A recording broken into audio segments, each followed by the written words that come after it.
Hey everyone, Kirostyle here. Welcome back to the Great Ace Attorney Chronicles. We are in the 5th case of the first game, so we're at the home stretch, halfway through. If you're watching this in post, make sure to check out the part 1 of case 5 first, because this is part 2, so you don't want to get spoiled or watch them in order, or out of order. So last time, we went to the pawn shop, and Sholmes got shot by some unknown assailants. And then in the back room, we discovered Gina lying there, clutching a gun and a dead body. So right now, Gina is our defendant, and we're defending her to show that she wasn't the one who committed the murder. There are also a couple other events there that seems to tie this back to case 3, back to McGilded's case, which had a lot of extra loose ends. So hopefully we'll find out all the extra mysteries we have left to solve there. So if you're watching this in post again, I also put timestamps on all these videos once they're processed. So if you want to skip ahead to certain parts or use them as bookmarks, I think that might be a good idea, because these are pretty long videos. So last time we left off right at the end of the investigation, so this is the beginning of the trial. I think the trial has 4 parts, so I'm estimating it might be around the same length as the investigation, give or take, so I guess we'll find out as we go. So interesting, when I started up the game today, this was the background. It's the hospital room at night, because when we left off we saw Sholmes talking to Susato late at night before she was going to leave in the morning to go back to Japan. So that was kind of neat, because usually the background here is the courtroom. So I don't know how many times the background actually changes. It hasn't been changing for the last couple of cases, so this must be a special case perhaps.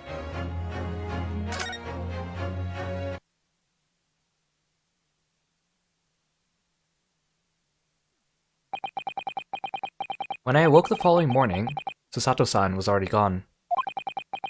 Outside the window, the rain came down in sheets. And so began an even longer day than the last, one that I would remember for the rest of my days.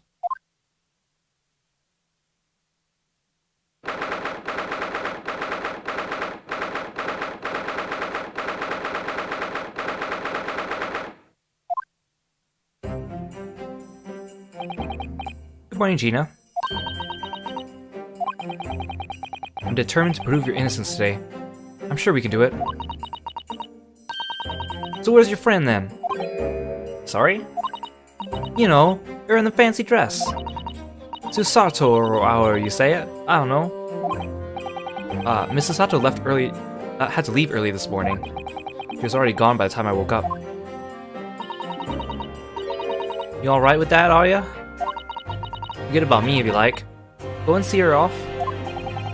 It's fine. It's not as though Miss Susato and I won't meet again. One day. Even so, you, Gina, you only get one chance. Trial today is all we have. Who's this? Good morning, you two. Oh, it's you. How are you feeling, Ginny?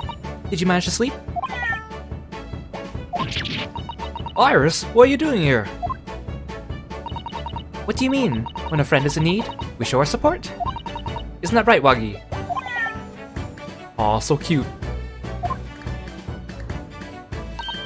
Ah, Wagi! Great way to show your support, kitty. Let him have a nose around. What I'm gonna do?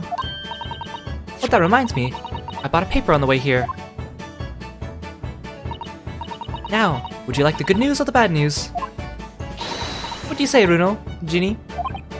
Oh, well, I think I'd rather get the bad news out of the way first.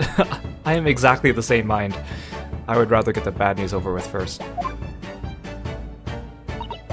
Nah, always take the good news first. You might not live to hear the bad. Oh, well, fair, Ginny.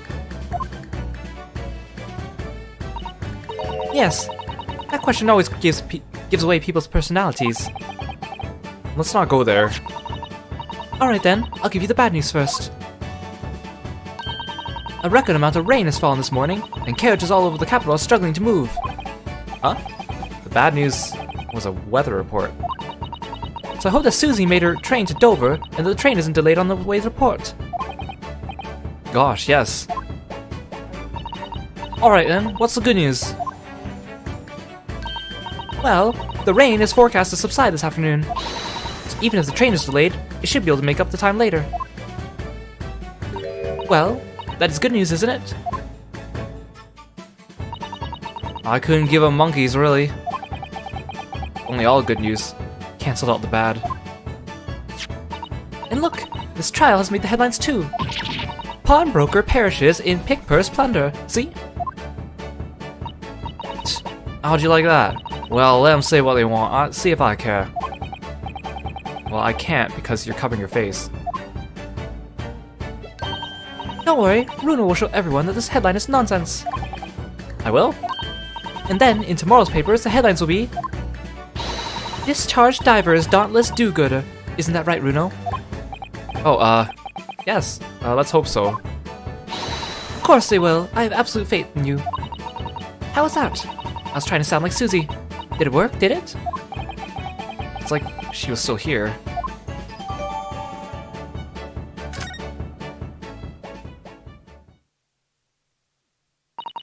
Good luck then, Runo. I'll do what I can.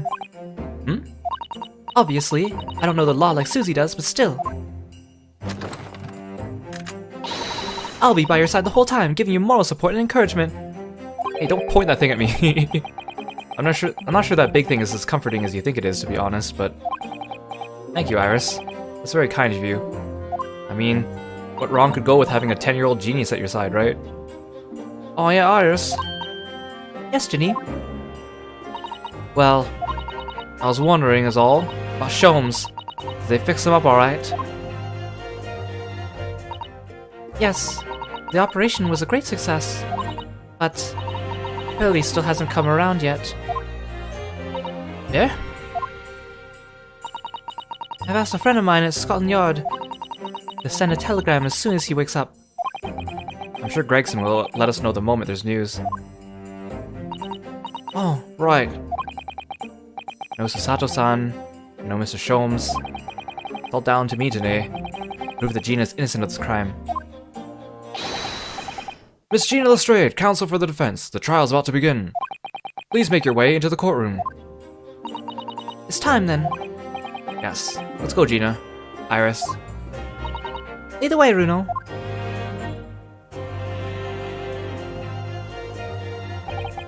Poor Gina. She's trying to put on a brave face, but I can tell she's worried and scared. I have to believe in her from the start to finish. That's the weapon that will secure our victory here. If I learned anything from my great friend, it's that.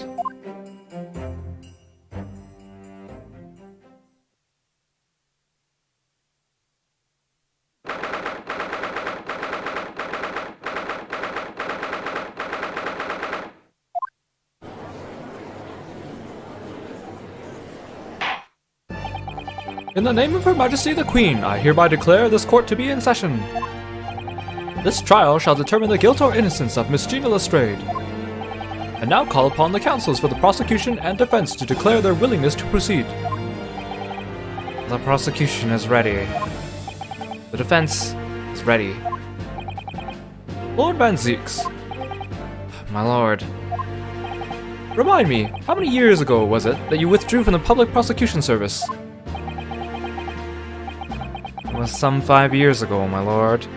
I like how they said that Van Zieks hasn't been in the court the last 2 months, and at the same time we haven't been in court for 2 months because we haven't been able to find work. And he just so happens to come back for this. What a coincidence. His 3 returns so far have all been against me. Yes, and then 2 months ago you resurfaced somewhat unexpectedly, and here you are again today. Are there some circumstances of which the court should be aware that have led to this erratic behavior? In what might describe as your former life 5 years past, you dealt exclusively in matters concerned with the highest echelons of society and government. Really? Yet today, you chose to try a simple case of burglary and murder. Well, yes, a very simple case indeed, Judge. I confess I find it a little more befuddling, Counsel. There are 2 types of person I cannot abide. Firstly, those wealthy scoundrels who hide behind a mask of philanthropy to cheat the public at large. He means Mr. McGilded, who you defended against the Reaper 2 months ago. Yes, I just about managed to work that out. Thank you. Agnes McGilded. If I'd known what a monster he was, I never would have defended him. And secondly, even more loathsome, those wily scoundrels who masquerade as allies, only to effect total betrayal in the final hour. In other words, the confidence tricksters from those tiny islands in the Far East. The Nipponese. Oh my god. He is so racist. But what? Did he really just say that? He means you now, Runo. I actually managed to work that one out too, but thank you, Iris. Total betrayal? What are you talking about?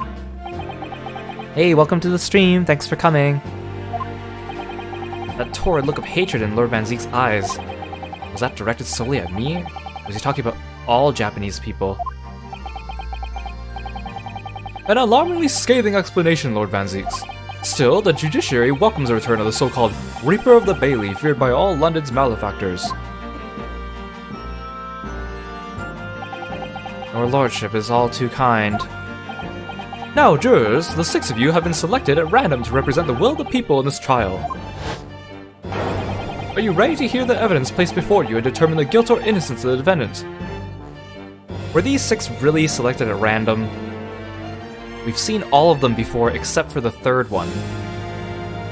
And juror number 6, something about juror number 6. Wonder where I might have seen him before? Question mark.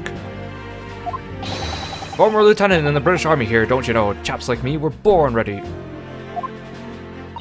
Clean crockery, clean cutlery, and a clean conscience. His lordship's motto is very appropriate here, I think. Everything will be stereoscopic in the future. Absolutely, absolutely everything. And I'm ready for it. I don't understand it. I can't have left it there. It's not possible. What could I have? Woman indispensable in society. Stop. New female-centric future awaits. Stop.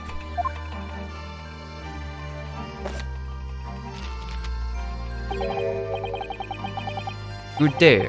I am visiting London for sightseeing. I would like to take bus to Crystal Tower, please.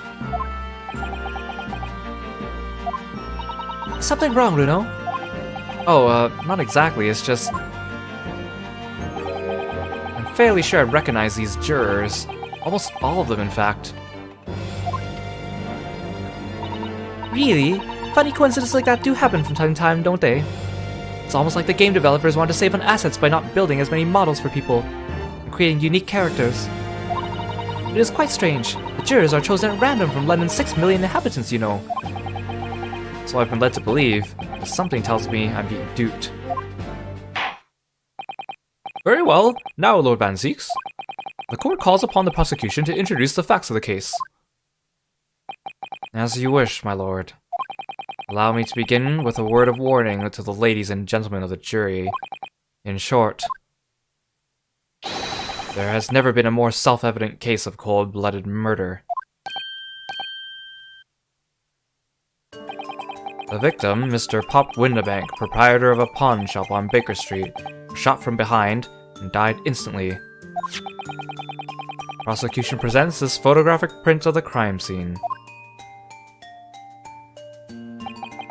As the court will observe, there is a single bullet wound just below the gentleman's left shoulder.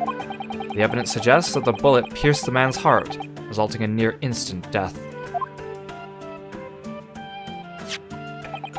Moving on to the findings of Scotland Yard's coroner, his report states that the bullet entered the body on a rising diagonal trajectory. And what's that supposed to tell us? It means the victim was likely shot by someone significantly shorter in height than himself. Someone, like the accused, you might say. Oh! The prosecution wishes to present the autopsy report and crime scene photograph as evidence, my lord. Indeed, the court accepts. Hand them to the bailiff, please.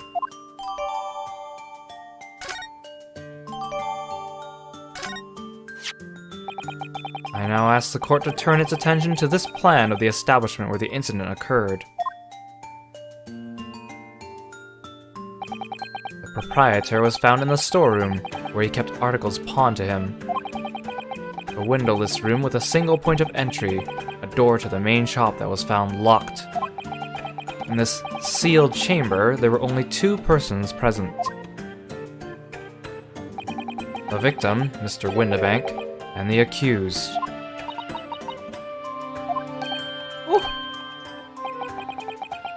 It may further interest the court to know that when the accused was discovered at the scene, she had in her hand the gun used to fire the fatal bullet. Well, that's that then, isn't it? Nothing more to say? Isn't that grubby little girl a pickpocket anyway? She's one of those filthy drabs that lives in the slums in the East End. Oh well, it was only a matter of time before she got blood on her hands then. What are the jurors waiting for? The girl's guilty as hell. We can't jump to conclusions here. We mustn't assume her guilt because of what she has to do to survive.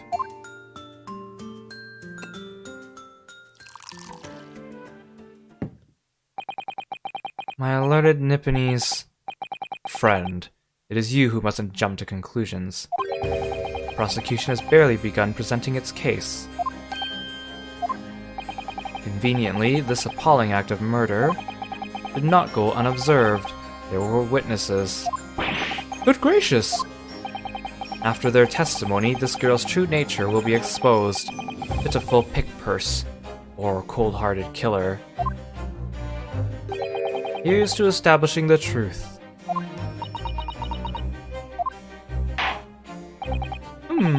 The court will take the floor plan and firearm into evidence.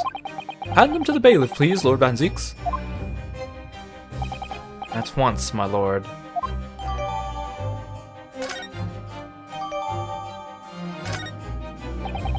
This isn't good. I feel like the mood in here has turned very gloomy all of a sudden, Bruno.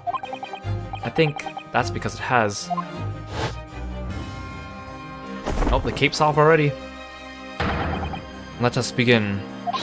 Bring forth the witnesses on the foul murder of Mr. Pop Windibank on 16th April of this year. Oh, so they aren't going to bring out Gregson to start with.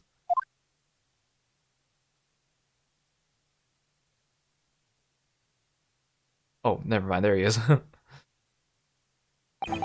Witnesses, state your names and occupations for the court. Name Nash Skulkin. Occupation is a baddie, professional baddie. Name's Ringo Skulkin. Occupations are same as him. Tobias Gregson, Scotland Yard Inspector. That's right. We're what they call the 3 Skulkin brothers.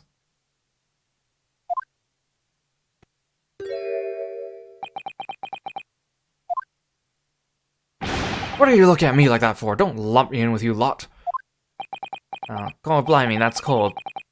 Don't you know what we're going for? It's our older bruv. Lost contact with him we have.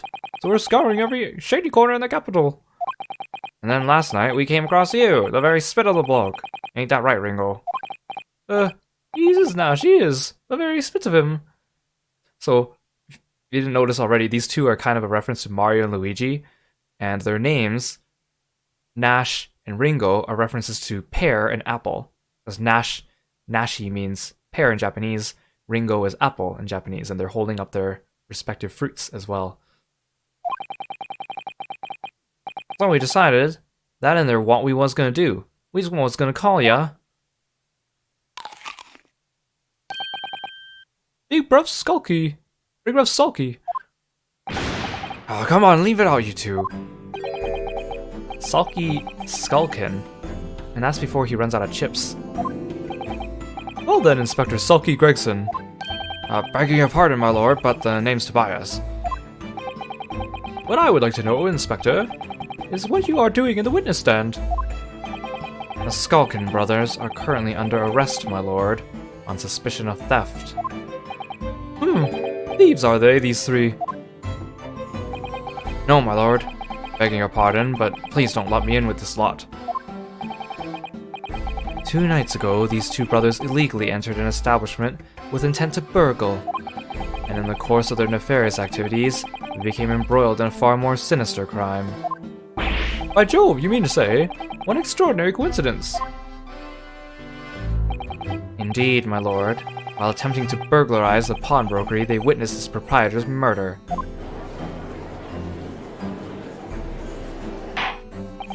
Order! Order! The various trespasses of these brothers is not the subject of today's proceedings, though they will naturally face trial in the very near future. With your lordship permission, I'd like to remain in the stand to keep these gents on the straight and narrow. Of course, Inspector.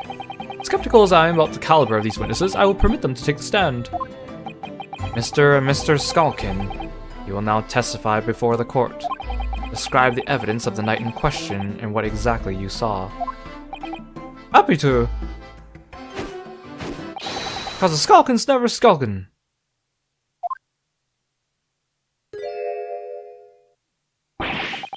Get out of it. Poor Gregson.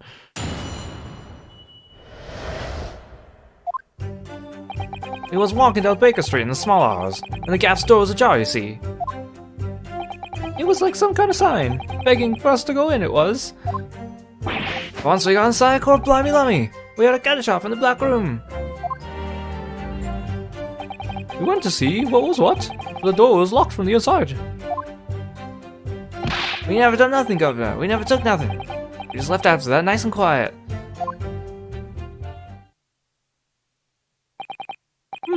A terrible coincidence it would seem. At the precise moment these miscreants entered the property, an even more sinister crime was afoot. The witness's testimony is consistent with the crime scene in every detail. The door providing access to the storeroom from the main shop was indeed locked from the inside, and within, only the victim and the accused were found. I must say, it does appear to be an overwhelmingly simple case. Still, the defense may cross-examine the witnesses now, of course. Counsel, if you please. Counsel? Yes. What's the matter, Runo? Sorry, I just stunned into silence for a minute by the blatant lies being told by the pair in the stand. I know that's all nonsense because I saw it with my own eyes. I'll just have to expose their testimony for the pack of lies it is.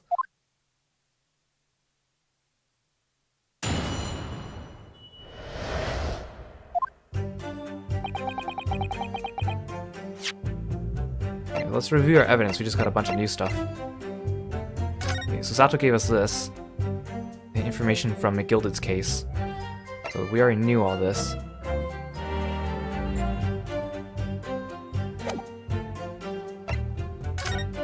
Base paper. What's on the back here? There's a sensational story lower down the front page as well, look! Ministry mole, classified secrets may have been leaked overseas from Minister of Justice. For 10-year-old, Iris certainly has her finger on the pulse of world news. It's about secret communications between Great Britain and its allies. Apparently, they're being intercepted by hostile nations. Communications are being intercepted. How would somebody be doing that? That's the question, isn't it? I've come up with 3 different possible methods so far. Are you looking for a new career, Runo? No, of course not. I wonder. Perhaps this is what Lord Strongheart was talking about yesterday. Yes, it could be.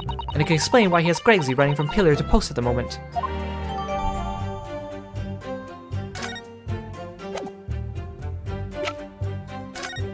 Autopsy report. Pop Windabank. Single bullet wound in upper half of victim's back, no other visible signs of trauma. Instant death from a posterior anterior bullet wound to the heart. The bullet entered the body from the back on a gently rising diagonal trajectory. There's the picture, crime scene, and the gun.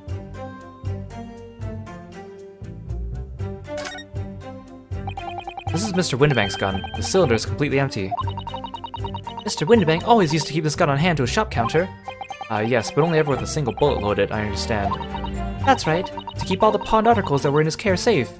It looks more like he used it to threaten people with his own death a lot from the last episode. But his one bullet was fired that night, and the poor man lost his life. Was he protecting his shop, I wonder? Trying to keep the article safe?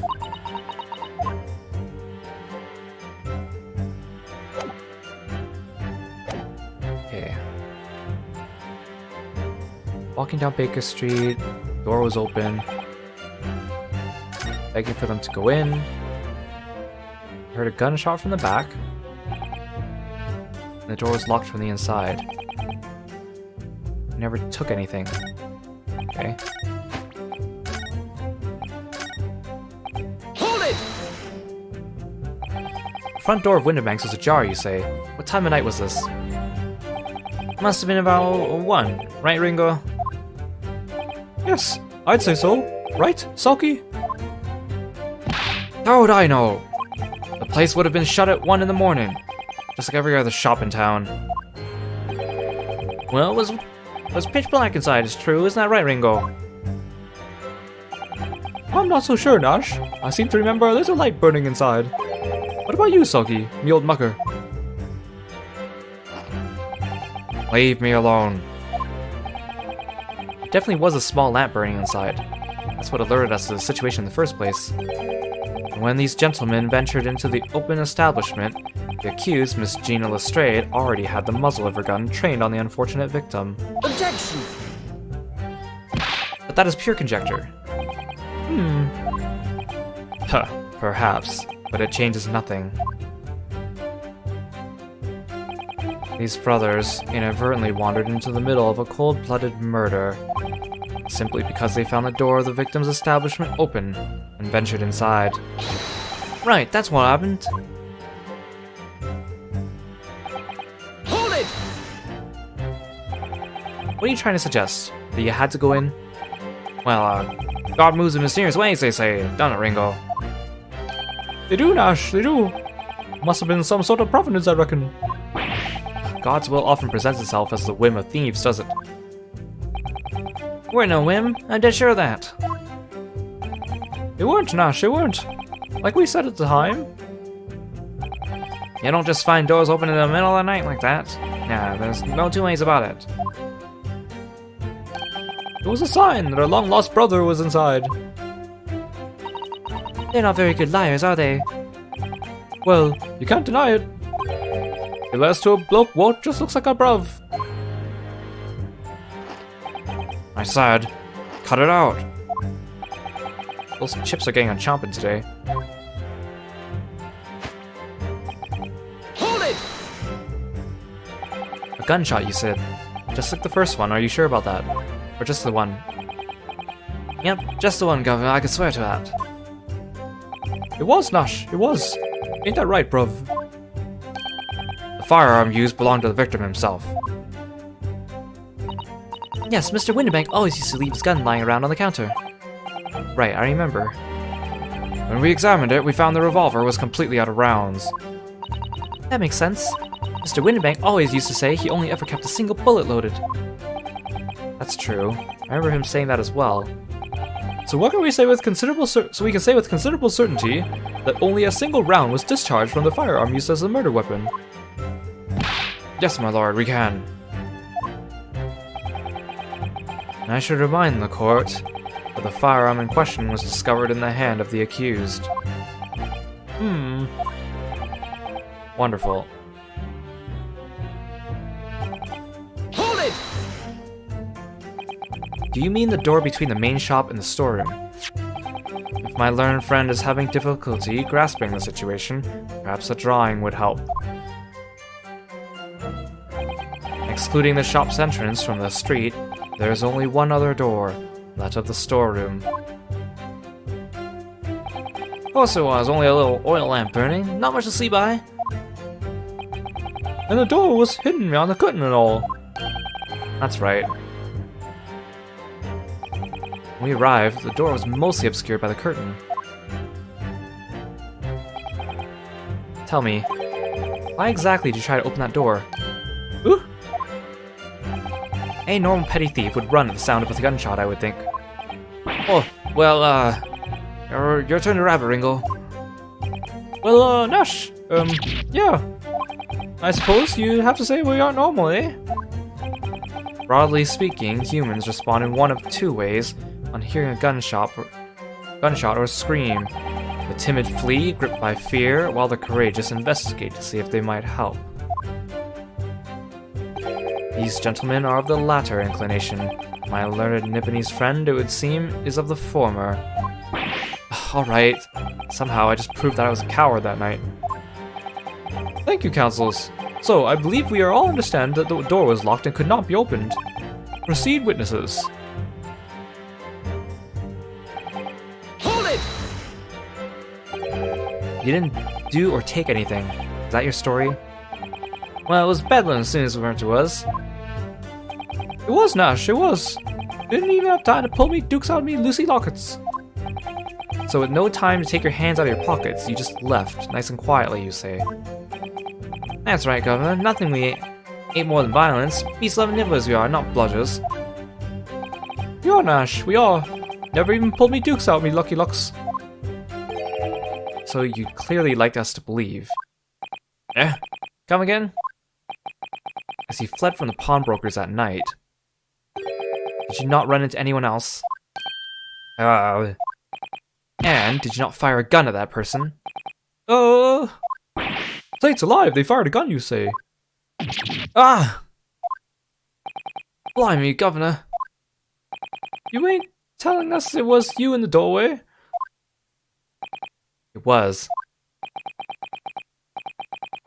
Why the bleeding Nora? Didn't you mention that before? You were armed with a gun. As you fled the scene, you fired that gun at London's greatest detective, Herlock Sholmes. They shot the great Mr. Sholmes. I did hear that, actually. There was a rumor he'd been rushed to the hospital. The great Sholmes, that's beyond the pale. On the night in question, this pair were arrested by police within minutes of the discovery of the crime scene. Their suspicious countenance rapidly gave them away. Woohoo! And when searched, a firearm was indeed found in their possession. Furthermore, the barrel shows signs of a shot having been fired from it. Prosecution invites his lordship to examine the firearm recovered from these brothers. Yes, indeed. Remnants of powder around the muzzle, as you say, Counsel. The court will hold this weapon as evidence.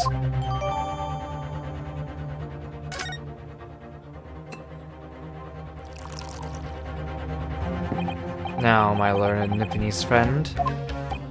Yes.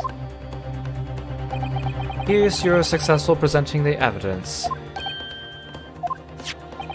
Or yes, there are the telltale signs of spent powder on this gun, and a single bullet missing from the cylinder. The prosecution demands evidence that it was fired by at the scene of the crime under scrutiny in this trial. Objection!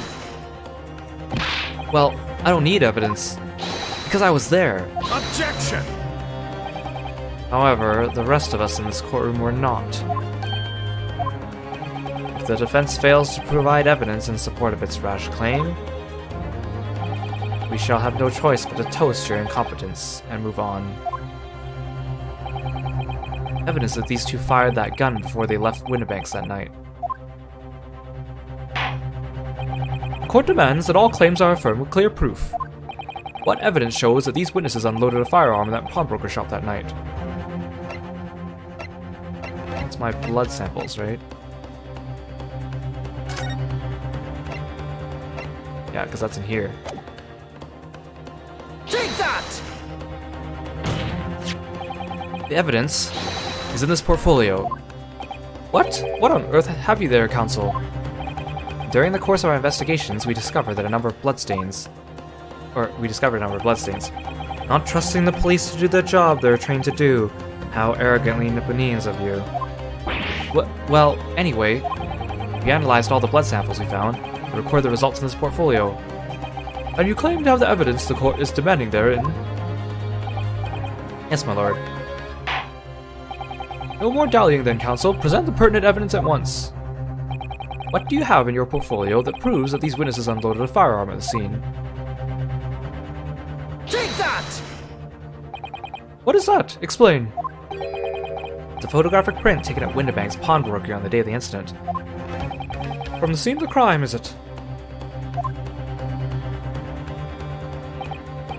Is that a bullet hole? And if my eyes do not deceive me, it appears the bullet is still lodged there. Yes, as your lordship noticed, the bullet pierced Mr. Windibank's calendar. The date shown being the 16th of April, the very day of the pawnbroker's death. The incident occurred at 1 hour after midnight. This indicates that a separate shot had been fired sometime after the calendar had been set to the 16th.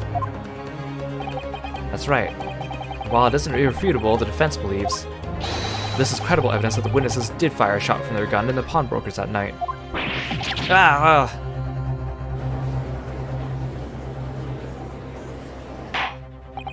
Order! How does the prosecution stand, Lord Van Zieks?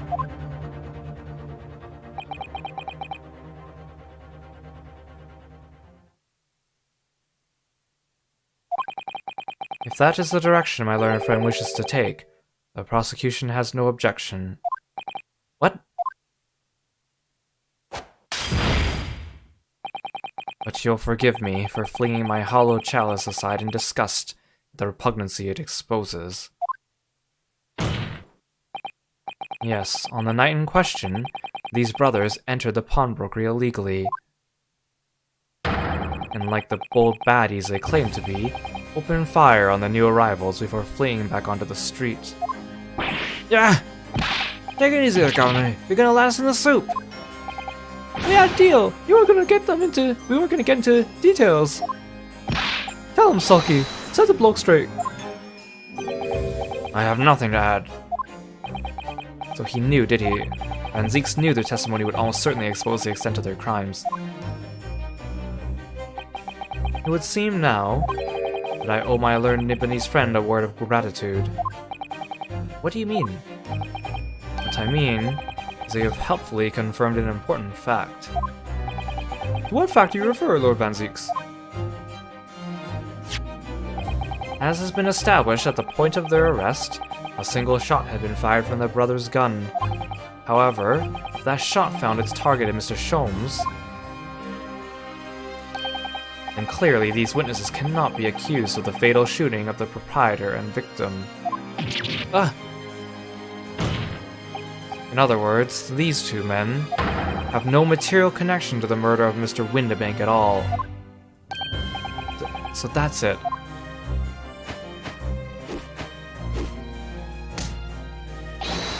That's it. We have nothing to do with it. That was an awful high five. We didn't, Ash, we didn't. That's what I reckon.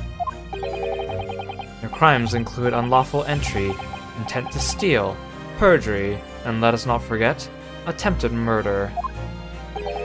Where the catalog, eh, fellas? Oh! Waiting for it now, bruv. Now then, let us take a moment to consider the aforementioned great detective, Mr. Herlock Sholmes. It would seem the man patronized the pawnbrokers in question somewhat regularly. Where's he going with this? Mr. Sholmes appears to take pleasure in tinkering with eccentric machinery. Eccentric? Says who? Not me. Don't give me that look. He installed a pair of machines like this one in the victim's shop. Oh! That's one of Hurley's red-handed recorders. What is that, Counsel? It has the appearance of a photographic contraption. As your lordship has surmised, it is indeed a camera attached to a small timing device. Every half an hour, it automatically photographs the interior of the establishment. The idea being that if a thief were to break in the shop, he would be caught red-handed. Prosecution has obtained the photographs taken by the device on the night in question.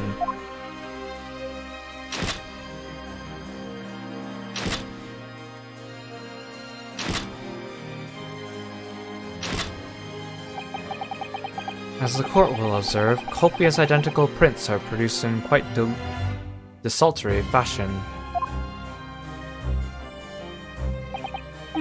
Rather prodigal, I feel. In fact, there are 2 such devices in the victim's shop, my lord.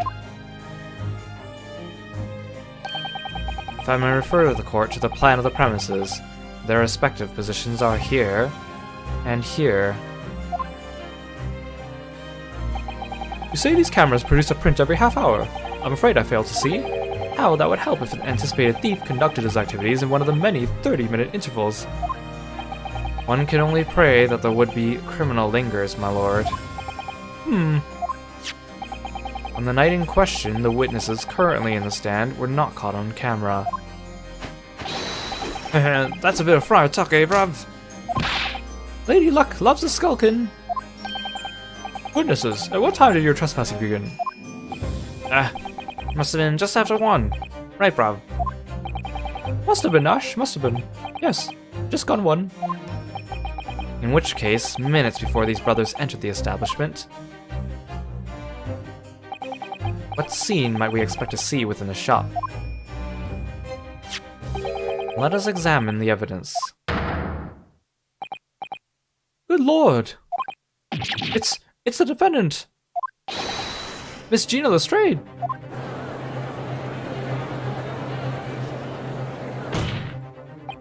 As the court can clearly see,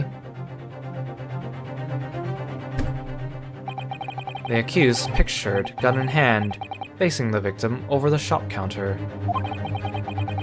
No doubt coercing the proprietor to open the door to his storeroom. Right! One can only too easily imagine the events that unfolded. The court will take this photographic print as evidence, if you please, counsel. I don't believe it. Ginny. In short, the accused is the only person who could possibly have killed Mr. Windabank.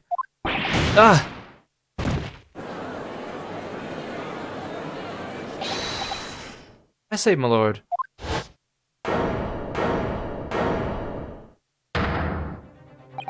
Wonder if I might put in a word at this point. Go ahead, Mr. Foreman. Took a bally bullet to the knee in the Battle of Maiwad in 1880, don't you know? Decorated for it and all that, but forced to retire from the service, sadly. Yes, we know your story, Mr. Garadeb. Of course, the medal can never outshine the exploits of chaps like us on the battlefield. Yes, Mr. Foreman, and what exactly is your point? Carried on the battle after retirement, you see? Battle of daily life, if you like. And here I am now, leading this small squadron. 6 men, all good and true. And we'll all go down together, you mark my words, one for all and all for one.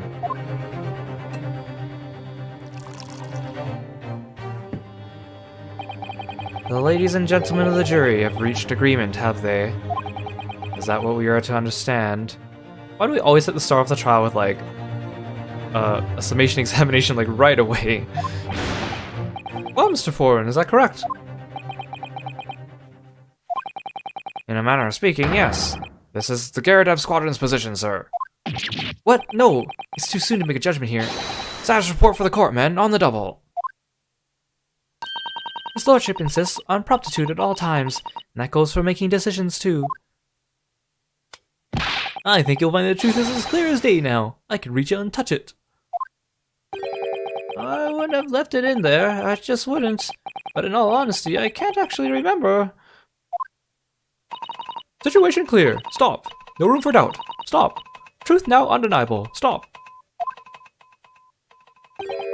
I am very sorry for brothers. They are unlucky. Very well. I now call upon each member of the jury to state his or her leaning in this manner. Announce your considered verdicts to the court. Guilty. Guilty. Guilty. Guilty. Guilty. Guilty. The doctor used his forehead. His hands are sterile, I guess. He didn't want to poke that. It does appear indeed that the jury is unanimous in its leaning already. That photograph must be the definitive evidence that Gregson mentioned. Jenny didn't shoot him. No, of course not. My lord, the defense wishes to assert its right to a summation examination. Very well, the court grants permission. So, you refuse to admit defeat again. How unsurprising. We shall proceed immediately with a summation examination. Mr. Foreman, are all members of the jury ready? Absolutely, sir. Always ready for action, my chaps. Very good. Ladies and gentlemen of the jury, you will explain on what grounds you have determined the defendant to be guilty. Yeah, the old man from the other day is a doctor, apparently. I wouldn't trust him as my doctor, that's for sure. All the evidence clearly points the finger of guilt at this young pickpocketian. As housemaid, I should like to see all filthy eyesores promptly and rigorously eliminated. I think you'll find that if you look at that photograph in stereo, the truth will just pop out. If I've left it in there, I should think there'll be repercussions by now. Mind made up. Stop. Global radio transmission of verdict to follow. Stop. In motherland, we say never judge by clothes, judge by head. I am convinced brothers are innocent. The circumstances of the crime and evidence do indeed implicate the defendant rather comprehensively. The storeroom locked from the inside, in which the victim and accused were discovered alone, and the accused's hand, the fatal revolver, the firing of which was heard by these witnesses. Not to mention this print. Take it from a chap who's seen action on the battlefield. That young girl's on the verge of pulling the belly trigger. Thanks a lot, Mr. Sholmes. Oh dear, these cameras were supposed to help, not hinder. I'm afraid I think you have an uphill struggle ahead of you. Gina didn't shoot Mr. Windibank. Which means there's more to the situation than we've yet to see. Agreed. You have the floor, counsel. Proceed with the summation examination. Hey, Gregson and the brothers switched places.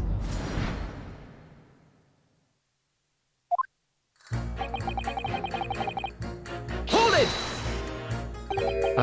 You're Mr. Natsumi's landlord, Mr. Garadeb, aren't you? We really must stop meeting like this.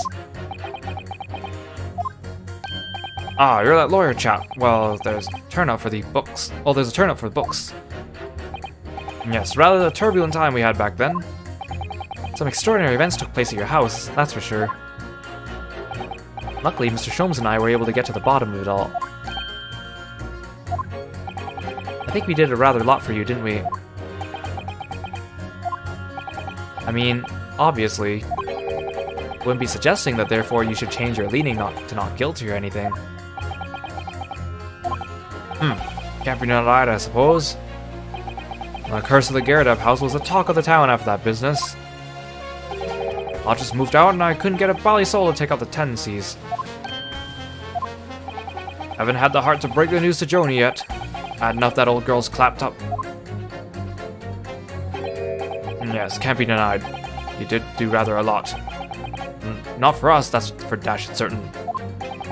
I suppose not. Of course. There could be no suggestion of that being the reason I'm leaning towards guilty here, obviously. Obviously, but honestly, I really wish he'd pay more attention to the trial and less to juror number 2. Well, that's why he keeps glancing over. He keeps looking at the maid. Because he wants a maid. And because his wife is in prison right now. As a housemaid, I should like to see all filthy eyesores promptly and rigorously eliminated. Hold it! Polishing the bench, I see. Again. A maid's work is never done. Not a blemish must remain. What exactly do you mean by filthy eyesores? On my way to market for his lordship, I have to pass through the East End. The place is full of beggars, pickpurses, and crossmen, the scum of the earth. A little harsh, perhaps. Let me be plain. If it were up to me, all those backslums would be made spick and span or eradicated. At least we have people like the great detective working to achieve these important goals. You're referring to Mr. Herlock Sholmes. That's right. I like to keep abreast of his exploits by reading Rant's magazine in between my duties. He does wonders cleaning up London streets. In my opinion, he should be declared an honorary maid of the capital. Mr. Sholmes? A maid? It's really quite unforgivable. Utter scum having the audacity to shoot our very greatest detective. Minor detail, it was the two brothers in the stand who shot Mr. Holmes, not the defendant. Minor detail indeed, they're all gutter scum as far as I'm concerned. Well, it just might be an idea to get our facts straight anyway. Yes, alright. I shall amend my statement. Those brothers are the scum of the earth. They should swing for shooting the great detective. Hold it! What do you mean, we'll look at the photograph in stereo? Sorry, what? Don't you know? If you look at the photograph print normally, it looks as though the pickpocket girl is about to shoot the victim, obviously. Objection! But there's no indication that the defendant ever fired the gun. All I'm saying is, if you look at the same print in stereo, it can reveal all sorts of new information. By any chance, are you a fan of stereoscopes? Oh, how did you know? Let's call it a lucky guess. It never gets old, seeing the two prints merge into one before your eyes. It's extraordinary, it's captivating, it's the height of modernity. I changed his voice like halfway through that sentence. Of course. Oh yes, I think you'll find the stereoscope is here to stay. Giving us new perspectives could only dream of before. It's the greatest invention the world has ever seen. If only you could give me a new perspective on this case, I might agree with you. Hold it! What exactly have you been muttering on about all this time, sir? You keep talking about having left something somewhere or something like that. So sorry. As you can probably tell, I'm a surgeon. A surgeon? That totally passed me by.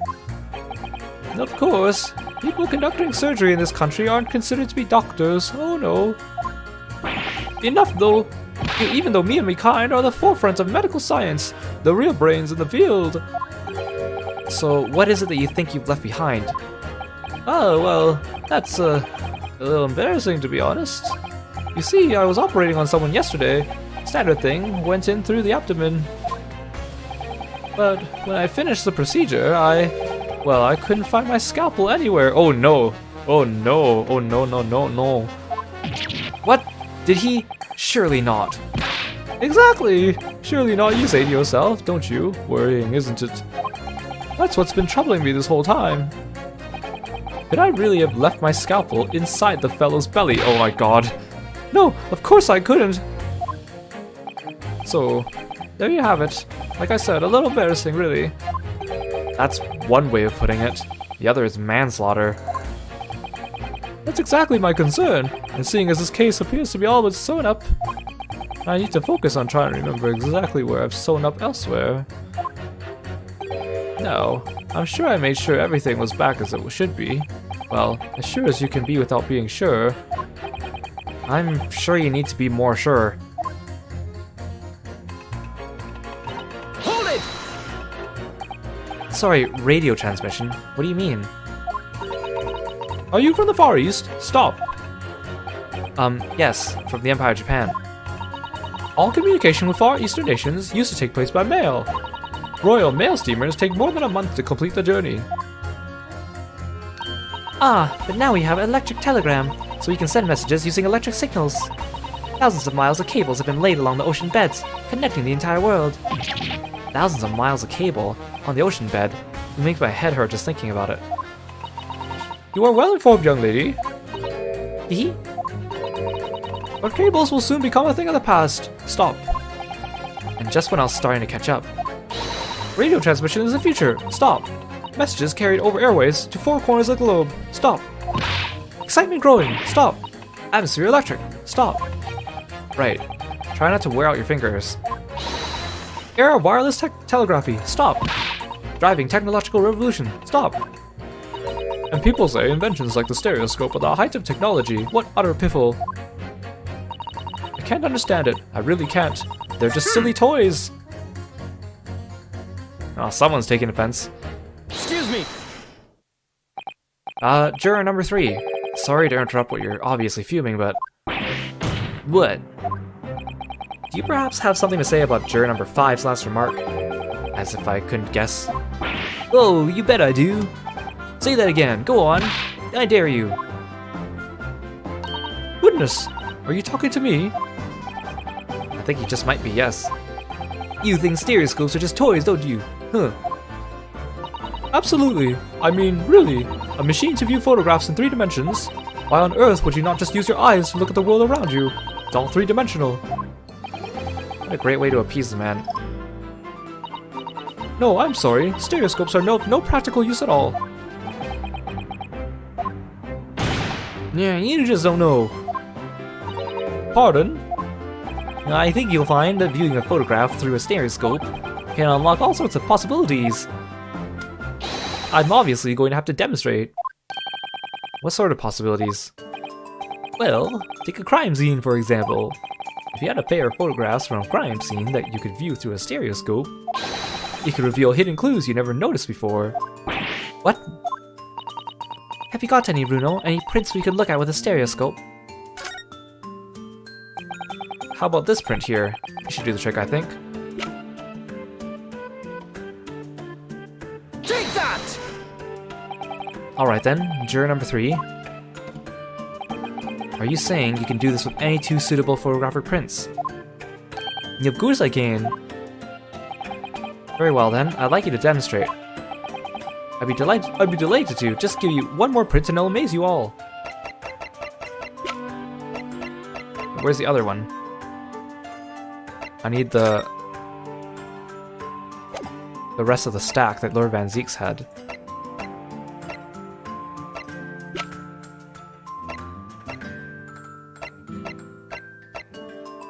What? I don't have those though.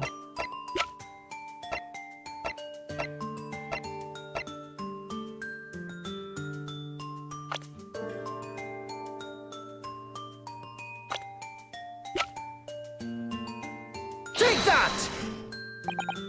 Wait, sorry. What do you mean, one more print? Oh dear, oh dear. Don't you have these in the Far East? Don't you know how a stereoscope works? Bruno, What? you need 2 photographs for a stereoscope, remember? Hey, but I don't... I have these. You know, for one on the left, one for the right. Oh yes. I remember now. But the print we have from yesterday from the pawnbroker is just a normal photograph. No, I think you'll find the clue is in the name. It's a stereoscope, not a monoscope. You always need 2 prints. Thanks for the friendly explanation. Well, if we obtain another print at some point later in the trial, we can always show it to this young man then. Okay, so maybe I don't have it yet. Haha! I think you'll soon find that know-it-all expression is really starting to annoy me. Let's get things back on track, shall we, Counsel? Did Van Zeek's... He didn't give me the other photos.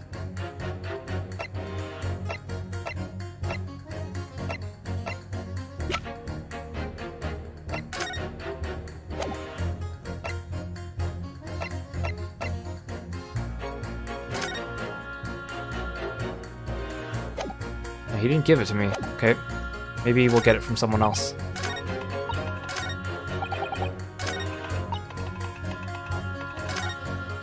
Hold it! Please tell me you're not villain Bolshevik. The Russian revolutionary. Revolutionary? Da. I believe there is such rumor. It's just a rumor. As you see, I have unfortunate appearance. I look like vicious criminal. Your words, not mine. Just want to point that out. People call me revolutionary, murder, autocrat. And which glove fits?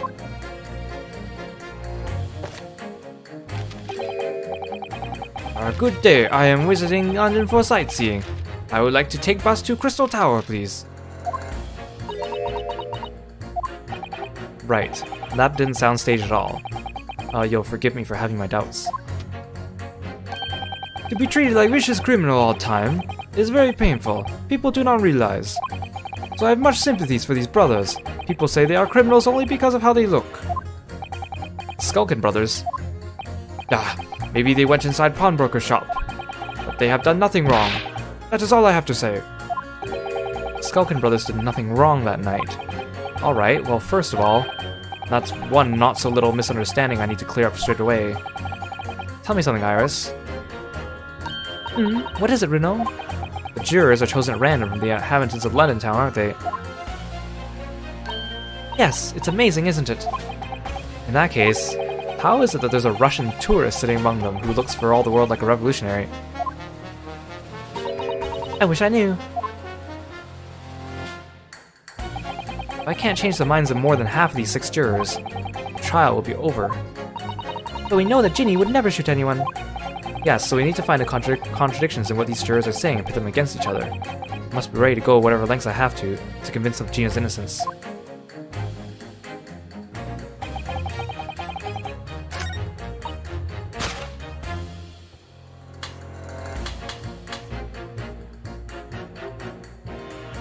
Objection! Those two statements clearly contradict each other. Good lord!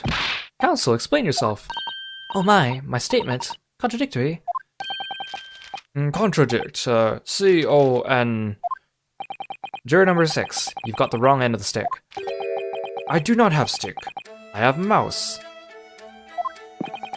As juror number 2 said earlier, when the Skulkin brothers fled the scene on the night of the question, they fired a shot from their revolver. Yes, they shot poor Mr. Sholmes in the abdomen, I understand. Surely you're not going to tell the court now that you didn't hear. Abdomen, A-B-D. Sir? Sorry. My English still learning. You are telling the court you didn't hear. Forgive me, I did not hear. Here is word. Abdomen. Part of person's body containing stomach and other vital organs. If this is what you mean, you should say in plain English. I am Russian, not native speaker. Who thought it was a good idea to let this man be on the jury again? So, you are telling me that these brothers who look like criminals were lying.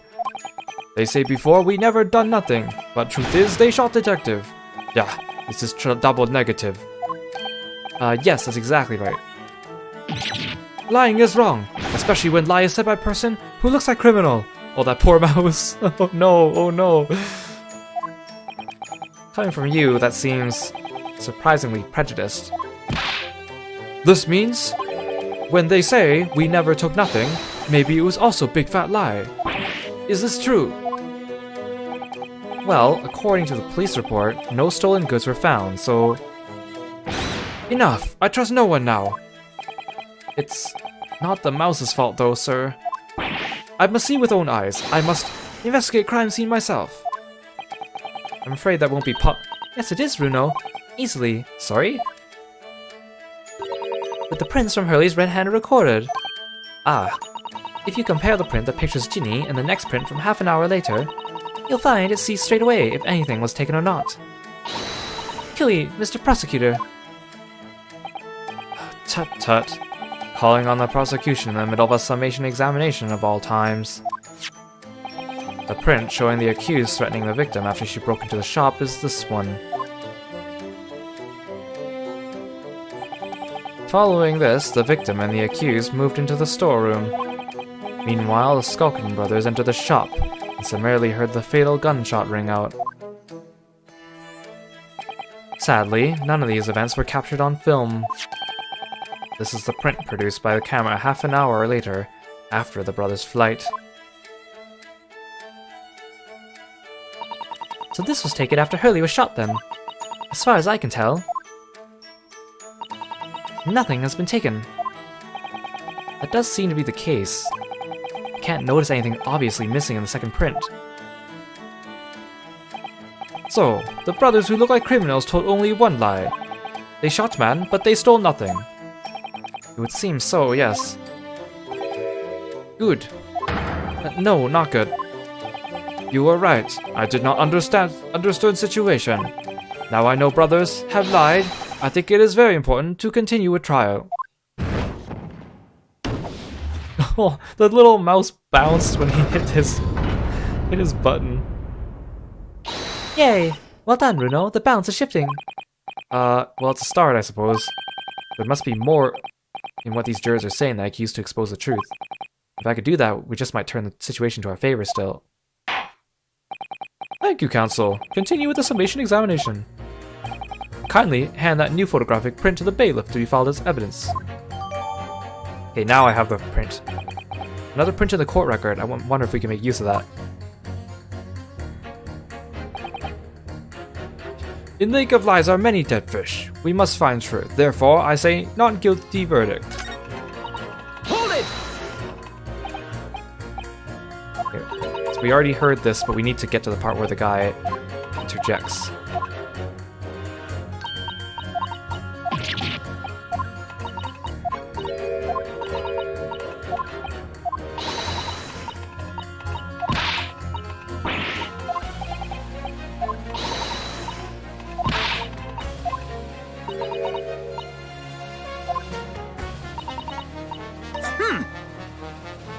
Excuse me.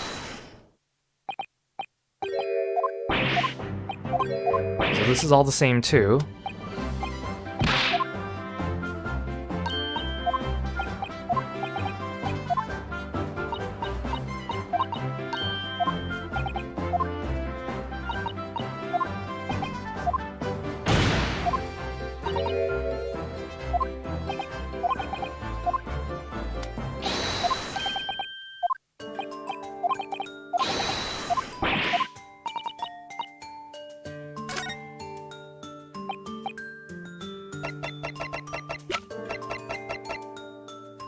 Take that!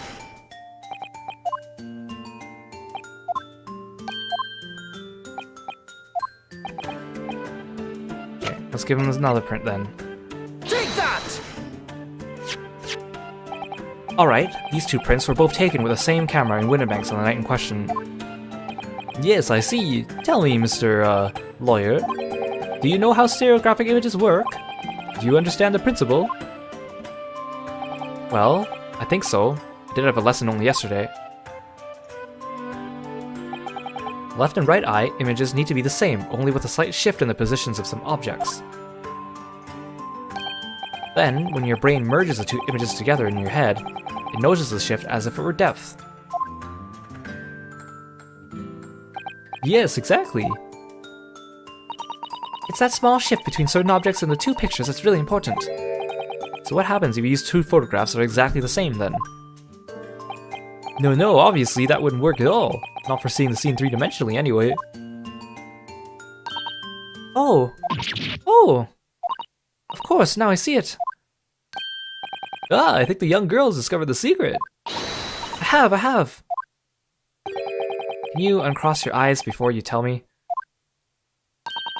Have another look at these two pictures from Hurley's camera, Runo. Go on. Can you see that there's really obvious difference between them? Of course there is. There are two people in the first and no people in the second. Well, yes, you can see that straight away. But now, try looking at the pictures in 3 dimensions. Alright, I'll give it a go. So originally, again, this game is for the 3DS, so you're supposed to look at each of these pictures on either of your dual screens and then actually like stereoscope it yourself. I can't remember if the 3D toggle on the 3DS helps you with this, or if there's a way you can do it without doing that. So to start with, you have to cross your eyes, and then try to make the two pictures overlap exactly. Let's see if by crossing my eyes I can make the quill pens from each picture overlap in the middle. Wait. Well, did you manage to see it properly, Runo? Ah! What's going on with these two pictures? Some of the things on the counter sort of jump out at you. So those objects... Everyone's looking at it. How did you all get copies of the same photos? I like how Van Zeeks is using his device. But those objects on the counter in the two pictures are slightly shifted a little bit. And it's a little bit hard to tell if you're just looking at the picture straight on. That's the other amazing power of stereoscopes. other amazing power. Is someone going to explain this black magic, eh? Why the deuce do some of the things on the counter seem to jump out at you like that,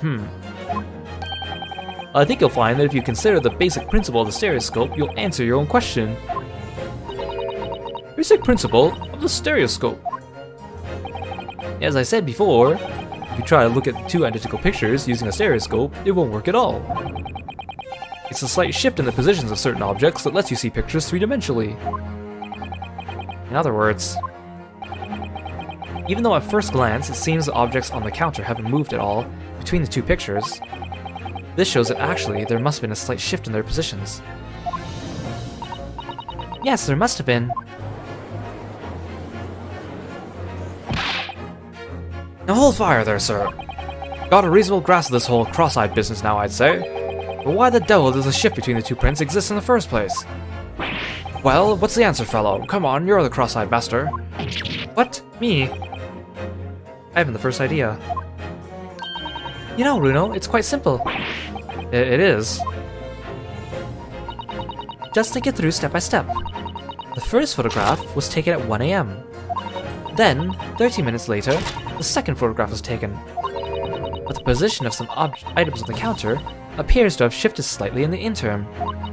So that means that sometime in the half-hour interval, someone must have tampered with things on the counter. Zonkers! Someone tampered? New information! Stop! Not mentioned in testimony so far. Stop! Yes, we've had to go around in circles a little here, it seems. But I'm starting to see what I should be aiming at in this summation examination now. Ladies and gentlemen, the question now is clear. We all know the items on the countertop were moved, but by whom? Are you suggesting you might know? Of course. I can tell you right now who is responsible for the almost imperceptible shift in the items on the counter. Oh, I like how Eggert's Benedict is still here in our court record. Take that! It was the witnesses currently in the stand, the Skulkin brothers. Wait, this does not agree with what brothers said in testimony before. They said they did not even have time to pull dukes from Lucy Lockets. My phrasebook says dukes is meaning hands, and Lucy Lockets is meaning pockets. This is another lie? Is this what you are saying? Yes, I'm afraid so. Now hold on there a minute. You can't be sure of that. I quite agree. The accused is a common pickpurse after all. It's perfectly possible she went through the things on the desk to see that she might steal. I think that's unlikely. And why exactly? As you can see from this photographic print, the defendant was pointing a gun at the victim. It would seem, as my learned friend indicated, that she was coercing Mr. Windbag to open the storeroom door. In other words, Miss Lestrade's interest lay within the storeroom, not in the main shop, giving her no reason to touch anything on the counter. All of which points to one thing. The Skulkin brothers have admitted key facts in their testimony. But the accused is a pickpurse, common gutter trash. Why look any further for the wrongdoer here? Because the Skulkin brothers are the thieves, madam. No better, in fact worse, than a pickpurse. I believe that these brothers were looking for something on the victim's counter that night. Ladies and gentlemen of the jury, if you would condemn the defendant on the grounds that she's a pickpocket, would it not at least be right and proper to thoroughly scrutinize testimony given against her by two thieves? Well said. I, for one, would like to hear more from that shady pair. Thump.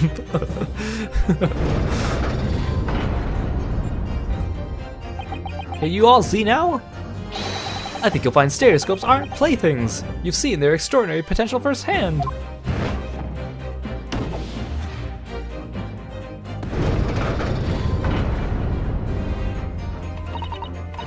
Wholeheartedly agree. Stop. Must purchase after trial. Stop. Will return home via Regent Street. Stop.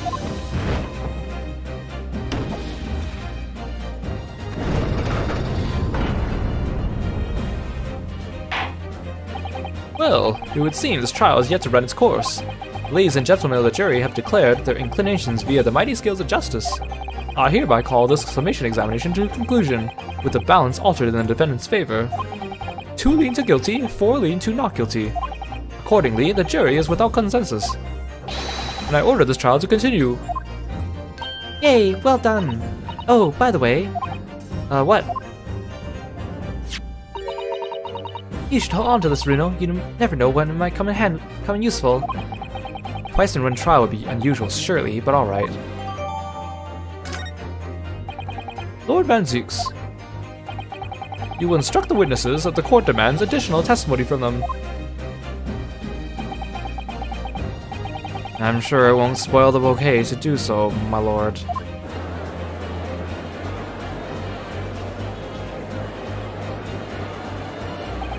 I've won myself another chance to probe that pair about their activities that night at least. And I won't stop probing them until I've proven that Jean is innocent.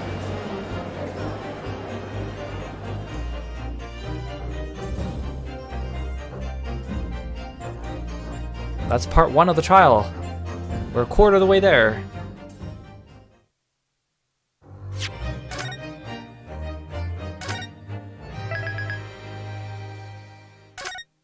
Alright, I'm gonna take a quick 5 minutes, drink some water, and we'll get right back into it. Thanks again for coming to the stream. I really appreciate it, and I hope you're enjoying. See you in a little bit. 5 minutes.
Alright, and we're back. Jumping into part 2 of the trial.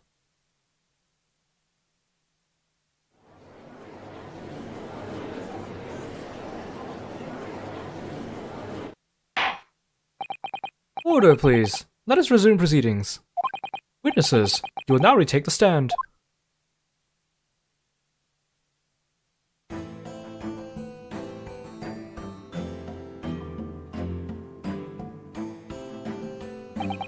I presume you heard the defense counsel's summation examination. Oh, yeah, Governor. I did, Gov. I did. Mr. and Mr. Skulkin. Gar, obey me. This is going to be hard work. Earlier in this trial, you gave the following testimony about your actions after you entered Windibanks.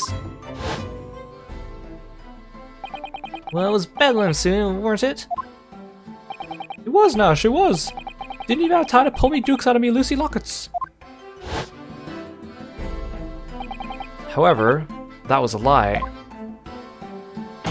You brothers... Oh, blimey! On the night in question, you rifle through the items on the victim's counter. We never done nothing, sir. How'd you figure that out?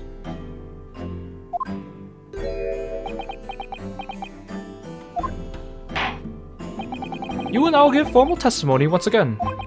You will tell the court precisely what happened on the night in question, and this time, you will tell the truth. Each lie that passes your lips serves to increase the severity of your punishment. And that, gentlemen, may deal a crushing blow to your chances of ever seeing the light of day again. Ah! Woo! A thought worth pondering, perhaps. Say no more, Gov, we hear you. Yeah, we'll blab, we'll squeak, we'll peach!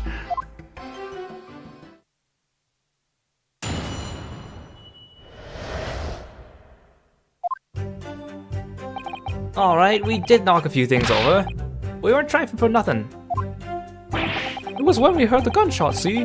Made us both jump, and all the stuff went flying. Lemmy, you didn't have to give me a fright. We was thinking the shooter come out the door and get us next. We stuck everything back where we found it and scuppered straight into it in black. We couldn't have shot the pawnbroker, see? Never had a chance, did we?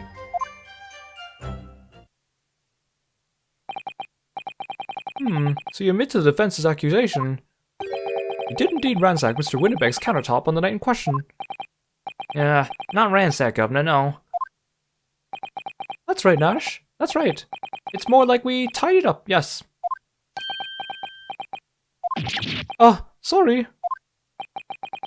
By their own admission, these brothers entered the pawnbrokery under dubious circumstances.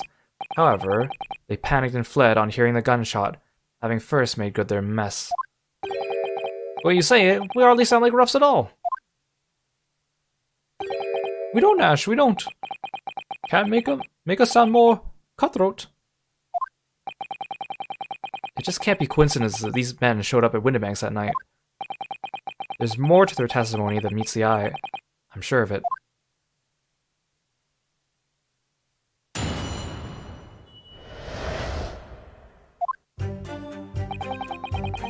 Hold it! If that's the case, then why didn't you testify to that effect in the first place?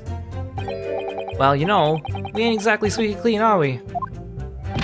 We ain't, Nash, we ain't. If we admitted to something like that, people would think we was up to no good. Well said, Ringo, me old China. We'll land ourselves in even more trouble. I like how the little bar that shows that there's 3 witnesses on the stand, that you can switch between them.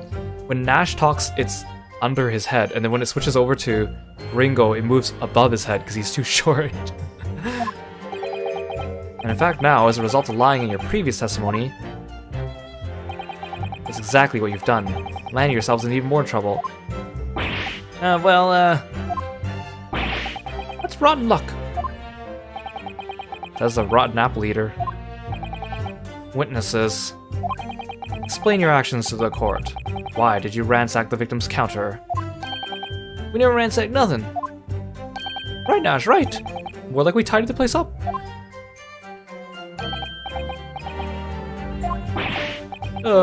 Sorry. Hold it! So what you're saying is the sound of the gunshot shocked you so much, you knocked all those things off the counter. Well, it shocked us one that much, yeah? This bag of nerves needs to learn to keep his shirt on. Look, it was loud, alright? Blimey, me dead granny would have woken up with a bang. Big bruv screamed like a balloon baby and fell over on the counter. He knocked him over a few books, a candlestick, and skull and whatnot. They got tangled to some marionette. What knocked over in a picture frame, what knocked them scales on the floor. You've really mastered working quietly then. What a racket! Me granny would have scared back into her grave at a clatter like that. So in short, the gunshot took you by surprise. And then some. I mean, was quiet as a mouse, and then all of a sudden, BAM! Hey Inspector Gregson, you enjoying your snack there? I love how his fish and chips respawns, he just kind of shakes it and then it like regrows. Somehow there's an infinite pit of them in there. Excuse me! Inspector Gregson, do you have something to add? Like I keep saying, I don't appreciate being lumped in with these scoundrels. No, something to add about their testimony. You seem to react just now at what Mr. Skulkin said. It'd make you think of something. And it's probably nothing, of course. I wouldn't even bother to mention it, only... Well, the fact is, cases don't get solved if you ignore the little details. How about you just tell us what's on your mind? As you know, we brought these fellows into the yard for questioning last night. And the statement they gave us told a slightly different story to what they're saying now. Did it? You claimed you heard the victim shout something out before the gunshot. Might have, Gov, might have, does ring a bell now you mention. Granted, it's only a minor detail, but still. Can't help feeling like perhaps you've been a bit sloppy with your testimony here, eh, fellas? I discover the witness's testimony as any more sloppy than it has hitherto proven to be. I shall be forced to bring the very harshest punishment to bear against them. Ah, easy, easy. We'll get it right this time. That's it, yeah. It's all coming back to me now. Then speak. Supplement your testimony with whatever details have miraculously returned to your questionable minds, sirs. Yes. Right you are, Gov. Just before the gunshot, we heard a voice yelling out, "Give me that gun!" Hold it! So in fact, you heard the voice and the gunshot almost simultaneously. We did, Gov, we did. Although, I suppose if you're being honest, we heard a kind of wavery voice before the yell and all. If you don't want to get shot, give me that gun! Kind of thing. A career in acting tragically missed. Where were the voices coming from? Could you tell? Of course we could tell. From the other side of that door, behind the counter it was. From the storeroom, where the victim was found dead. And the voice you heard, it was that of the victim, Mr. Windabank. On me granny's life! Of course it was. On his granny's life! Of course it was. So that would mean you both knew Mr. Windabank and the sound of his voice. Ah! So that would mean... What? What, Nash, what? Any ideas? Yes, Counsel, indeed it would. No, we didn't know the geezer. How am I supposed to deny it when that bloke and all the fancy clobberings give us the evil eye? If you value your lives, you will ensure your testimony is accurate and true. Oh, on me granny's life it is. Oh, on Granny's life it must be. It's a good job his Granny's dead. To summarize then, immediately after hearing the voice of the victim, you then heard the gunshot. causing you to stumble and upset the items on the counter, scattering over the shop floor. You make it sound like we're clumsy. Don't forget we tied it up after like good little boys. Anyway, the way I see it. The bloke who owned the place was holding a gun, so he just had fired it instead of yelling at the girl. Wait. Okay, yeah. Hold it! You're saying that Mr. Winterbank had a gun in his hands. Oh yeah, bet that was a sight, eh? Those two waving them guns at each other must have got pretty heated. I mean, just before he shouted, we heard the geezer say, "If you don't want to get shot." Didn't really sound like he meant it, mind. More of an empty threat, you could say. Mr. Winterbank was known to keep a revolver on his shop counter at all times. People say that to protect the articles in his keeping, he'd readily put a bullet in someone's head if required. That someone, being himself of course. Good grief! Extraordinary devotion indeed if alarmingly misguided. Well, he'd certainly sound like he was ready to pull the trigger at the end of the night. Only the person he was just gonna shoot beat him to it. Cooked his goods proper. I do wish he'd squeeze the trigger instead of wasting time shouting, "Give me that gun!" And it was directed after those words that you heard the gunshot. It was more or less at the same time, Gov. Give me that gun! Bam! Pardon thing. Yes, career in acting. Very tragically missed. Then we heard the sound of someone hitting the deck.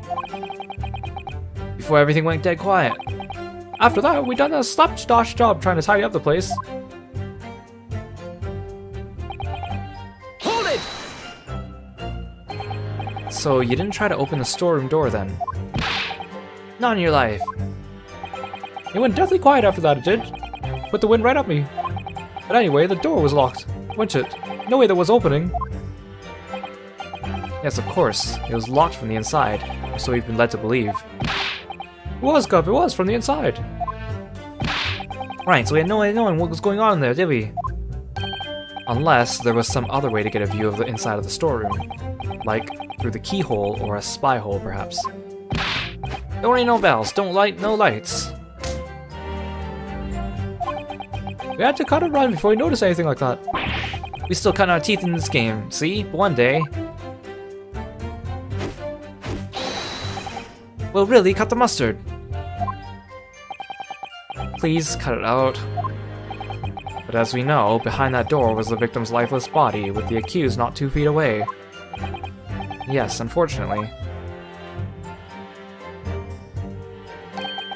Gina was in there unconscious, with a gun in her hand. To confirm, would it be correct to say that neither of you set foot inside the storeroom? That's right, Gov. That's right. Good enough, even if we want to. Hold it! Yes, whereupon you fired a shot from your own gun at Mr. Herlock Sholmes. Oh, yeah, we was a bit hasty there. It was, Nash, we was. Truth be told, I was already shaking like a leaf when your lot turned up. If you're shaking like a leaf, don't put a loaded gun in your hand. Good advice, miss, good advice. Truth be told, me mind went totally blank. Before your mind goes totally blank, make sure you don't have a loaded gun in your hand. Mental note made, miss. After that, we legged it down the street, but apparently we looked dodgy to the coppers or something, so they clapped the derbies on us like Wiccan. And after you've been handcuffed, the police found this revolver in your possession, correct? Well, yeah. Well, listen, that proves it done it, isn't it? Hold it! And why should we believe that? What? Well, because it's true, innit? The place was totally empty when we went in. At that time, the victim was already in the storeroom, having been forced to open the door by the accused who had a gun to his head. In other words, on the night in question, these two witnesses never even laid eyes on the proprietor of the pawnbrokery, Mr. Winterbank. Correct? You've got it, mister. Down to a T. So So the Skulkin brothers never actually encountered Mr. Windibank. Is that really true, I wonder? That's it. That's the full extent of their testimony. What is it, Bruno?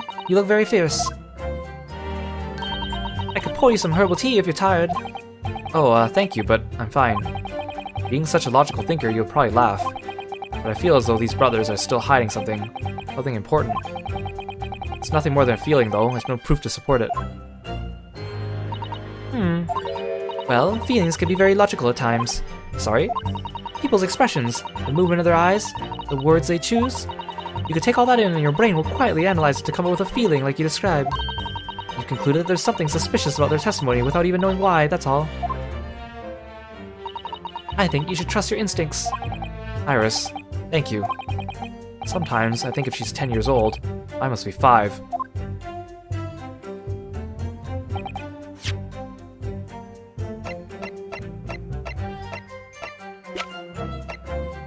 Got so much evidence now.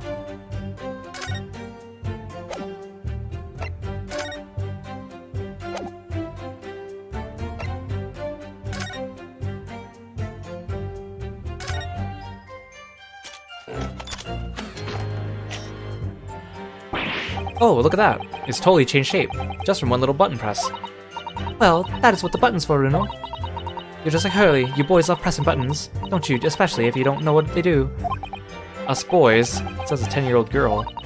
Anyway, now you can see that it really is a stereoscope, can't you?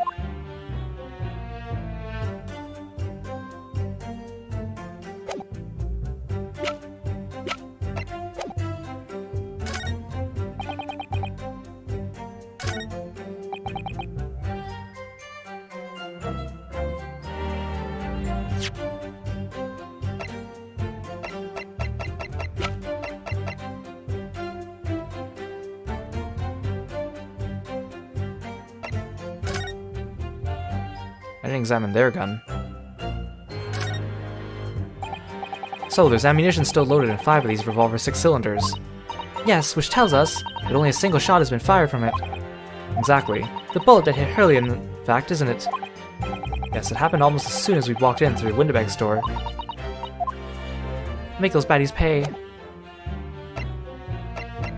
Okay, so, sounds like it's leading me towards saying something that they knew Mr. Windibank.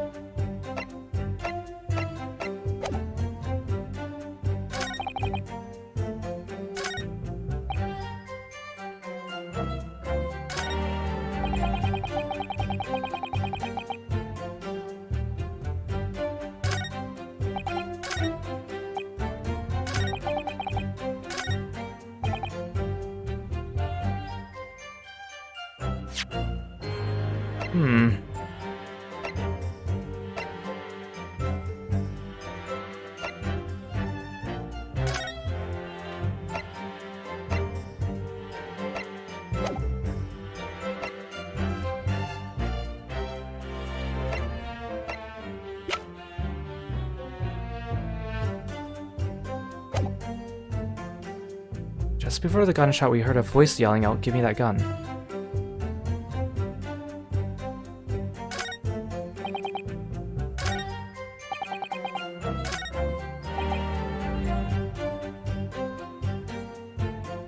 Because this was a new statement I got from pressing them. So I have a feeling I need to present on this. But I was gonna say something along the lines of because he was shot instantly, but they're saying that he spoke just before it.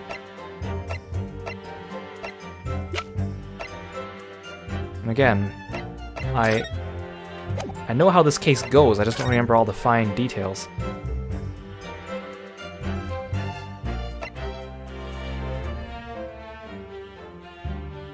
I don't think it's that, but...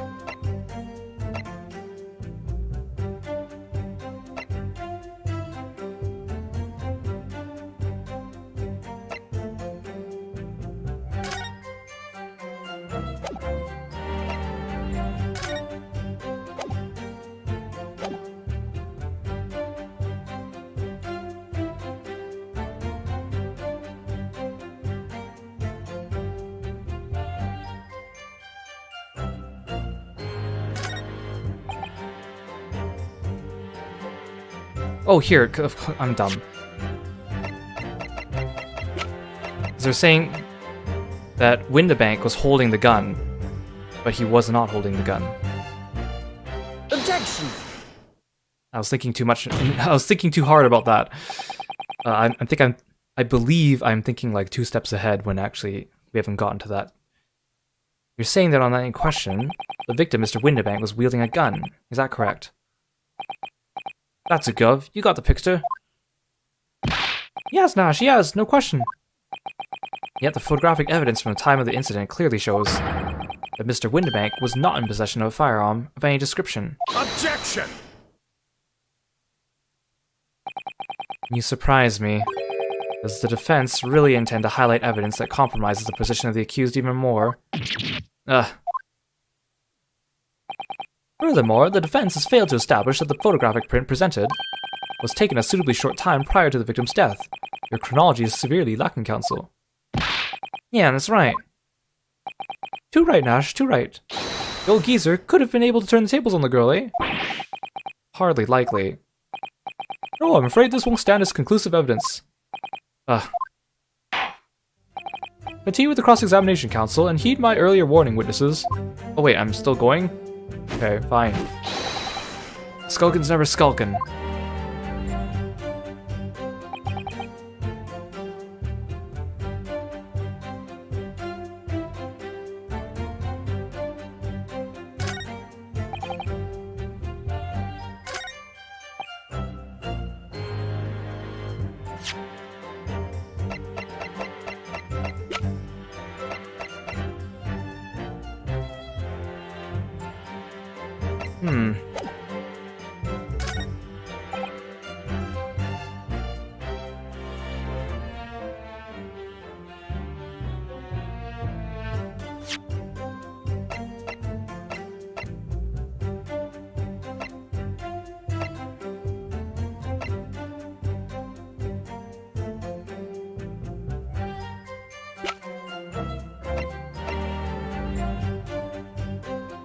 Is it the autopsy report here?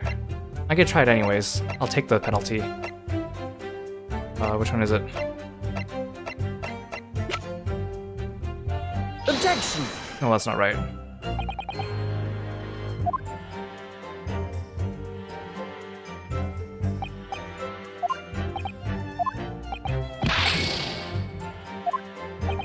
Okay, maybe I need to... do I need to repress them again? That's what happened during the other trial, where I got ahead of myself and I need to... You're saying that Mr. Windabank had a gun in his hands. Oh yeah, I bet that was a sight, eh? Them two waving them guns at each other. Must have got pretty heated. No, I already did this. You heard the geezers say if you don't want to get shot.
Okay, because like, here he's saying, oops, that they were afraid that they were going to get shot next, but there was only one bullet, but they... sounds like they didn't know that, so that's not a contradiction. I'm pretty sure it's like this phrase, though, about the... give me that gun. Hold it! Gun and the voice almost simultaneously. Wavering voice before the yell.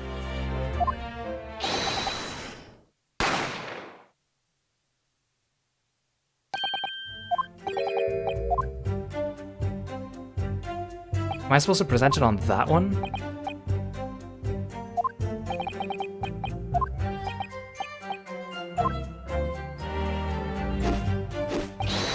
Oh wait, no, because he was shot in the back. So that doesn't make sense. Now that's what they're getting at. That's what they're getting at. So it wasn't the autopsy report I was looking for. It was the picture. Right?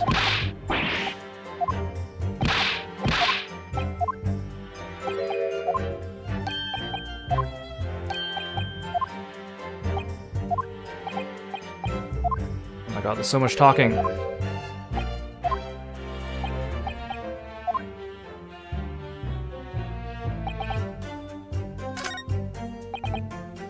Oh no, I didn't mean to hold. Oh no, I didn't mean to press hold it. I meant to press present. Now I have to listen to all this again.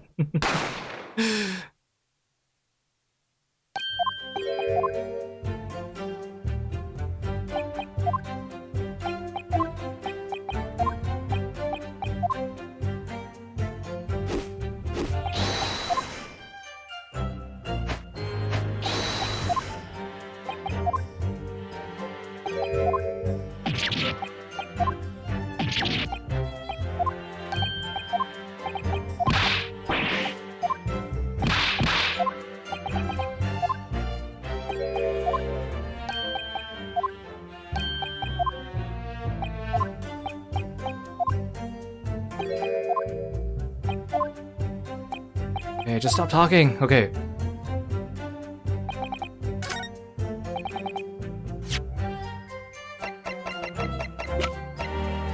Objection! Wait. That should have worked.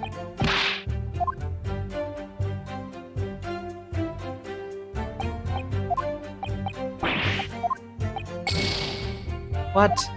Okay, now I'm really...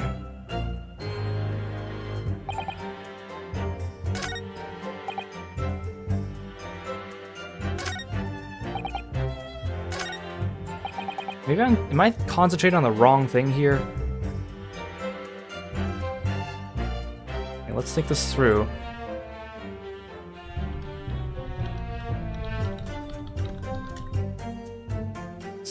Sorry, I overestimated my memory.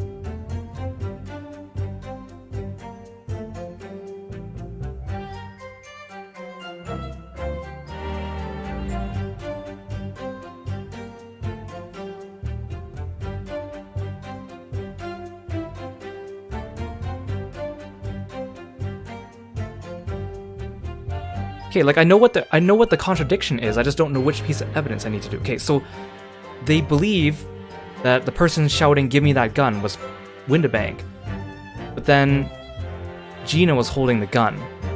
So I found that, but then that would imply that they were facing each other, but he was shot in the back.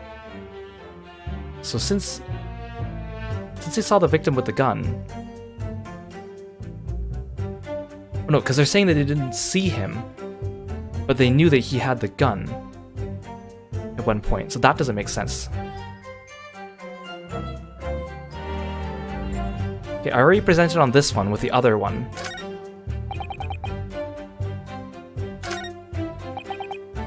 Okay, I need, because it's this statement. Oh no, I clicked too much. That's the last statement saying that they never saw the pawnbroker. But how would they... Which piece of evidence do I prove that they never saw... It's their words that contradict them, but I don't have that as evidence.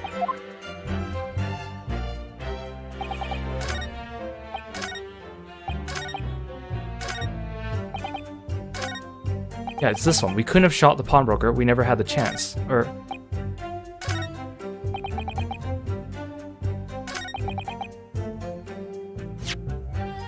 What do I present on that?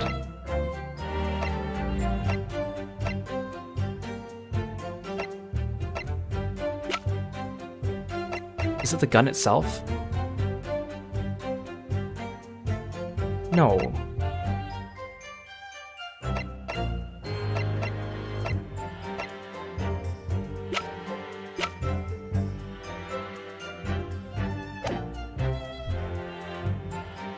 And this is so frustrating because I don't want to lose more lives, but...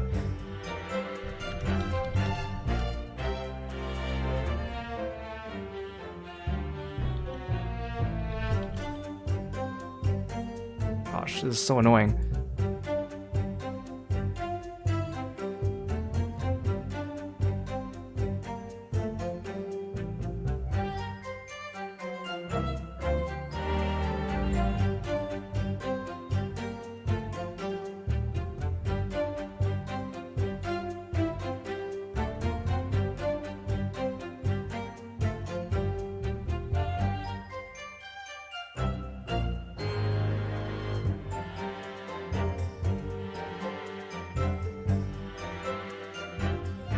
Okay, like... Wait.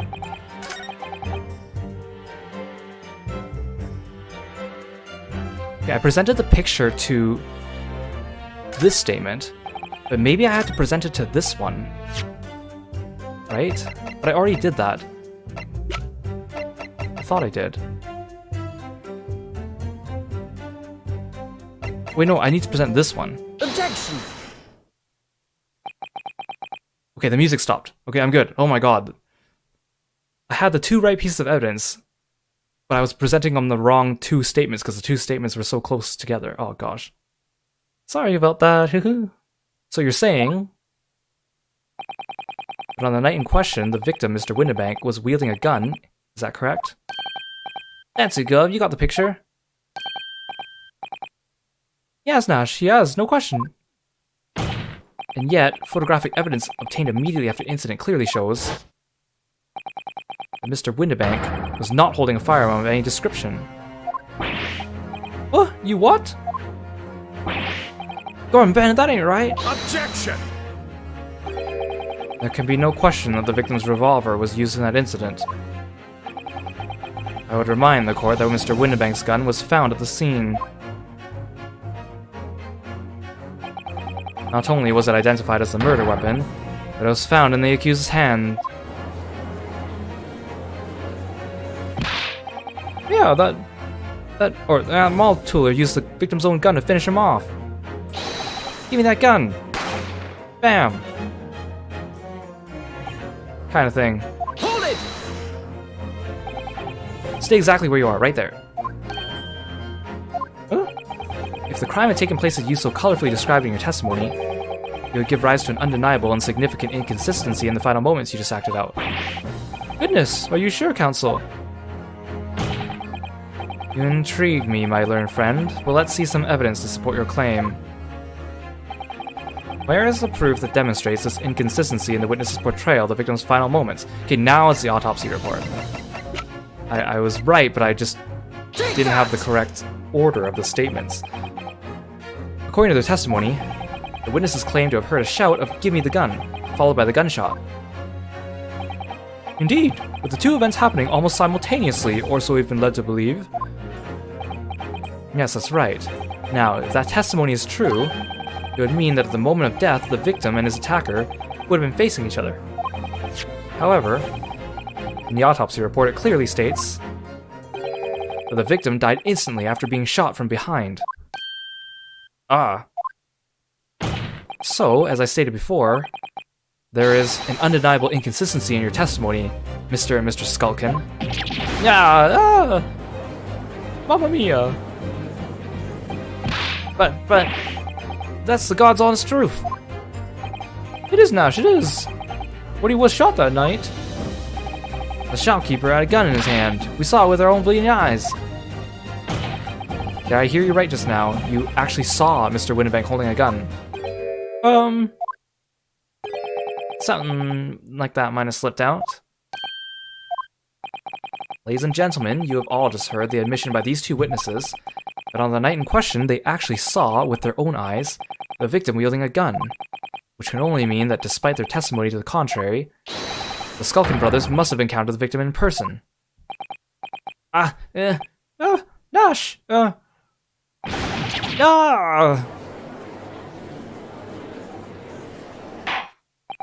Order! Witnesses, explain yourselves at once! Well, the thing is, it wasn't supposed to, It would seem that my previous warning fell on deaf ears. I made it quite clear that false witness would be the death of you. Am I to understand that you replaced the untruths of your original testimony with renewed lies? Ever so slightly, Governor. Truth is, we, Cut it out, Nash, cut it out! If we blab now, you know what he'll do to us. he? Who are you talking about? Let me make your position here perfectly clear. You will talk. There is no other option available to you. Oh, Rev, come on, the game's up. but we have our guts regardless. In case it hasn't been quite sunk in yet, no matter how hard you try to hide it, the truth will come out.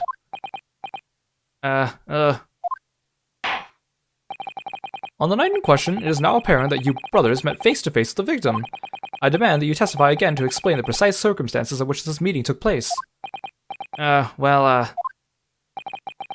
Do we have to? on pain of death. I suggest you make yourselves fully aware that this is your very last chance to tell the truth.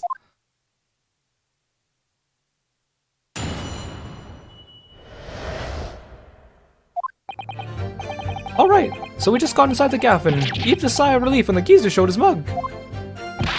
Give me that gun, he bellowed, and then flew at us like we were possessed. I thought we had it. For an old geezer, the bloke was strong as an ox. He chucked me over the counter. I pulled me gun on him, and then he legged it from the door into the back room. You had nothing to do with killing him. That's what happened, I swear. So you're now telling us that moments before the victim was killed in the storeroom, you in fact encountered him in the main part of the shop. Well, yeah. Sorry. Well, we find ourselves at an interesting juncture. This changes matters considerably. But, to be honest, Governor, this time, Nash, we ain't got nothing more to hide. Very well, counsel for the defense, you may proceed with your cross-examination. Yes, my lord. This is it. The moment I've been waiting for. Gosh, I'm so frustrated about that last cross-examination. Sometimes Ace Attorney does that to you. Hold it! Okay, when you say geezer, I presume you mean the victim and proprietor of the shop, Mr. Winterbank. Who else? Sorry, I mean, that's right. He was keeping a close eye on the entrance to the gaff, obviously. We never thought no one was gonna come out of the back room like that. Back room being the pawnbroker's storeroom. Yes, that must be where he popped up from. Only place he could have been. So it would seem the victim was already in the storeroom when these brothers entered the premises. Which means Ginny must have been in there at that point as well. Well, that doesn't make sense, does it? Gina had threatened Mr. Winterbank into the storeroom with her at gunpoint. And why would he have emerged from the same room alone with when the brothers arrived? Oh, I don't know. Did you see the accused at the time? What? That Molly Tooler? Couldn't tell ya. No way, Carver. We had bigger fish to fry then. I mean, the old geezer just lost it. Hold it! You mentioned that Mr. Winterbank shouted those words in your previous testimony too. However, you claim that you heard him yelling at them at the other side of the storeroom door. Oh, did we? The truth is, he was shouting those words at you, wasn't he? Yeah. Was the victim Mr. Winterbank, wielding a gun at the time? Was he ever? Blimey lummy, a great ugly barrel he had pointed straight at me, front piece. So what you're saying is, you definitely saw Mr. Winterbank with a gun at that time, is that right? It is, Gov, it is. Spot on. Then all of a sudden, he came at us, he did. It was Bedlam. I didn't know who was going for. Who was going for who? You were clearly all going for each other. Like Nash said, we thought we had it. I mean...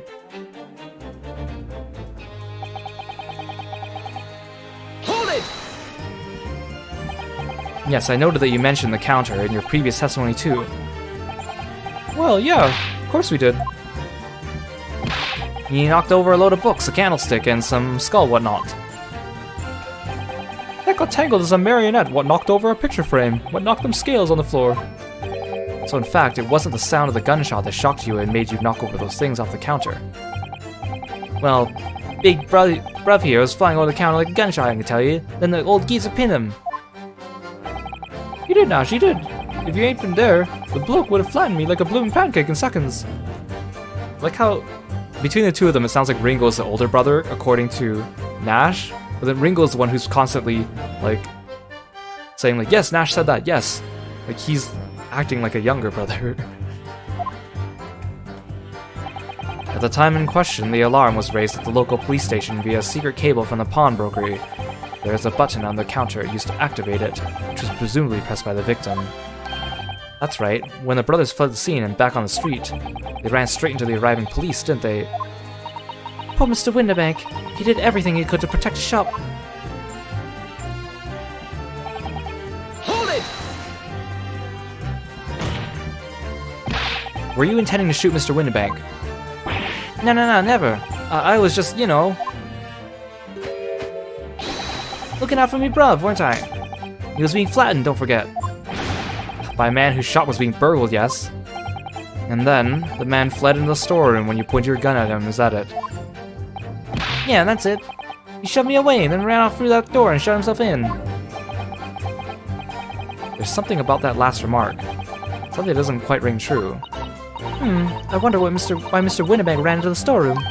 What? Well, according to what everyone's saying, Jeannie was in there waiting for him with a gun. Ah, yes, that's right. Gina allegedly used Mr. Winterbank's gun to threaten him and force him to open the storeroom door. In which case, how did the gun end up in Mr. Winterbank's hands again? I have no idea, but that is strange, isn't it? This little inconsistency could be significant. I should make a mental note of it. Look, the point is, me and me bruv here. That's right, Nash, that's right. Me and me bruv here. Hold it! You said you had nothing to do with it. Nothing at all. Nothing, Gov, nothing. The old geezer went and shut himself in the back room, did he? Locked it was from the inside. We know it was because we tried to open it. That's a decent door, that one. Good and strong. Wouldn't budge an inch. So in the end, the situation remains unchanged. Inside the storeroom with the pawnbroker, there was only one other person. The sole person who could possibly have shot the victim, the accused, Miss Gina Lestrade.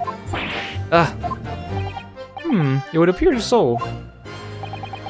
What say you to that, Counsel? I don't know. Was there anyone apart from Gina who could possibly have shot Mr. Winterbank? Well, yeah. Mr. Skulkin. What? What's that look for? From the moment you admitted that you'd encountered the victim face to face that night, the course of this trial changed completely. It did. What is your point, my learned friend? The question we must answer is who could have shot Mr. Winterbank? And is the belief of the defense, the defendant is not the only possible answer at all.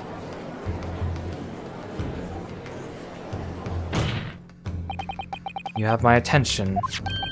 In that case, let us return to this plan of the premises. The victim was killed in the storeroom, which was locked from the inside. Those are the facts. So pray, what other possible answers to the question of the one who shot the man could there be? Counsel, you must now provide answers to the court in respect of 2 conundrums. 2, my lord. Twice as many chances to be right, maybe? Indeed, namely, from what location did the culprit shoot the victim? And furthermore, where was the victim at the time? Understood, my lord. Are you alright, Runo? I'm not entirely sure. There's one other thing I'm sure about. But I can prove that there's a credible new alternative to what happened. It would change Gina's prospects hugely. So now, time for some clarity. Show the court on this plan the answers to the questions posed by his lordship. If you believe someone else could have killed the victim, indicate from where that person could have fired the gun. They could have shot him from the outside. Take that! The defense believes the culprit could have shot the victim from this location here. And in answer to the second question, assuming the culprit fired from the location indicated, where was the victim at the time? Well, he must have been here. Take that!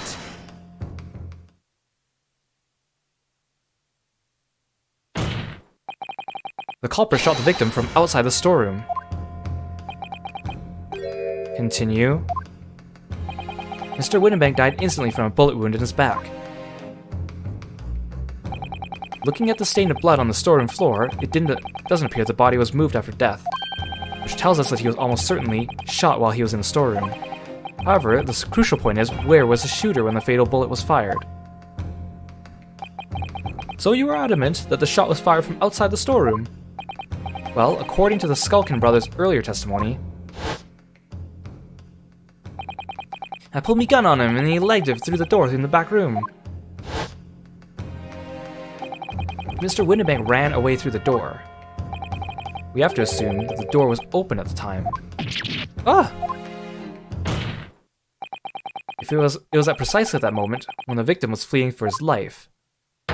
These brothers had the perfect opportunity to shoot the man in the back once he was in the storeroom. What? No!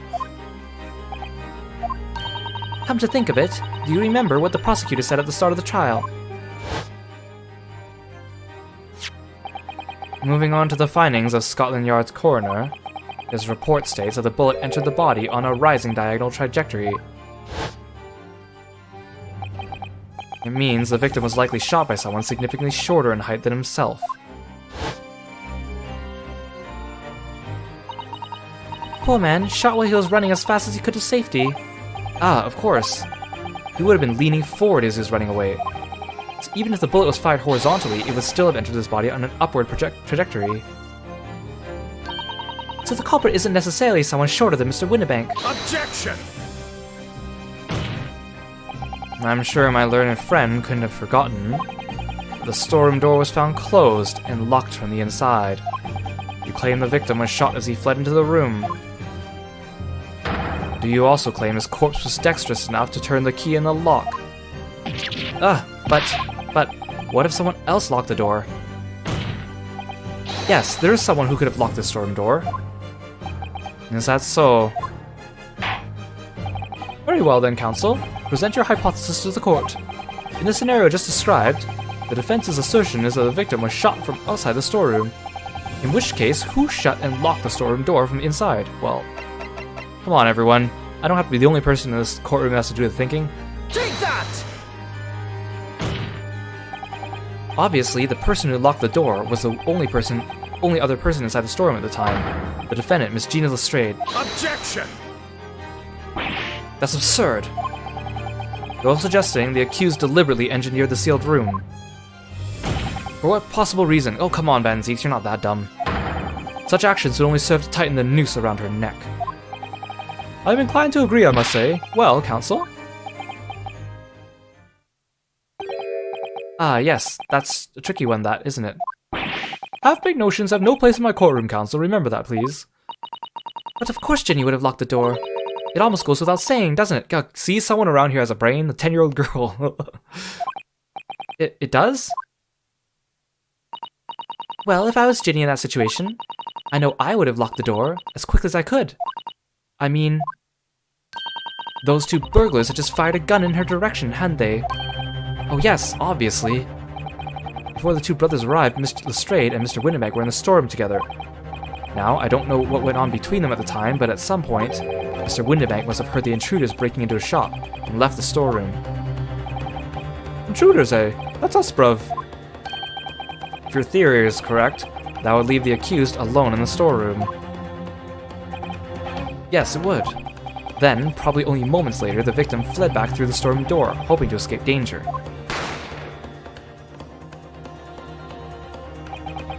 Hit in the back by the bullet, Mr. Windenbank fell to the floor where he was, just inside the storeroom.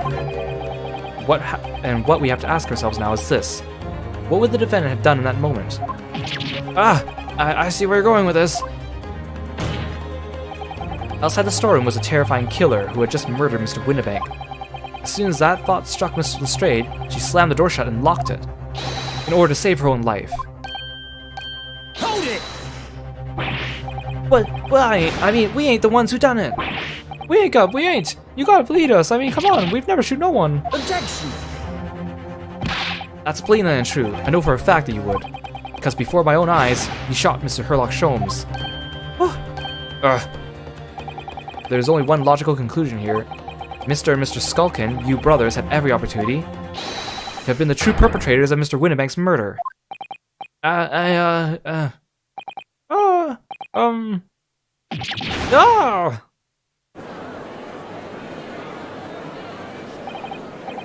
Where does this leave us? You mean to say it wasn't the pickpocket who shot the pawnbroker after all? I should have known it was those three brothers. They look as shady as a dense forest. I like how she said three brothers, because I still think Gregson's one of them. That was amazing, Bruno. All the members of the jury seem to be firmly on your side now. I know, first time ever, and probably the last. Well, I think you've done it. Surely they'll have to give a verdict of not.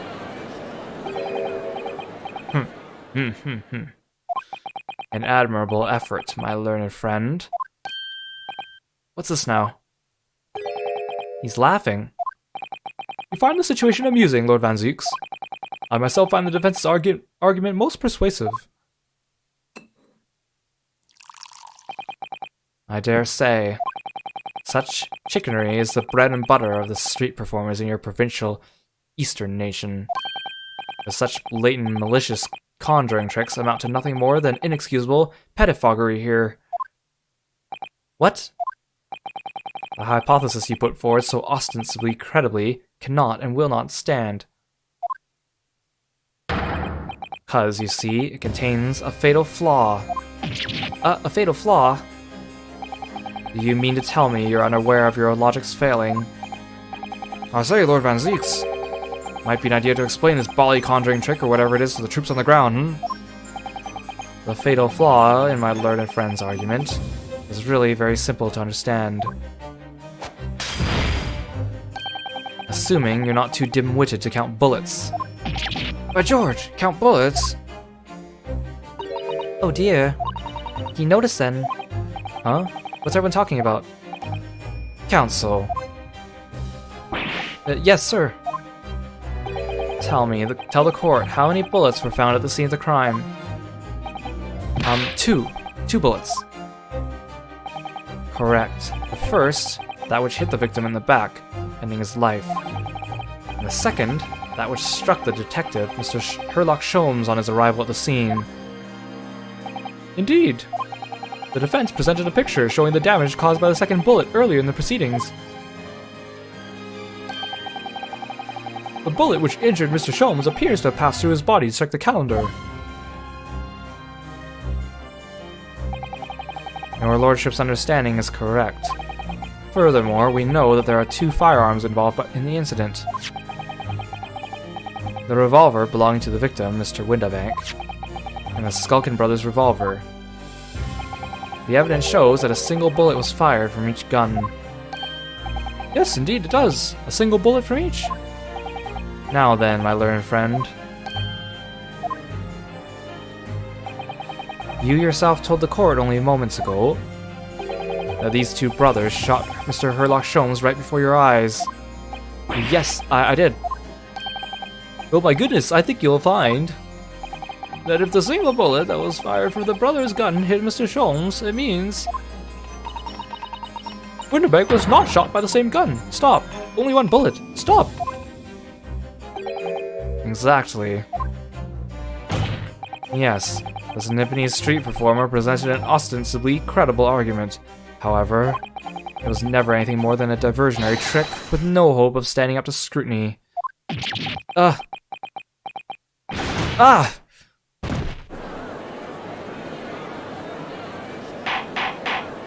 Order, order, order! Pray forgive the discourtesy of flinging the dregs of this hollowed nectar into the public gallery. I wish they had like a sound effect for like someone getting hit, like my leg, or like the sound of a cat when he throws the champagne bottle behind him. Lord Van Zeeks. But this court needs to open its eyes. The accused, Miss Gina Lestrade, is no ordinary little girl. Despite her young years, she can, regrettably, no longer be described as a juvenile. No, the victim in the dock is far from a law-abiding citizen. She is past riddled with criminal conduct. The truth is, the accused broke into the pawnbrokery on the night in question with loathsome intent. As we can see beyond doubt in this print, which depicts her threatening the victim with a murder weapon. And I have here in my possession one more piece of evidence the prosecution wishes to present. A disc. I'll be taking that whatever it is of McGilda's down to the yard, thank you very much. No, don't! Don't give it to him, it's mine, that is. Mine. And I'm sorry, miss, but anything belonging to McGilda has to be taken as evidence now.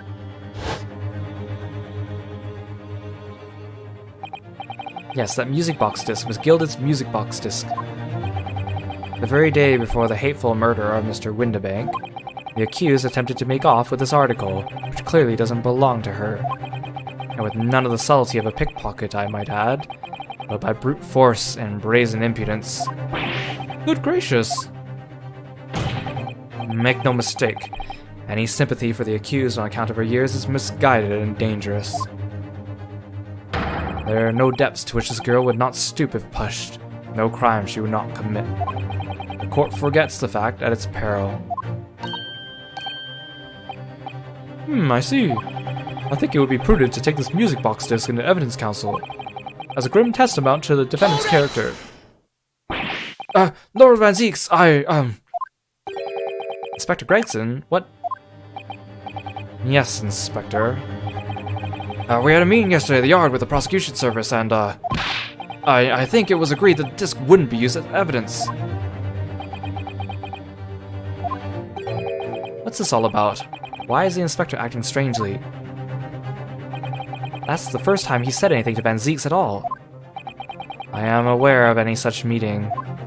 But those were the instructions right from the top. The government bigwigs were insistent. Inspector, I am the prosecutor, and I alone determine how to present my case. Your warning is noted. Thank you. The prosecution wishes to proceed with submitting this disc as evidence, my lord. Indeed, bailiff. The prosecution has established the accused's motive, opportunity, and baseness of character. There is nothing more to add.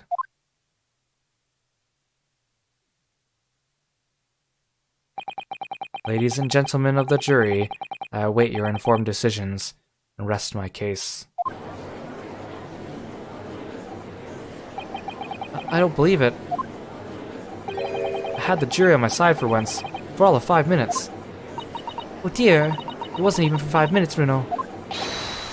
My lord! Wonder if I might say something at this point. Proceed, Mr. Foreman. Been stumbling about in a bit of fog up to now, if truth be told, but all of a sudden... The answer's barely obvious to me, my men. There's only one thing for certain. Oh no. Very well. The court will hear from the jury. Oh, before I forget, I'm gonna examine that disc. Because I know I'm gonna forget. Oh, Bruno, look! This is blood! Yes, you're right. Just a small smear, but definitely blood. Actually, I feel as though I might have noticed that before. Aha, then it's my time to shine again. I thought I'd be waiting forever. Alright, hold still with that disc, Bruno. Can we get this done quickly, Iris? In a flash!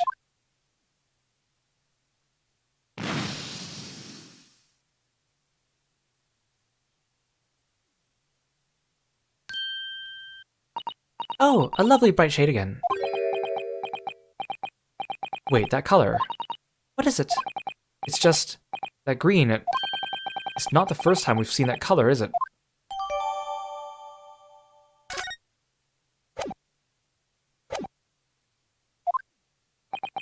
Ladies and gentlemen, you will present your leanings as to the defendant's culpability.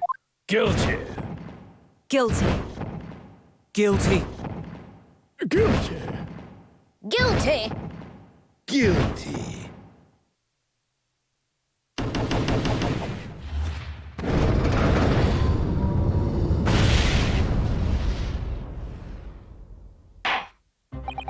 We have a consensus among the jury, it seems. When you have eliminated the impossible, whatever remains Must be the truth. That's my line. I wrote that for Hurley. How dare he use it against us? That is one of Sherlock Holmes' kind of famous lines that he uses in the books, right? Don't worry, Iris. I don't think we're finished yet. There's still more to this case than we realize. It must be, because there's one thing that I'm absolutely certain of. Jean didn't shoot Mr. Windibank. That's beyond any doubt. Very well. We will proceed with the second summation examination of the day. Mr. Foreman, are you and the other jurors ready? Garrett Abscodred is primed and ready for action, sir. Very good. So, ladies and gentlemen of the jury, you will each explain on what grounds you have now determined the defendant to be guilty.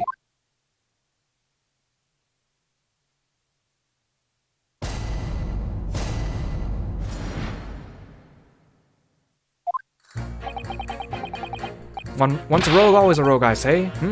Different breed to us law-abiding citizens. As only 2 bullets were found at the scene, I would say the whole case is done and dusted. You don't need a stereoscope to see the truth here. Every which way you look at it, that was the pickpocket.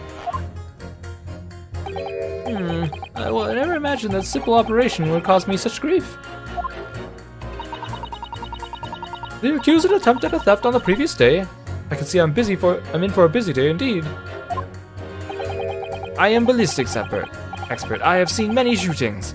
There is nothing I do not know about guns. It would seem there is little remaining room for doubt.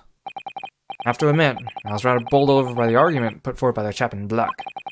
When that fell apart like a house of cards, I saw that I'd jolly well been hoodwinked.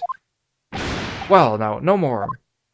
The whole courtroom's turning against me. It's not fair. Iris?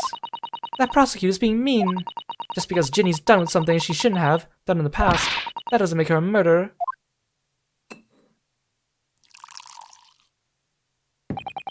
Allow me to savor this fruity vintage while I savor the spectacle of your fruitless debate on the matter. Here's to the truth coming out, eventually. That's enough preamble. Counsel, proceed with the summation examination.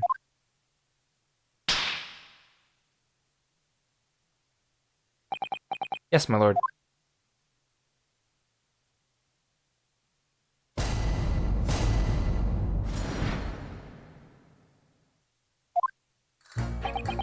Hold it! Just because Miss Lestrade has a history of pickpocketing, she must be guilty of murder, is that what you're saying? Ah, well. Are all members of the British Army so quick to judge? I beg your pardon. Are you mocking Her Majesty's Armed Forces, the greatest military organization in the world? No, I'm simply illustrating my point. Making assumptions about people because they're a soldier or a pickpocket is wrong and dangerous. Well, yes, might have a point there, I suppose. Let's not forget the girl had already shown she had it in her from before. She's clearly a criminal sort through and through. Can't deny it. When you say that she had it in her before, are you referring to this? Exactly. Tried to swipe that only a day earlier, Or am I mistaken? Not exactly. Given that I was actually there at the time, it's hard to refute that. I've never actually seen the real thing. I can't wait to have a closer look at it. Oh yes, of course.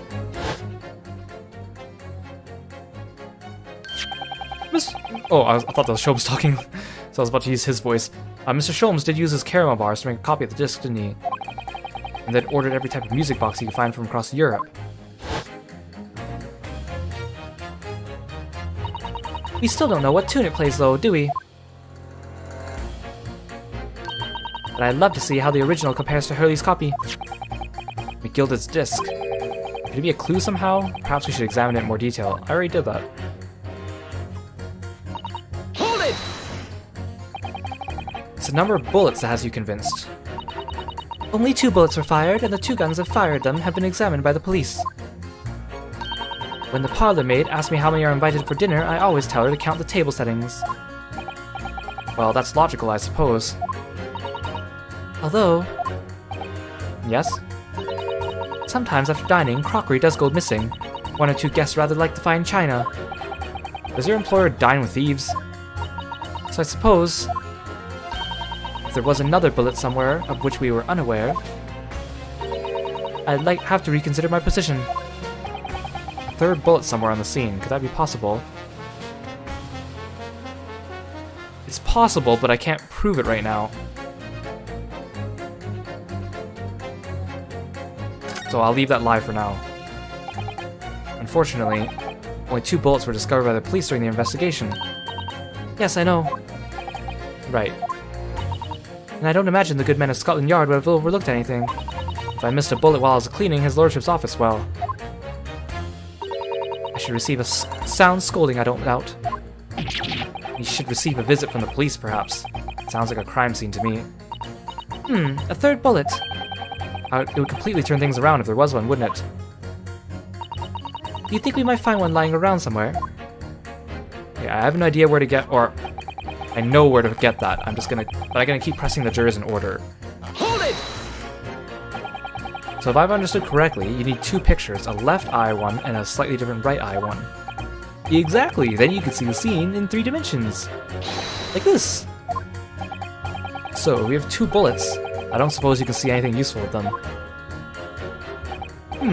I think you'll find that no matter how much you squint, the truth of the situation always looks the same here. The only person who could have shot the victim is that girl in the dock. How can you be so sure of that? Think about it. The Skulkin brothers shot the great detective, didn't they? Oh, I changed that guy's voice halfway through that conversation again. Yes, it's been mentioned once or twice. Well then, surely it's coming into focus, isn't it? This is a waste of time. I'm not gonna change this man's mind anytime soon. Okay, this is the guy I need. Hold it! Would you please stop muttering about things that have nothing to do with this trial, sir? The defendant's life is on the line here. Well, the thing is, I couldn't really say that has nothing to do with this trial, to be honest. Huh? I mean, there's no question that the man was shot, but the bullet has simply vanished from his stomach. It's quite inexplicable, don't you think? I almost don't want to ask, but this surgery you've been muttering about all this time, you were operating on... What was the fellow's name again? Hair... Lich? No. Hair... Lock? No. Hair Lock? Erlock Sholmes, by any chance? Yes! Good lord! It was that Hairlock fellow! What? You're the surgeon that operated on Mr. Sholmes? Yeah, that's right. Using the very latest anesthesia techniques. I might add, it was a fairly major op, I tell you. This is crazy. Let me see. The fellow was brought in not long after midnight, if I remember correctly. They said he'd been shot by some other criminal. Or some criminal or other, so I opened him up like a shot. The funny thing is, I went over his insides with a fine-tooth comb and couldn't find the bullet anywhere. So I'm afraid I had to throw up my hands and just stitch the fellow back up. I hate to state the obvious, but... Yes. Surely that's because the bullet is still at the scene of the shooting. The counsel for the defense is correct, as is clearly shown by this photographic print.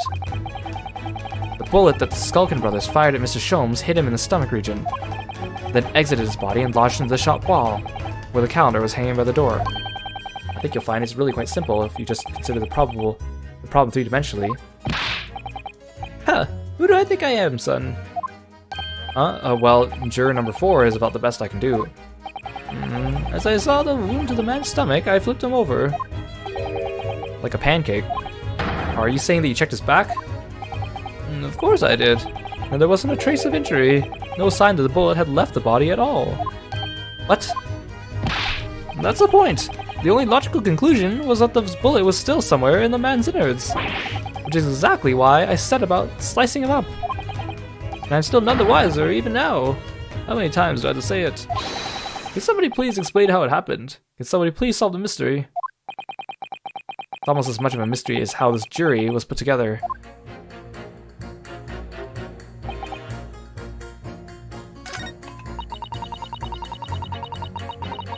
The accused attempted a theft on the previous day. I can see I'm in for a busy day ahead. Hold it!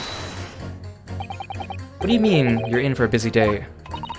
Forgot to say, stop. Do excuse me, stop. I am a communications officer. Stop. A communications officer? Does that have something to do with the sending telegrams? Everything from personal messages written by members of the public to the latest news in the capital. I convert all the messages into Morse code and tap it out to the entire world electronically. To the entire world? Thousands of miles of cables under the sea. Stop. Worldwide communication network. Stop. Information transmitted to and from all corners of the globe. Stop. Ah, yes. She was getting equally worked up about radio waves like before, wasn't she? I specialize in communicating information from government departments and newspaper offices. I see. I'm sure I have to wire the newspaper reports of today's guilty verdict later. So no sleep for me tonight, I imagine. Let's just finish the trial first, shall we? Hold it! I thought you were just a tourist.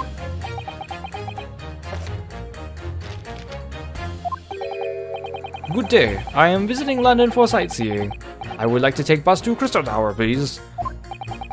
There's no way he's just a visiting tourist. So, you're a ballistics expert. Who knew? I have much experience with guns. Ah. I have lived through many, how do you say, extreme, violent bath of, no, blood of, Ah, extreme violent bloodbaths, perhaps. Those. Extreme violent bloodbaths. English is very difficult tongue. Considering the sort of people you associate with, I'm surprised you still have tongue. Anyway, if you have questions about bullets and guns, you ask me. There is nothing I do not know, no mystery I cannot solve. He's very confident in his knowledge of guns, that's for sure. But, if possible, please, only in Russian language. He's not very confident in his knowledge of English, though, is he? No, still, we should bear in mind, he's our man if there's a mystery about guns or bullets. Van Zeeks has managed to convince everyone. When you have eliminated the impossible, he said, but he hasn't. If we're going to fight back, we need more material. We have to fight back. We have to turn this trial around again.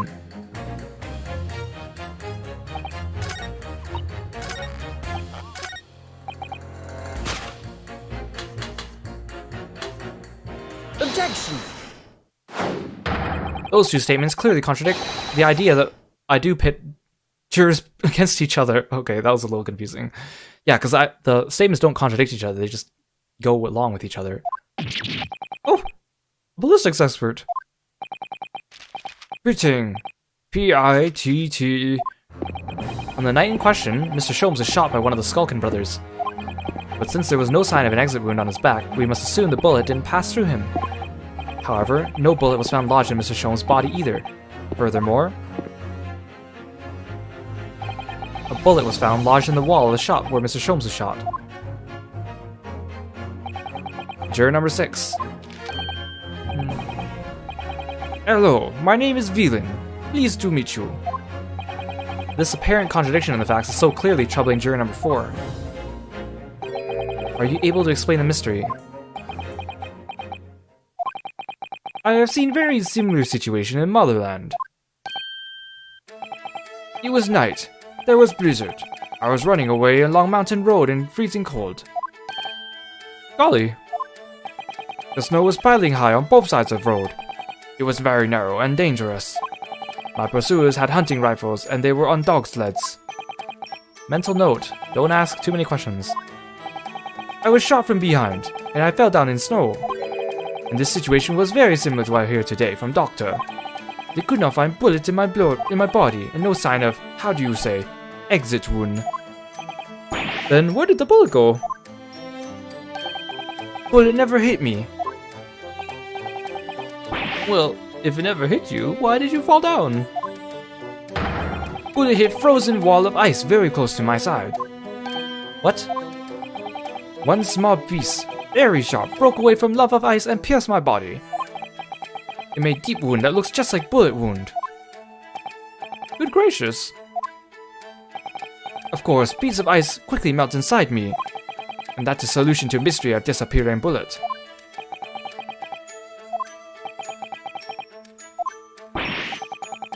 But that doesn't answer the question at all. The shooting happened in a pawnbroker shop. Not some snowy mountain road in another country. Just an idea, but we might not be looking at exactly the same scenario here. Bruno, where exactly was Hurley shot again? Well, according to the report, in his stomach. Sort of around the area, I think. Well, that's precisely where he always wears a little pouch on his belt. A pouch? Actually, I might have noticed something like that. Yes, a pouch. It's where he keeps 3 glass vials of very dangerous chemicals he uses in his investigations. What? Really? Doctor, where's the pouch Mr. Sholmes was wearing? The fellow had nothing like that on his person when he arrived at the hospital, as far as I remember. If I may, Lord Van Zeeks, while I realize it is forbidden for the prosecution to interject during a summation examination, I should inform the defense I have the pouch in question in the antechamber outside the courtroom. Sorry? As I understand it, when the police arrived on the scene and found Mr. Sholmes injured, they removed the pouch in order to assess the wound. Ah, thank goodness. I thought I was getting forgetful for a moment. Since then, it has been in my safekeeping along with other evidence related to the case. I can personally vouch for the fact it has not been touched since the incident occurred. Very well. While extremely unconventional during a summation examination, I must demand the prosecution presents the item in question with all speed. Bring forward Mr. Herlock Sholmes' pouch. I see. So this is the pouch worn by Mr. Sholmes on the night in question, is it? Look at that! One of the files is broken and the leather around it is scorched black. It's almost as if the file exploded. Exploded? So, that night, the bullet from the Skulkin brothers' gun struck Mr. Sholmes' pouch. And it was the glass vial exploding the cause of the fellow's injury. This bullet did not penetrate victim, but was deflected into wall of shop.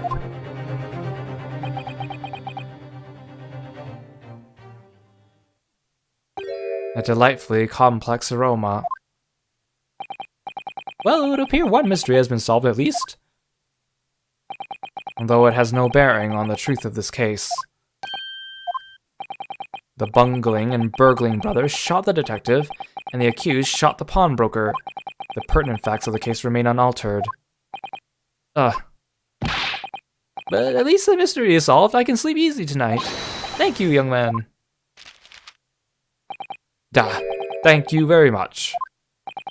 Glad I could help. Due to its bearing on the conundrum to solve, the court will sequester the scruffy pouch as evidence. Hurley's pouch isn't scruffy. Now, the summation examination. It would appear the defense is somewhat struggling to alter opinion, Please, my lord, a little more time. After all, that's a new piece of evidence. It could be a valuable clue, and you can't afford to overlook anything here, Ryunosuke. There's still a way to turn this around, somehow.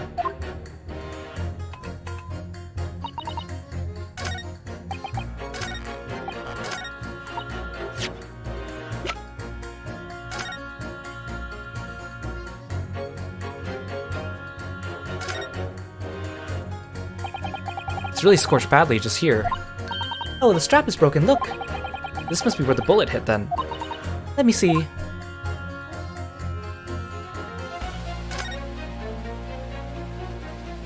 What the? Iris, look!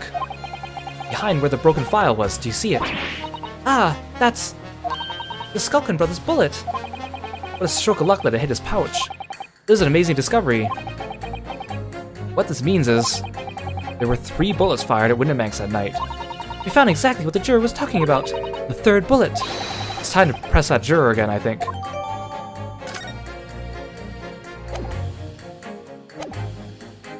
Hold it! So number of bullets is that... you know what, I'm just gonna skip this actually, since we already read it.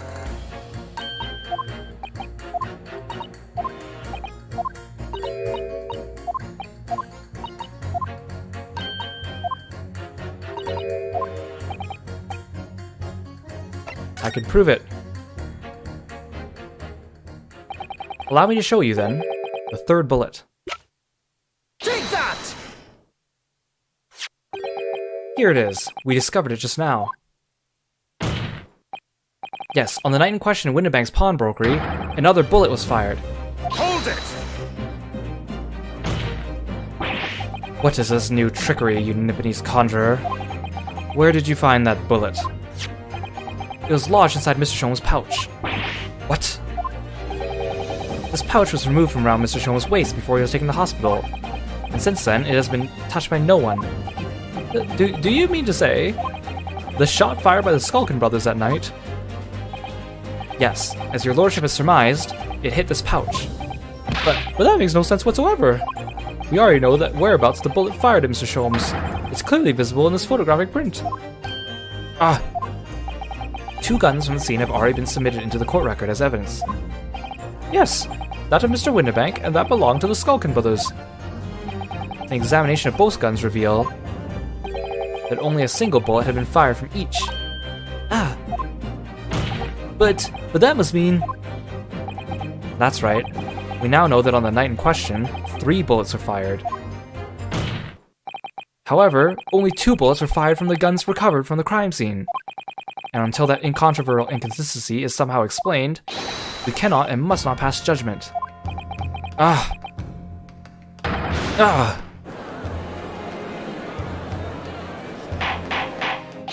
Order, order, order! While this summation examination remains incomplete, the court has been pressed with new facts. Facts that would appear to shake the very foundations upon which the case against the defendant has been built. As is my prerogative in this situation, I hereby temporarily suspend the summation examination. By Jupiter! What? Bailiff, bring the witnesses back to the stand at once!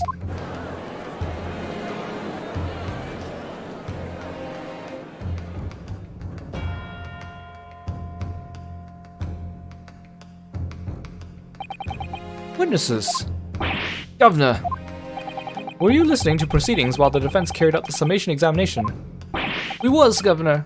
Or... What do you sound like? We was, Governor, we was! Perhaps we can dispense with the tedious preamble. Simply answer this one question. A 3rd bullet has been identified at the scene of the crime. What do you make of that? Make of it, Gov? I didn't make nothing of it if I can help it. Is it one of yours? Go blind me, Gov, go blind me, not a chance. In that case, did you have an accomplice? What? What? Never! The Skulkin brothers work alone. Just the 2 of us, it's our trademark. How soon we forget poor Sulky. Only 2 of the bullets from the crime scene originated from the firearms we have in evidence. Then the 3rd bullet was fired from another gun. Where is it? Lummy, that's, Ed Scratcher. Counsel for the defense. Yes. I should like to hear your thoughts regarding these new developments. The 3rd bullet, and the mysterious missing firearm from whence it came. Thinking back over all the testimony we've heard, all the evidence we've seen, I think I'm starting to form a picture of what really happened that night. My lord, I think it's clear what this 3rd bullet tells us about the Skulkin brothers.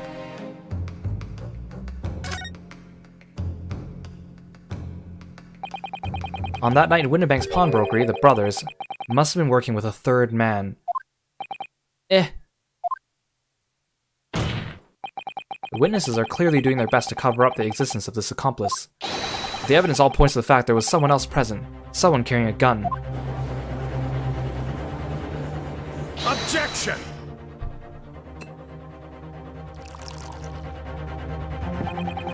An accomplice, you say? Pigswill. These protracted proceedings have already forced us to endure 2 summation examinations. Yet in all that time, there has been not a murmur of a 3rd man.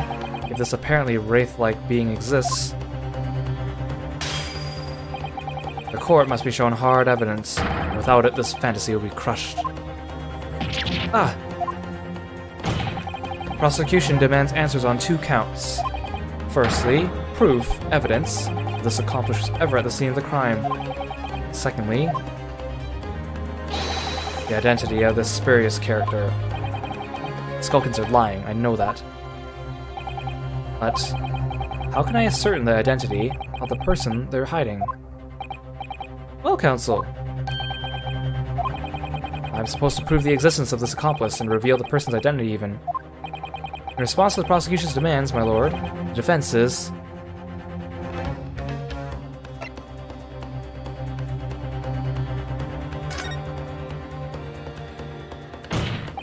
The defense is... unable to complete a sentence, it would seem, much less provide any credible answers here. Yes, it would appear so. Very well, this trial will... Wait. Please. Good gracious, Counsel. I have to keep the momentum going here. I can't give up now. This is just like scientific research, if you ask me. Sorry? When you start doubting yourself and thinking you can't possibly work something out, you become blind. Even though in truth the answer you're looking for is right there in front of you. The answer is right here in front of me. My lord. Actually, the defense would like to present answers to the questions posed by the prosecution. Oh, I thought I was supposed to say, unable to present anything, and they go, why not? And I say, it's because I don't actually know the man's name, or something like that. That's where I was going with it. But it looks like they've course-corrected me. So, my Nipponese friend, despite the swimming eyes, you seem to think you have something to say. But your earlier tongue-tied display will not go unpunished, aw damn it. I wish I bit my tongue instead of speaking before I made up my mind. It would have hurt less. In that case, Counsel, I would ask you to present the evidence without delay. On the night in question, in the moments leading up to the death of the victim, what proof have you that there was a third intruder present at the scene? I have to present the bloodstain. But I need to present it with the disc. The evidence is right here in this portfolio. By Jove, that portfolio again, is it? Do you expect the court to rifle through your papers itself? Be more specific. You claim one of those blood samples proves the presence of this third intruder. Well, which one is it?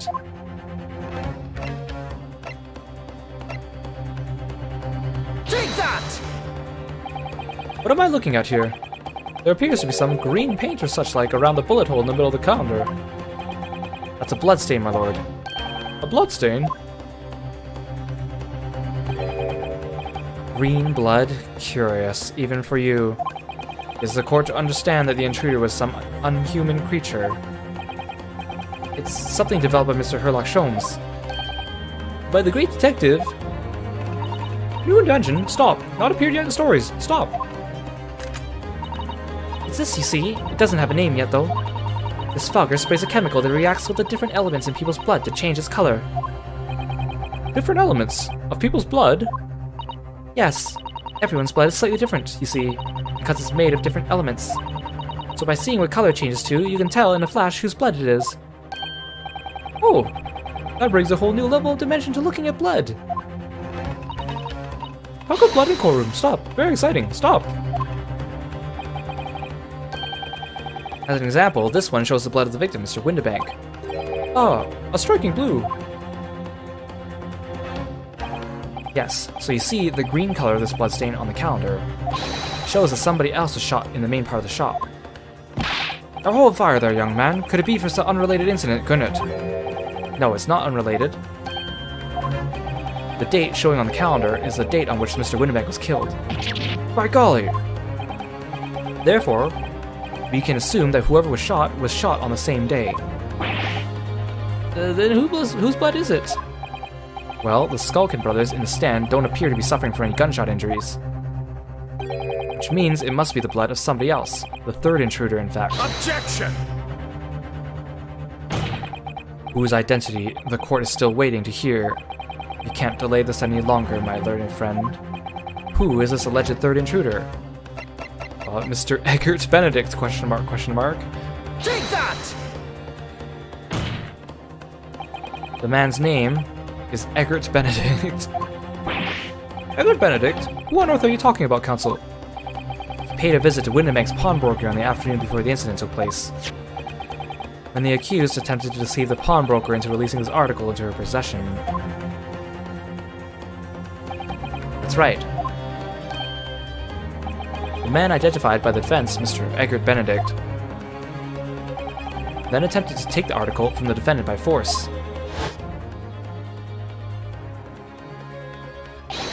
Roka!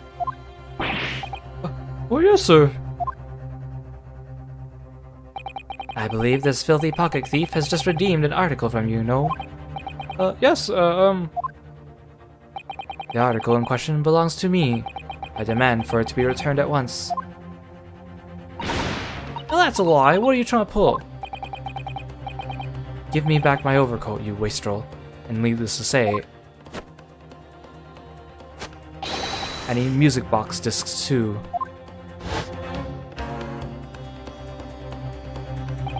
Inspector Gregson was there at the time and can attest to what happened. In the end, it was the inspector himself who took the disc. Can you corroborate this account, Inspector? Yes, my lord. That's more or less what happened.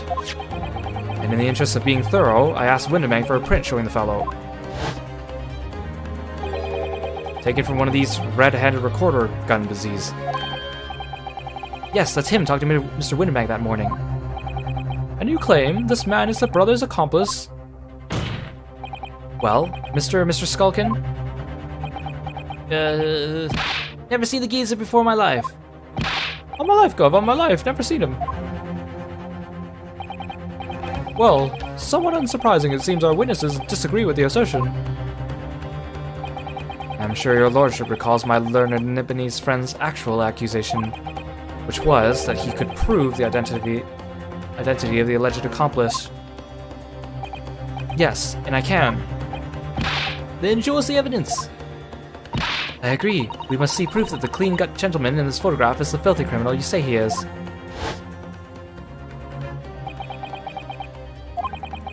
This is the last piece of evidence. I've had a feeling that something has been missing in this trial from the very start. But now, I'm going to drag it kicking and streaming into the courtroom. Are you ready to present your answer to the court then, counsel? Yes, my lord. The defense will present the evidence now. Proof that the man pictured in the photographic print was in fact the person struck by the third bullet. Take that! That proof is right here, in this portfolio. Good gracious, counsel, does that portfolio contain the answers to every question posed? I see you share my interest in claret-colored liquids, my Nibonese friend, but... enough. The court demands to see further evidence. Which blood sample proves the man you identified was the one shot by the third bullet at the scene of the crime? Take that! As I mentioned before, on the afternoon of the day in question, the defendant attempted, deceitfully, admittedly, to reclaim this disc from Winterbanks. Which is why this aforementioned Egbert Benedict appeared on the scene, I believe. This man then attempted to purloin the article from the defense's possession, no? That's correct, my lord. I myself was present at the time. It was from following this that the minor incident occurred.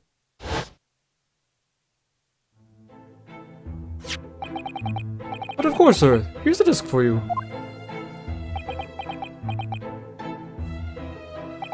Very well. Then I shall bid you farewell. Say goodbye to style. Wait a minute. That disc is mine. What do you think you're doing, you little tramp? You've drawn blood, you filthy animal.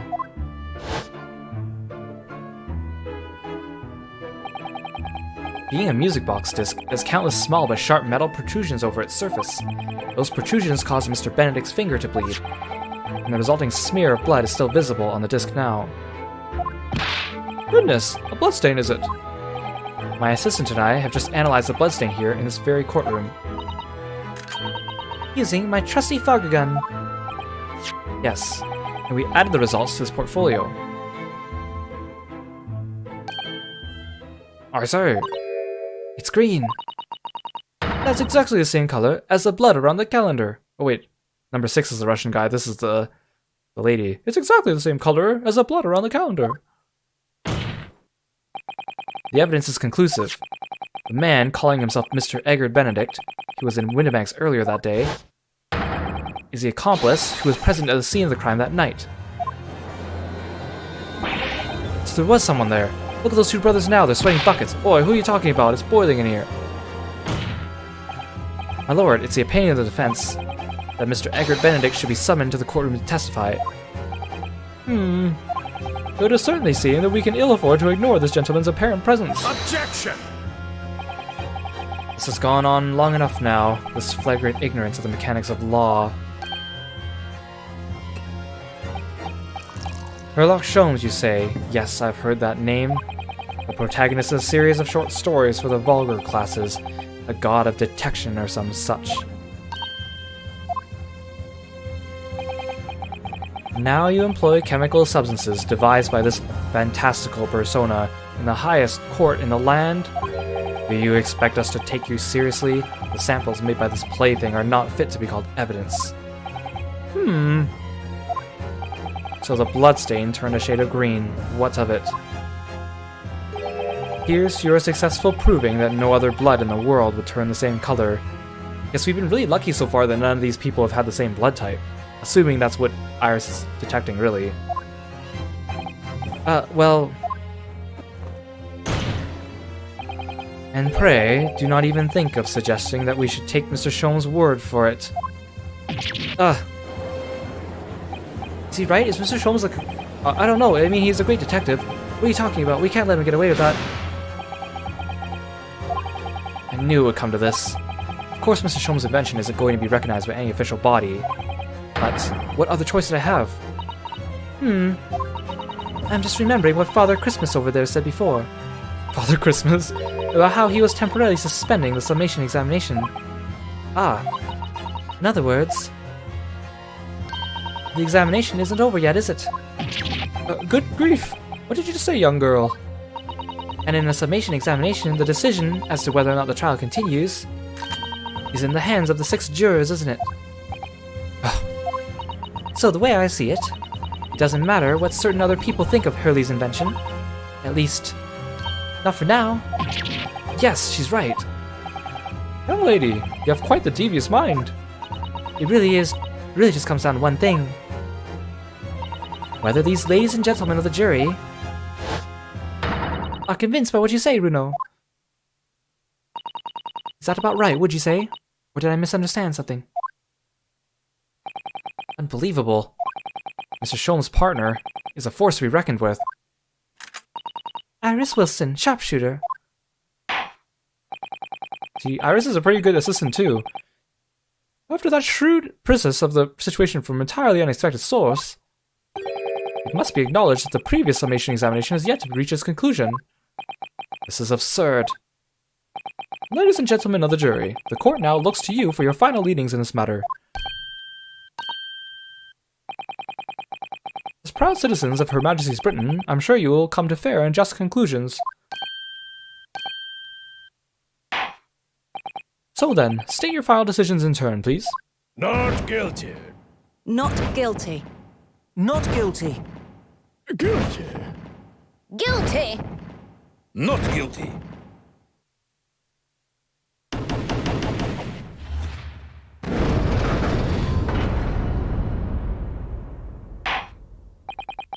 Two call guilty and 4 call not guilty. Such is the outcome of the summation examination. Objection! My lord, with all due respect, this is an outrage. The prosecution refuses to accept this decision. On what grounds? If these jurors are persuaded by some half-baked concoction devised by a pretender to real police work, then they are too ignorant to be trusted with the judgment of anyone's guilt. I'm sorry, Lord Van Zieks, but the outcome of the summation examination cannot be ignored. This trial will continue. Yeah, you hold him to it, Judge. Usually the judges in Ace Attorney are known to be, like, a little bit of a coward, or they give in to the prosecution. This guy seems to have it.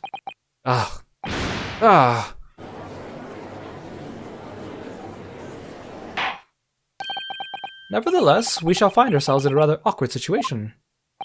The defense has very reasonably requested the subpoena of a new witness. But sadly, I fear that will be impossible. What? The name the gentleman gave for himself, Egbert Benedict, is quite clearly false.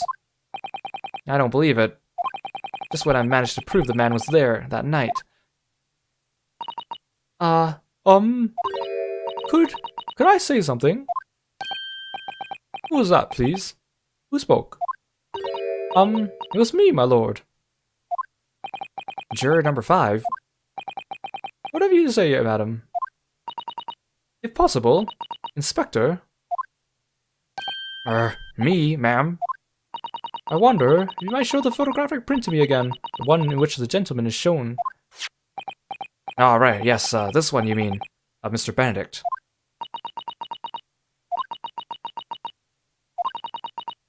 Yes, there's no doubt in my mind. Juror number 5, you don't mean to say you know this man? Yes, I know him. What? No. Good gracious! So many coincidences on the jurors in these games, huh? Order, order, order! Juror number 5, how on earth? I am a communications officer, stop. As we can clearly see. The gentleman in this photograph is, stop. Also a communications officer, stop. He works in my office, stop. Oh my god, her eyes are sparkly and she's got blush. Very talented operator, in fact, stop. He should be in the communication station now, stop. Tapping away on the telegraph, stop. This doesn't seem right somehow. I can't put my finger on why, but it doesn't feel right. I suppose we all imagined the accomplice would be some sort of hardened criminal. It's a bit unexpected to find out he has a respectable job by day, whatever he gets up to at night.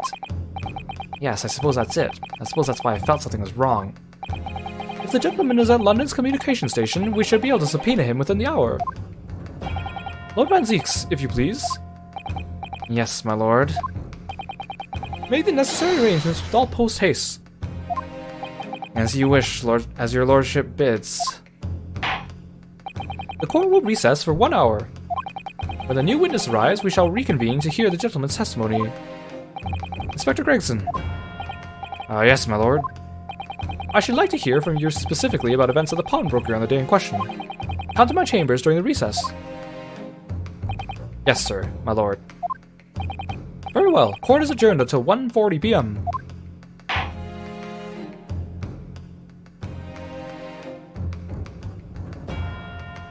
Things are getting interesting.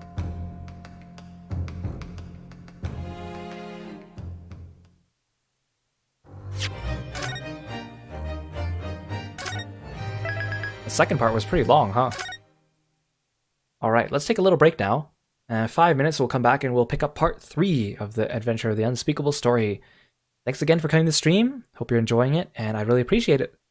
See you in 5 minutes.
Hey, welcome back. Moving on to part 3 of the Adventure of the Unspeakable Story Trial. Man, could you imagine, like, my original plan was like, oh, we'll get through one case per day. That would not have worked if I tried to do yesterday's stuff with today's stuff. This trial is quite lengthy, isn't it?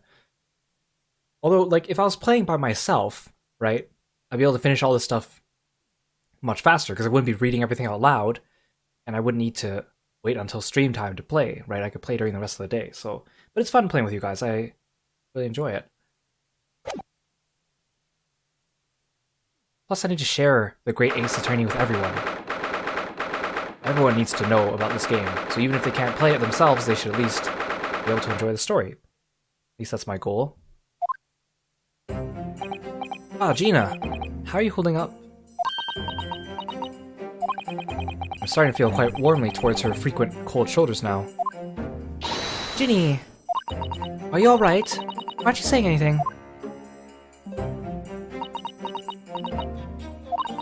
What's the point, eh? Why go to all this trouble and fight so hard for the likes of me?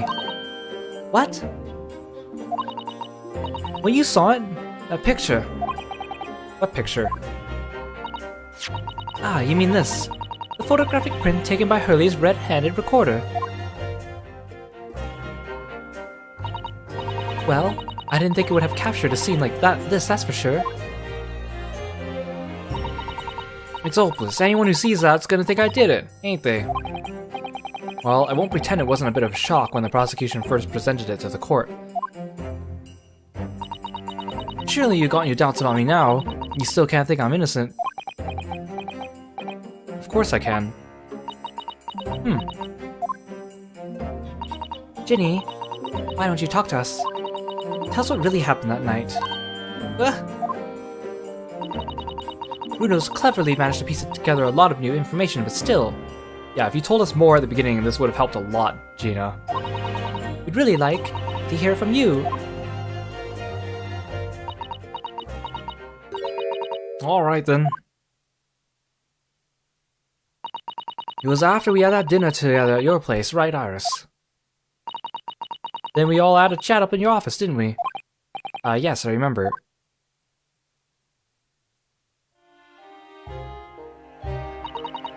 After that, I just couldn't go to sleep. So I slipped out and went down the street to the 2-to-1 to Winnebank's place. I had to know if Iris' story was there or not. The Hound of the Baskervilles. I don't know what it's about, nothing. But if you ask me, there's something in it that Sholmes don't like. Something what he don't want people reading. So that's why he lied to Iris while sticking it in with Winnebank for safekeeping.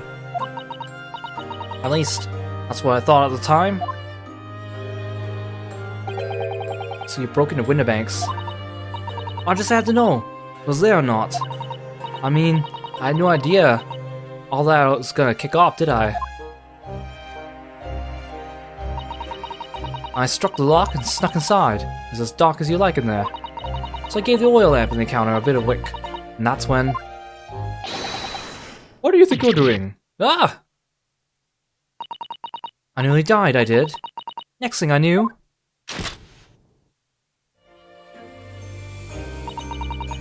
I grabbed the gun off the counter and was waving in the air like I don't know what. Ah, you're the girl who was in here this afternoon. I didn't think pickpockets went in for armed robbery. The mantle script. Have you got it here? Did Sholmes leave a load of papers with you, a story? I beg your pardon? The Hound of the something or other, it's here, I want to see it. I'm sorry, young lady, but I'd sooner die than relinquish an article belonging to one of my customers. I don't want it. What would I do with it anyway? I just want to see it's here, that's all. Oh, you want to see it, do you? I want to know if Sholmes really pawned it here or not. Please, just let me see it and I'll go. Oh, very well then. But for pity's sake, stop waving my gun around, would you?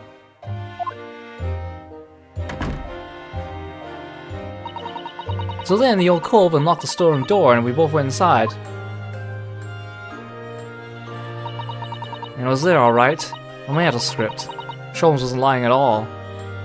This music is so sad. It's one of the reminiscence themes of this game. It's for this particular case actually. I think it's called like to be able to trust one another or be able to trust other people or something like that. Which is the whole theme of this episode. You did that all just to check for me, Ginny.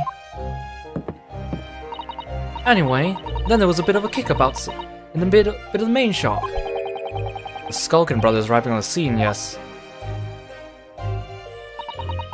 What was that noise? Someone's breaking in.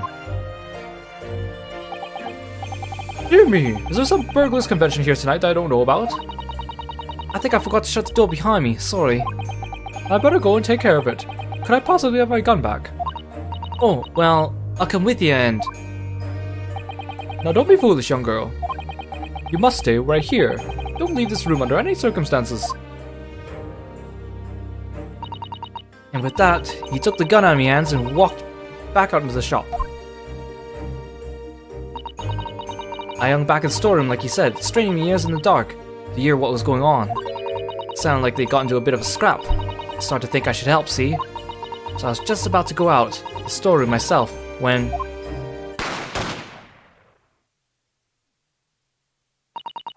I heard a couple of shots go off. 2, I think. Almost at the same time. Then there he was, right at my feet, lying face down on the floor. I was right next to the storeroom door, so I slammed it shut and locked it quick as you like. Because you thought whoever shot Mr. Winterbank might come for you. Yeah, so I went to grab the old cove's gun. I figured I'd put up a fight at least. When I got a better look at him, I knew.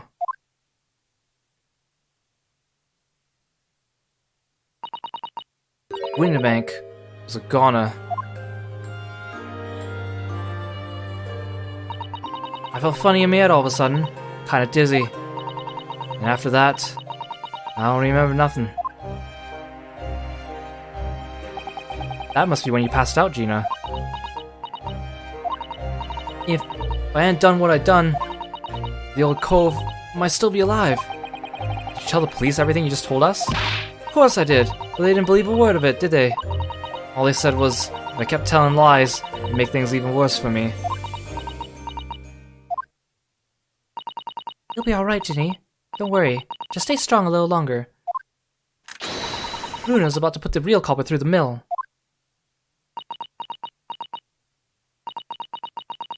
That cove, what was there that afternoon? That Eggert Benedict.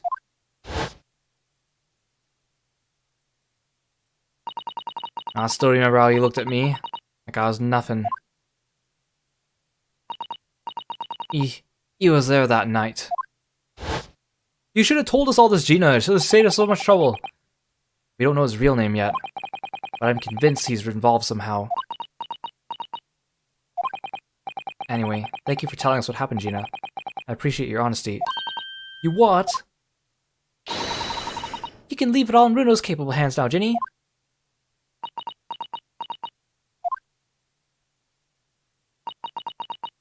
Mr. Naruto.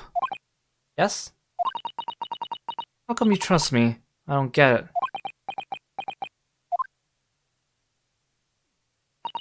I mean, have you forgotten what happened here before? Come on, it was only 2 months ago. Me and McGill did. We told you a whole pack of lies. And you got the big bog trogger off with him, even though he was a killer. No, I can never forget that. Oh, I did what I thought was best at the time. The pain of that error of judgment doesn't get any easier to bear. Still, don't forget that I also made you a promise. I told you that I'd be on your side to the bitter end, no matter what. But what if I'm lying? You could be working to get the kill off the hook, all of it, you know? I was once in your position, Gina. I was the accused in a trial. You were? Before I left Japan, I was accused of murder. As strange as it might sound, the circumstances of the crime were pretty damning. I was sure that no one would believe it wasn't me who'd done it. Oh, Runo. But there was one person who stood up for me, believed in me, and was prepared to defend me. My best friend.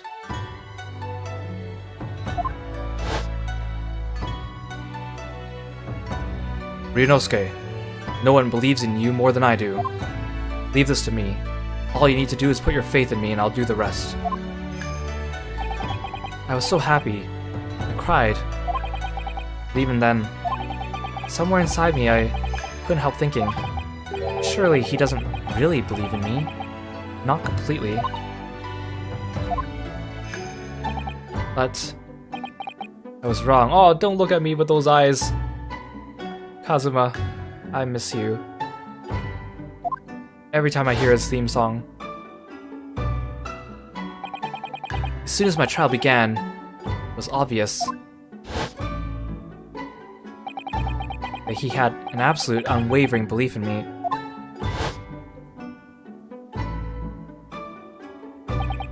And in turn, I developed an absolute unwavering belief in him.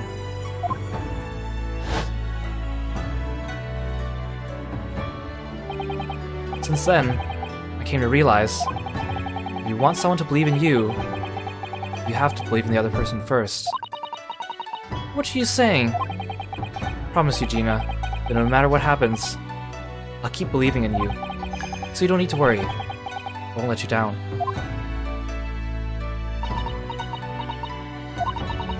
Even though I'm a diver, and a no good liar. You know, like, Phoenix Wright has had this conundrum a few times where he struggled at the beginning to believe in his clients. I think Ryunosuke's story covers this topic so much better, especially given his history with McGill did as well, plus being a defendant himself. I know Phoenix was as well, but not until later in the games, in the flashbacks, but I think the way Ryunosuke's story in this one game summarizes this character development of his so beautifully. You're not like McGill did. I know that. Eh? That's right. You're our friend, Ginny. Iris. We know you better than you think. And we've come to the conclusion that you're someone we can trust. Yes. That's really all we need to know. Exactly. Mr. Naruto,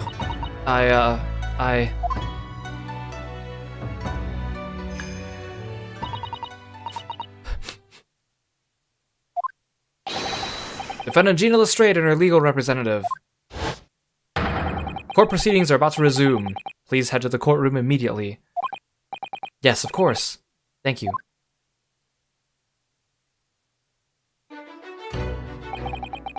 I've been both a defendant and a defending lawyer in my time, so I knew only too well just how hard it was to put all your faith in another. And I also knew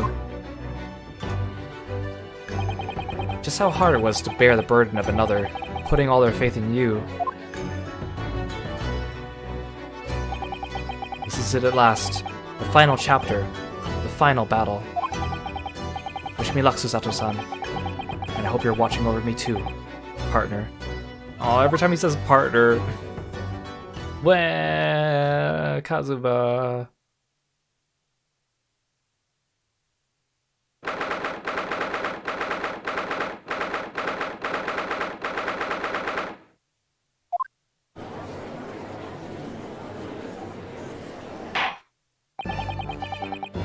I hereby call this court to order as we resume the trial of Miss Gina Lestrade. Lord Van Zeeks, have you successfully subpoenaed the witness? The subpoena was delivered to the communication station where the man works, immediately, my lord. However, the heavy rain has delayed the arrival of his carriage, it would seem. I see. So let us turn our attention to Inspector Gregson's presence of the case, heard by the court this morning. The glaring omission of the third bullet in your report is a serious blunder, Inspector. Yes, I can only apologize, my lord. And although the defense's chemical analysis of the blood at the scene of the crime makes for a compelling argument, I cannot permit such untried methods to be used as evidence in my courtroom. It's a big mistake to cross Hurley and me. A very big mistake. My lord, the subpoenaed witness has just arrived in the building. Thank you, officer. Show him to the stand without delay. Mr. Eggert Benedict. Didn't expect to be crossing paths with him again so soon, and certainly not like this.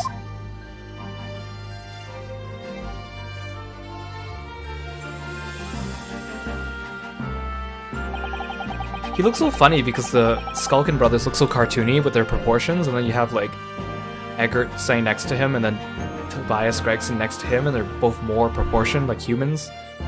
Thank you for complying with the court's subpoena at such short notice, sir. But of course, my lord. As an upstanding member of London society, it is my pleasure to oblige. Now, kindly state your name and occupation for the record. Ashley Graydon, Communications Officer. So his name here, Ashley Graydon, is like ash and gray, like the color, ash gray. In the Japanese version, his name is Robert Krogley. And Krogley, written in Japanese, is Kurogre. So it looks like Kuro, which means black, and gray, so black and gray. So they kind of took that for his name here. In the fan translation, they call him Rupert Krogley instead of Robert Krogley. But I guess in the localization, they decided just to change the whole name altogether. Which means they must have changed the letters on his cane as well, because his cane had AG on it. And I'm pretty sure in the Japanese version it said RC, so they must have went through the extra trouble. Mr. Graydon and I both work at London's Central Communication Station. Now perhaps somebody would kindly explain what all this is about. You were appraised of the situation by the court officer on your way here, I presume? Yes, I was. Something to do with a murder that took place at a pawnbroker's on Baker Street. And some nonsense about me having been there on the night in question. That is the accusation, indeed. This really is beyond a joke, you know. Very well, without further delay, the court will hear your testimony now, Mr. Graydon. You will respond to the accusation made against you under oath. Gladly, my lord, gladly. Oh my god, his silly dances. It almost like smacked Gregson's fish and chips there. Ringo is too short for him to hit, I guess. Naturally, I have occasion to make use of pawnbroking services from time to time. But are you seriously suggesting I colluded with these thugs to break into the place in the night of the murder? I have no intention of admitting to such an outrageous accusation, even if certain parties here present claim my blood was found at the scene. Some Scaramouche detective's homebrewed tincture can hardly be taken as serious evidence. So, you deny the accusation completely, do you? I must say, I am dismayed. For the highest court in the land to be swayed by this self-professed detective's toy.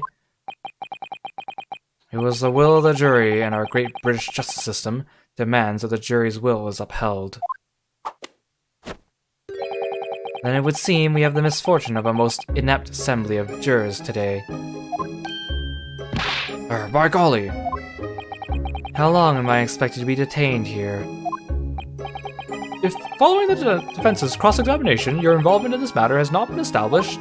You will be free to leave immediately. Good. Then I should be away in time for afternoon tea. Some small consolation, at least. Let us not hold up Mr. Graydon any longer than necessary, Counsel. Proceed with the cross-examination. So, we meet again, Mr. Eggert Benedict. Or is it Mr. Graydon? My apologies, you are... Ryunosuke Naruhodo, defense lawyer. We have met. If you say so, Ashley Graydon, enchanté. So... I trust we can conclude this quickly. Here, have my hat as a present or something.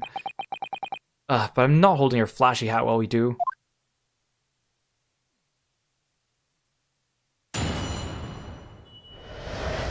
Look at Ringo in the corner looking at him.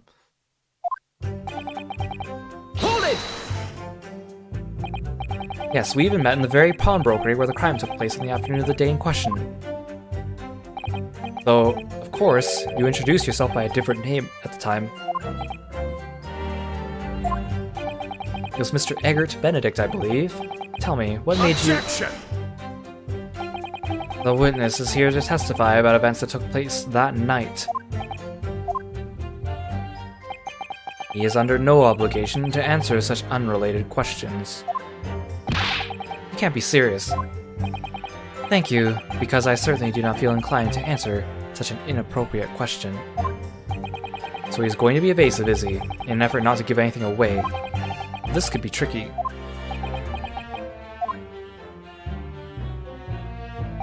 Hold it!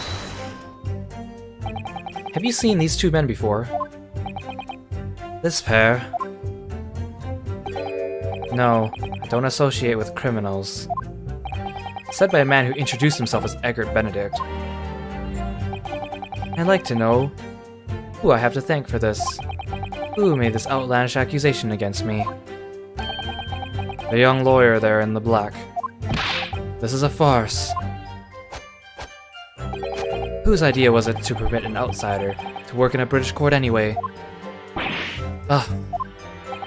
Well, needless to say... Hold it! Where were you at around 1 in the morning on the night in question, sir? That is past the hour which I would normally retire. Certainly. I was not in the company of these rapscallions. Since the Skulkin brothers have natural blush on their faces when they look away, they look so cute. You're able to prove that. Objection! Listen carefully, my learned Nipponese friend, for you appear to be under a gross misapprehension on this point. What do you mean? The witness maintains he was not at the scene of the crime. He has no obligation to prove his absence. Your accusation is that the witness was present at the scene. The obligation lies with you to prove your assertion. You will fulfill that obligation before putting any more unreasonable questions to the witness.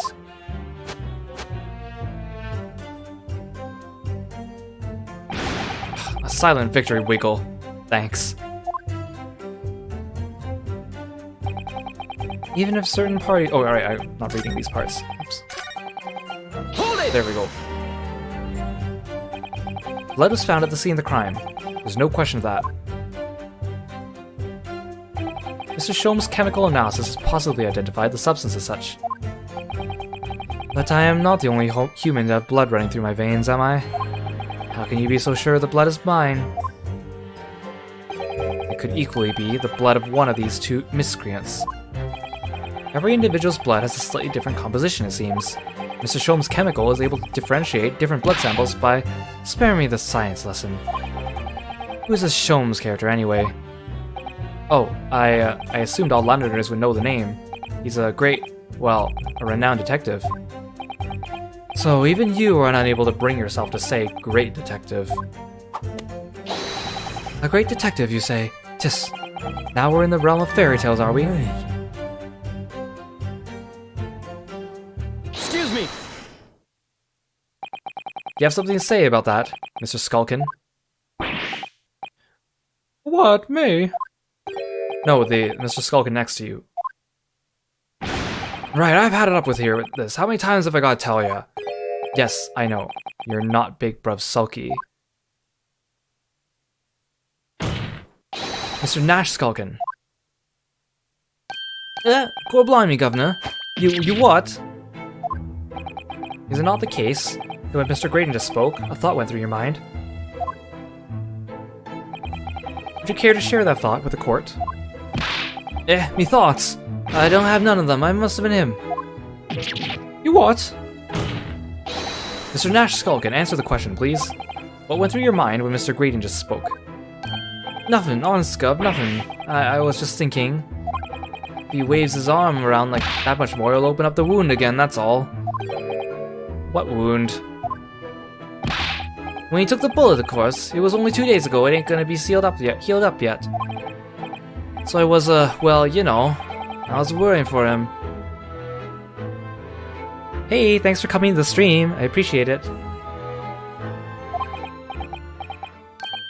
Oh, Elsbells!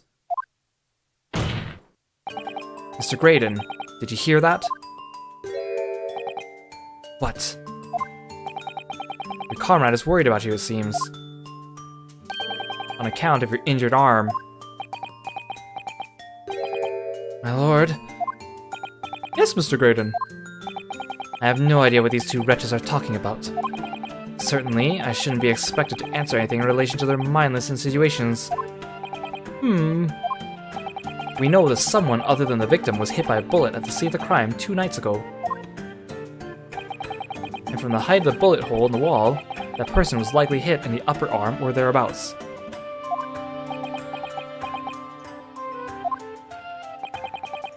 Perhaps you'll allow a court official to examine your arm, sir. The left arm that you're currently clasping with your right hand, as if in pain.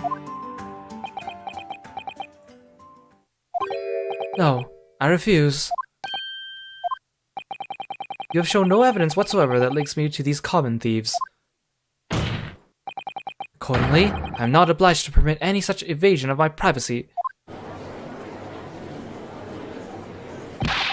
As I've already said, I am completely uninvolved with any of this. I've never had anything to do with the pawnbrokery where this fellow was killed whatsoever.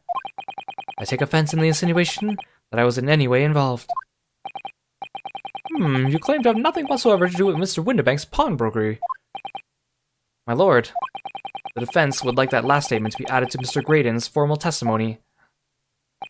Very well, counsel. Continue with your testimony, Mr. Graydon.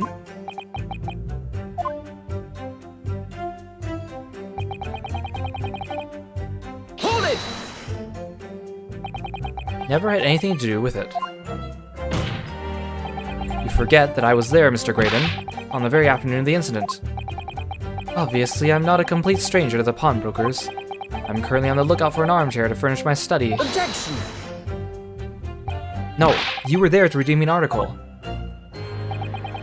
I have no idea what you're talking about.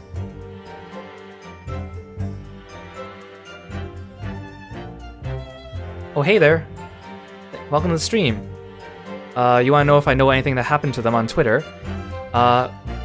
This has happened a couple times. I believe that person sometimes deactivates their Twitter whenever they need a little bit of a break from social media, and then they get right back to it. At least, that's what I'm told last time I talked to them. Excuse me!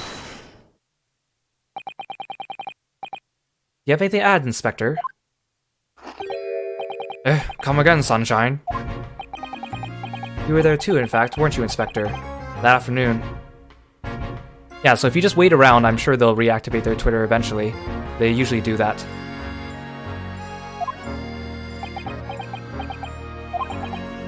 Oh yes, I do remember meeting yourself in the pawnbrokers that afternoon. You, your young Japanese assistant, and the accused were all present, as I recall.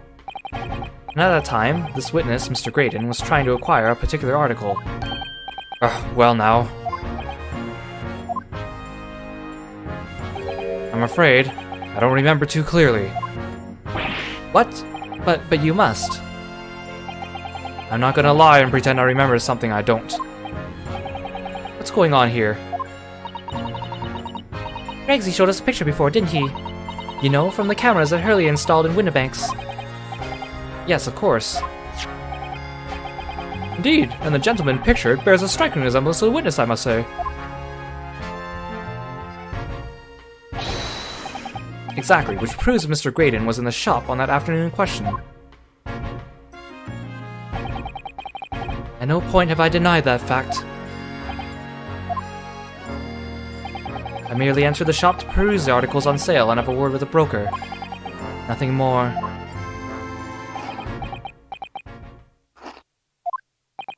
This makes no sense. I understand why Mr. Graydon might be trying to cover his tracks. Why would Gregson be trying to avoid giving testimony about what happened? That's all he's going to say on the matter, is it? What do you think, Bruno? I think he has no intention of telling us anything. He's well aware that the less he says, the less chance he has of giving himself away. The complete opposite of Hurley, then. He seems to think the more he says, the better. Well, at least I managed to prise a little more information from these witnesses' lips. All thanks to the Skulkin brothers. Yes, they were the key to it after all. So he says he had nothing to do with the Windibanks. Well, we know that's not true. Perhaps now would be a good time to have a proper look through the court record. Good idea. You never know what tiny scrap of information could be a valuable weapon.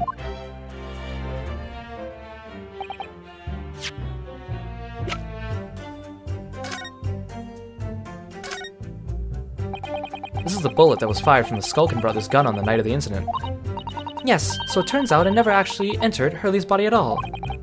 Thanks to the thick leather of that pouch he was wearing, it saved him. Hurley's always lucky like that. Well, considering what he had to go through in hospital, I wonder how lucky he really was. Oh dear, poor Hurley.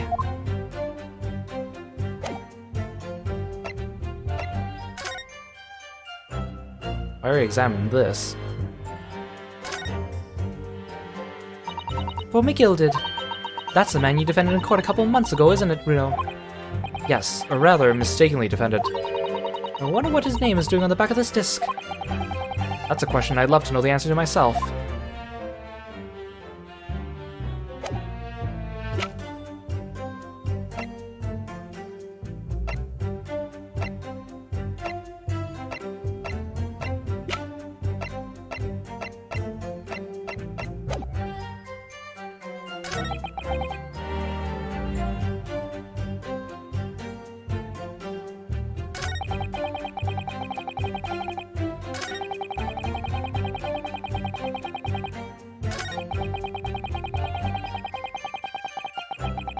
Okay, so, it had nothing to do with the pawnbroking establishment.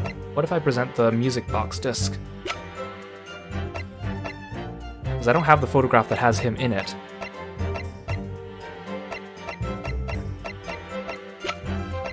Objection! Have you ever seen this disc before, Mr. Graydon? Why? Is it supposed to mean something? This disc was, until the day of his murder, in pawn in Mr. Windibank's shop. It was redeemed by the defendant, Miss Gina Lestrade, that afternoon. However, somebody mysteriously appeared to try to take it from her. And that somebody was you, of course. Wasn't it, Mr. Graydon? As I've reiterated numerous times now, you are mistaken, that was not me.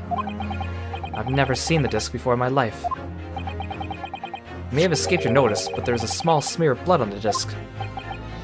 Oh yes, resulting from an abrasion of the thumb, perhaps. That's right. The surface of the disc is covered in hundreds of tiny metal bumps. In the skirmish to acquire the disc, the thumb of the person who tried to take it suffered minor lacerations. So, while the disc bears the remnants of that skirmish in the form of the smear of blood, the thumb of the person in question must bear the remnants also in the form of a scratch. Good gracious! Indeed it must! Mr. Graydon, you refused to allow a court officer to examine your arm before. Are you now going to refuse us to allow to examine your thumb? Because I have no doubt that it bears a small scratch consistent with the smear of blood on this disc. Well, well. It would seem I underestimated you. What is the meaning of this? So you admit it now. You admit you have a scratch on your thumb when you attempted to take the disc from the defendant.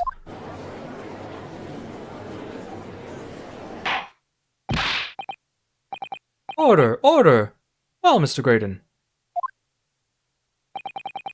It would appear there has been something of a misunderstanding here. I did not attempt to take the disc, as you put it. No, quite the reverse. What are you trying to say? It's really quite simple, you see. The disc was mine from the outset. Is there some crime in taking an item that you own out of pawn? What? It would seem, Mr. Graydon, that in this piece of evidence, my learned friend has established a link between yourself and the incident. Accordingly, you will tell the court everything you know about this disc now. As you wish, though I'm quite sure it has nothing to do whatsoever with the pawnbroker's murder.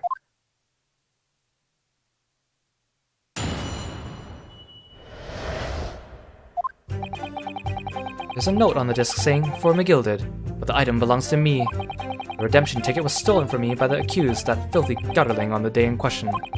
I proceeded at once to the shop in order to explain my situation and redeem my article. In the end, of course, the disc was taken by the police. In other words, I had absolutely no reason to break into the shop later that same night. Did I hear you correctly, sir?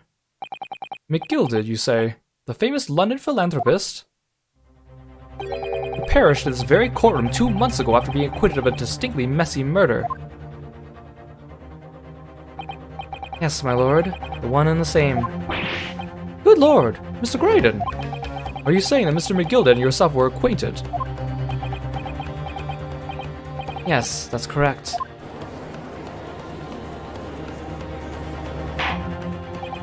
Order! Well, I certainly didn't expect to hear that name uttered here in my courtroom again. According to what Gina told us, this disc was placed in pawn on that fateful night 2 months ago. McGilded himself gave instructions to deposit at Windibank's. It's funny that Mr. Graydon here is claiming the disc belongs to him then, isn't it? In all likelihood, he's lying. So he appeared that afternoon at Windibank's in order to get his hands on McGilded's disc for some reason. Counsel, you will commence your cross-examination, please.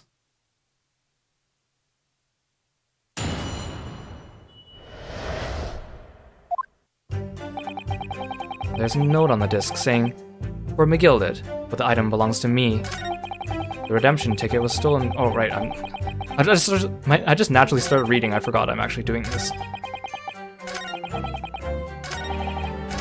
I feel like I need to present. Objection! Oh, no. I pressed the wrong button. I pressed the wrong button.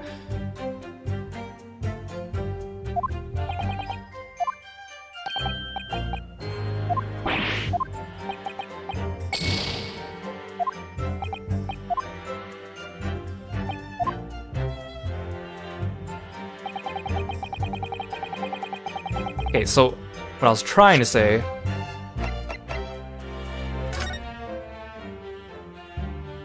was I probably need to present these pawnbrokers tickets. This one's for the coat, or is this one for the box, to say that there's still something he needs to collect, but because we're this late in the game, I have a feeling that it's probably not a case of me presenting something on an argument without needing to press. So I feel like I need to press him, and then some opportunity will present itself for me to give that one. Hold it! Would you care to explain how this belongs to you? As you will observe, a communications officer such as myself commands a fine salary. You are certainly exquisitely dressed, sir. So you see, I have little need to make use of the services provided by the pawnbrokery trade. However, I did once find myself in difficulties having misplaced my purse whilst on an errand. Which is why I pawned my fine black overcoat to the broker in question. You claim that was your overcoat. Obviously, and in my haste I clean forgot that the music box disc was in its pocket. And yet there is a note on that reads, "For McGilded." I'm a collector of rare and unusual music box music. I first met Mr. McGilded at a gentleman's club in the city and was interested to discover that he shared my penchant in that area. So, the disc in question, it's a pre-production sample. I promised to let Mr. McGilded hear it. But then you forgot that it was in the pocket of the overcoat you were forced upon. Yes, exactly. Gina didn't mention any of that in her testimony 2 months ago, did she? No, because McGilded had threatened her to keep her mouth shut. Which means if we dig too deeply here, it's going to expose Gina's perjury. Oh dear, this is complicated, isn't it? Let's leave it alone for the time being. Hold it! So you're saying that Miss Lestrade lifted the ticket from your pocket or bag? That's right, despite being mindful of danger when walking in the insalubrious areas her kind frequent. Objection! Miss Lestrade did no such thing. Well, of course you would take that stance, but the girl is a regular offender. You came to the pawnbrokery that day prepared with all the information you needed to identify the defendant. You were looking for her. That's what brought you to Windibanks.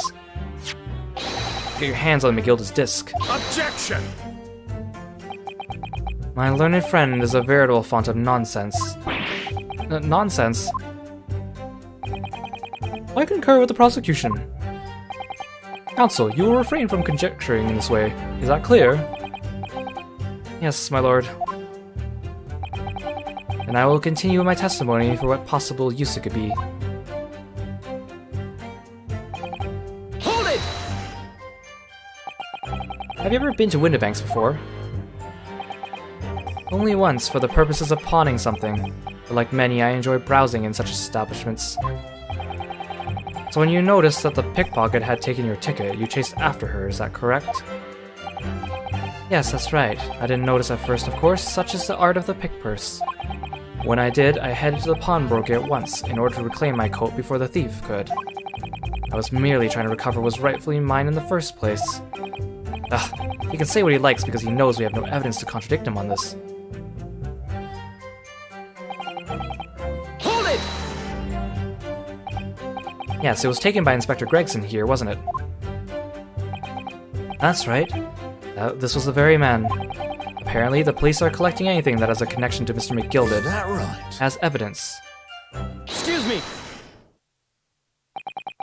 Is something wrong, Inspector? What do you mean? The last remark Mr. Graydon made in his testimony seemed to trouble you in some way. No, it didn't. It's nothing, leave it alone. Let me ask you this, Inspector. Why is Scotland Yard gathering McGilded's possessions? I can't tell you something like that, Sunshine. What is it, Inspector? Investigative secrets? Yes, exactly. You should know all about that. Magnus McGilded, who died so unexpectedly after his trial 2 months ago. A man renowned throughout the capital for his great contributions to public life. Yet he had a dark side too. Where are you going with this, Van Zieks? I suppose the police are dealing with the aftermath of his nefarious activities, are they? That's enough! Coppers like me have duties to carry out that we're not at liberty to talk about. That's all you need to know. Duties conferred by Lord Strongheart, I presume. The Lord Chief Justice appears to have great faith in you, Inspector.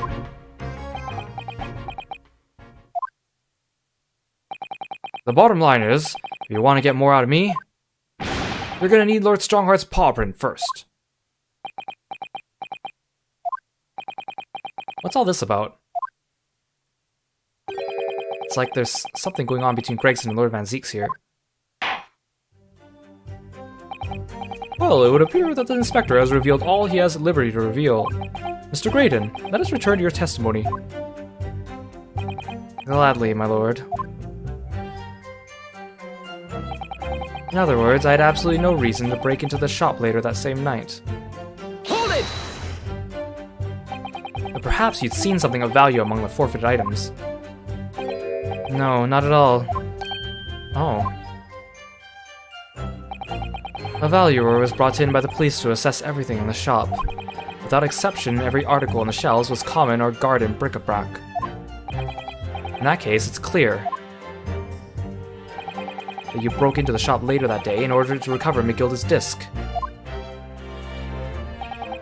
Have you not been listening, man? Even if I had wanted to recover the disc, you may recall it had been seized by the police that afternoon. It was no more in the shop that night than I. As I keep saying, I simply had no reason to break in. There was nothing of McGilda's left in the shop that night. Nothing this man might have been after. I wonder if that's really true. Bruno, if you have some evidence, then let him have it. I'm dying to see that irritatingly assured expression of his crumble.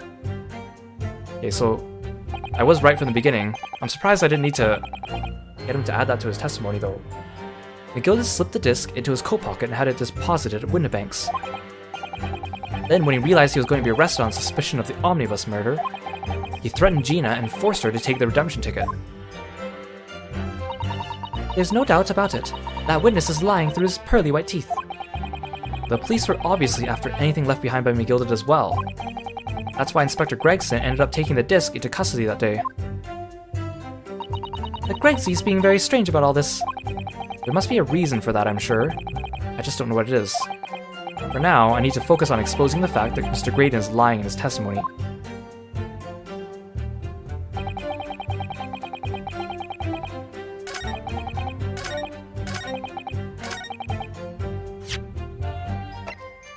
Objection! This disc was deposited at Windibank's on Magnus McGilda's instructions. You knew that, and you went in there with the intention of obtaining it for yourself. Objection! Conjecture again, and in any case, the disc was taken into custody by the police that afternoon. The witness has no reason to visit the pawnbroker again that night. Objection! Sorry, my learned friend. That's not true. What? Mr. McGilda had another article in pawn at Windibank's. As this second pawnbroker's ticket proves. Ah! There were two articles belonging to Mr. McGilda in Windibank's pawnbrokery, and the reason you broke into the shop that night was to recover the second one. Together with your two accomplices, the Skulkin brothers.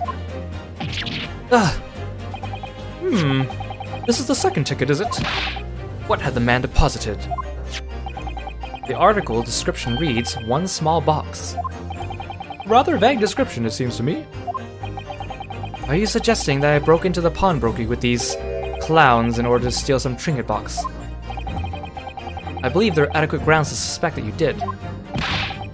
This is absurd. Why on earth would I do such a thing? Once the article has been forfeited, I could simply walk into the shop and purchase it. There would be absolutely no need for me to resort to theft. That's a good point. Indeed, the witness makes a solid argument. So that means that for some reason, this Graydon fellow needed the small box that very night, does it? Objection! It's time to put an end to this nonsense, my lord. Could you be less cryptic, Lord Van Zook? I do hate to ruin my learned friend's argument, but the truth is quite incontrovertible. On the night in question, no small box was taken from Windibank's pawnbrokery. And rest assured, the prosecution can prove it.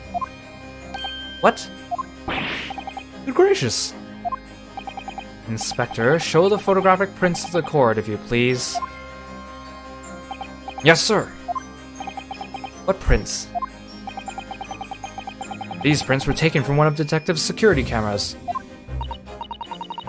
Ah, Hurley's red-handed recorders again. As previously explained using this plan of the shop layout, the victim's establishment was furnished with automatic cameras in two locations. One was set to capture the counter where Mr. Windibank received his customers, and the other was set to capture the shelves on which articles were placed for sale once forfeited. According to the information on this ticket, McGilda's small box had been forfeited already. 2 days before the incident at 9 p.m. on 13th April to be precise. Which means it would have been on the shelves of forfeited items in the shop front. Now, what I have here is a print taken by one of the cameras about 2 hours before the incident. That's at 11 p.m. on 15th April. The victim certainly had a very full shop, it would appear. And then here we have another print. This one was taken about 2 hours after the incident. I see. So we have two pictures to compare. Though I must say that placing them side by side leaves me cold. Dear me, that's starting to make my head ache. Obviously, at Scotland Yard, we consider theft as one possible motive in this case. We explore the possibility that something had been taken in addition to the victim's life. So your men have already compared these two prints thoroughly, Inspector? Yes, sir. We counted every single item in each of these two photographic prints. And the Yard's conclusion is that exactly the same number are present in both. In other words, nothing was taken from the pawnbrokery on the night in question, and my learned friend's assertion is nothing more than a hopeful fantasy. Ugh! I don't believe it. If I could have just shown that he'd stolen McGillicud's pawn box, I might have been able to break him down at last. You know what, Runo? I've been thinking.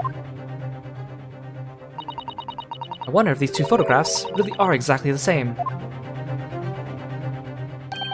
What? So, Counsel, in light of the evidence put forward by the prosecution, what is your position? It seems that, in fact, on the night in question, nothing was stolen from the victim's establishment. Do you accept the prosecution's assertion? I don't know. Could there be some hidden discrepancy in these two photographic prints somewhere?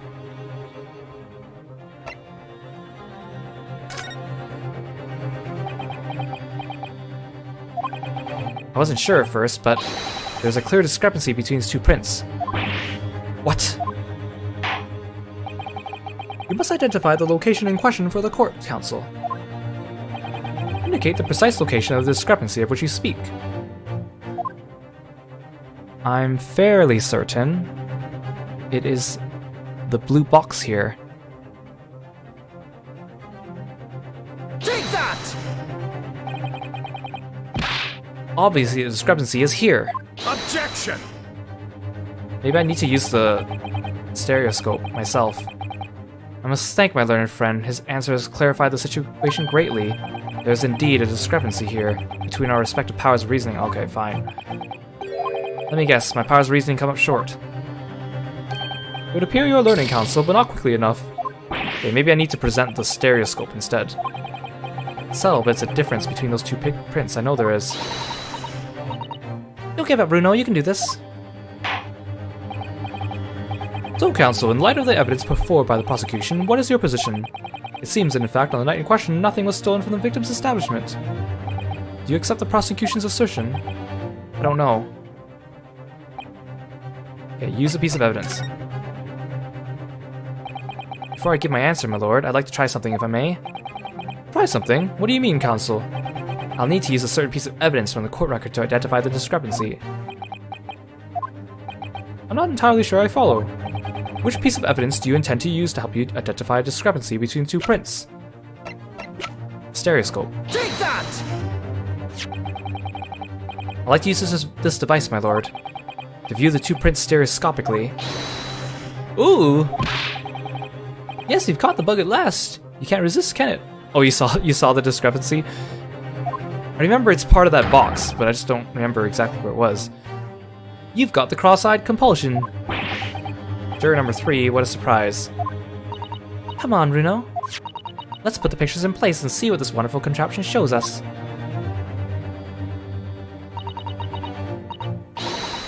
There we go. Now look at the eyepiece.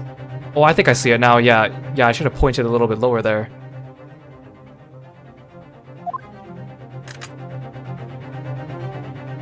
Yeah, it was the other box. I was looking at the wrong one. I wasn't sure at first, but there's a clear discrepancy between two prints. What? You must identify the location in question for the court, Counsel. Identify, indicate the precise location of the discrepancy of which you speak. Yeah, so again, I'm supposed to be using the 3DS to be doing this with the old game, that's why. Take that! Granted, these two prints are almost identical. However, there is one minor discrepancy between them. What? When you view the two pictures stereoscopically,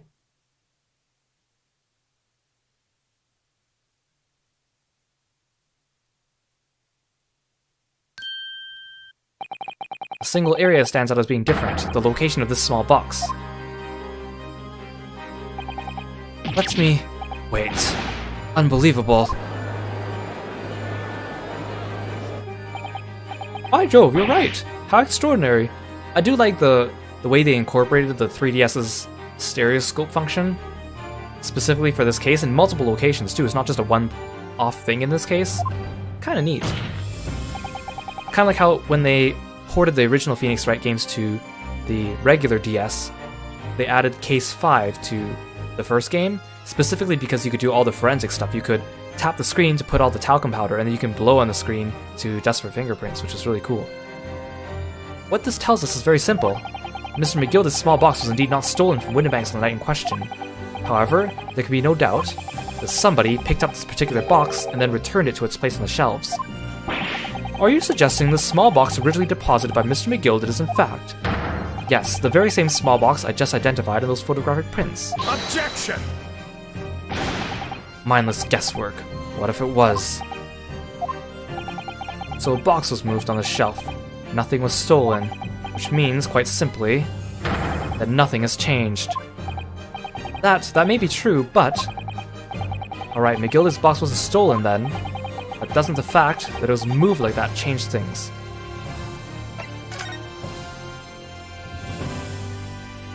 Yeah, Van Zieks is too cool to be crossing his eyes like everyone else, so he has a stereoscope instead. Cross-eyed Van Zieks would not do very well for his reputation. I believe this changes everything about the case. How could that possibly be? The crucial point is the fact that what was moved was a small box. In other words, we have to consider what might have been inside that box. What are you suggesting?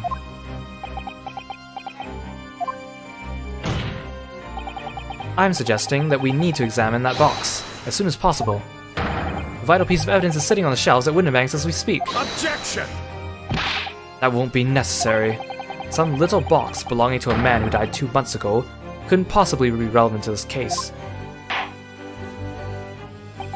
The court does not uphold your objection, Lord Van Zieks. Bailiff, arrange for an officer to go to Baker Street at once. Obtain the small box in question and bring it back here for further examination.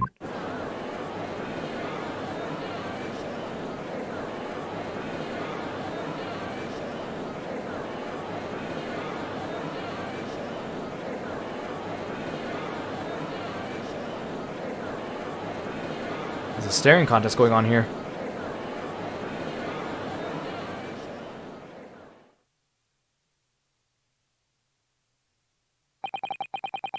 We should have a report within half an hour. I think perhaps we should recess for a short while until the evidence is brought forth. To be hoodwinked by such a farce. Disappointing. I beg your pardon, Lord Van Zieks. This is nothing but a smokescreen, a Nipponese specialty, it would seem. What are you trying to say? My learned friend has persisted with the same line of reasoning from the very beginning, that this witness's intent was to steal an article belonging to Mr. McGilded from the pawnbrokery. Yet common sense tells us that none of the articles have value enough to be worth stealing in the first place.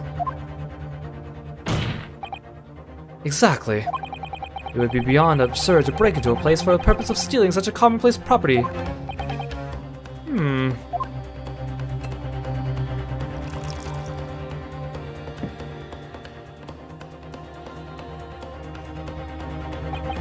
If your lordship recalls, Mr. McGilded perished 2 months ago, immediately after the conclusion of his trial. A trial in which he was found not guilty. A trial in which it was established he was the upstanding member of society, his reputation implied, in fact. So I propose a toast to my learned friend and his most insightful defense. The articles this upstanding member of society pawned were entirely ordinary. A black overcoat that just happened to have a music box disc in one of its pockets, and a small box. I assure you, I wouldn't accept even if the man tried to make a gift of such things to me.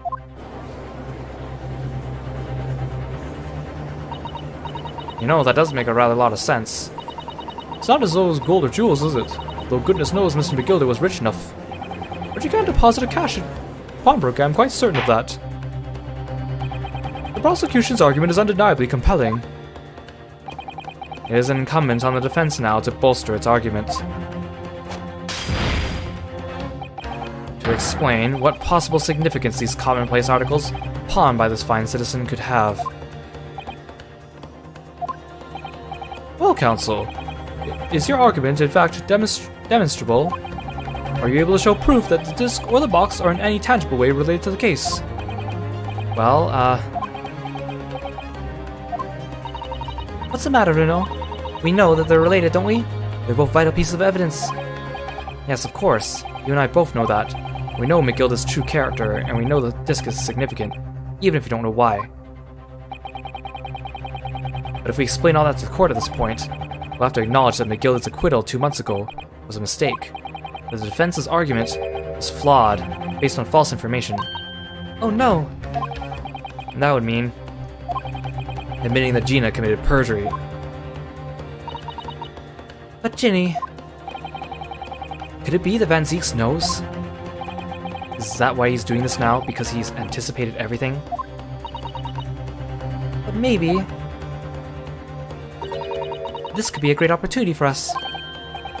Yeah, he just fills up his cup and then he tosses it. And you know, I wouldn't really recommend tossing a cup of alcohol at a candle stand like he does all the time. Probably not a good idea. Sorry, what do you mean, Iris? Well, what is it you always say, Bruno? Sooner or later, the truth comes out. Every time. Alright. The exact significance of the things that McGilda deposited with Windibank. How many glasses does he have at that desk? Probably as many as Gatto has cups of coffee behind his desk, too. In Ace Attorney 3, the prosecutor was Gatto, and he pulled out like an infinite number of coffee cups from his side of the bench. Something that only Gina can explain to the court. If I put her on the stand and testify about that, it could critically damage our chances of winning this case.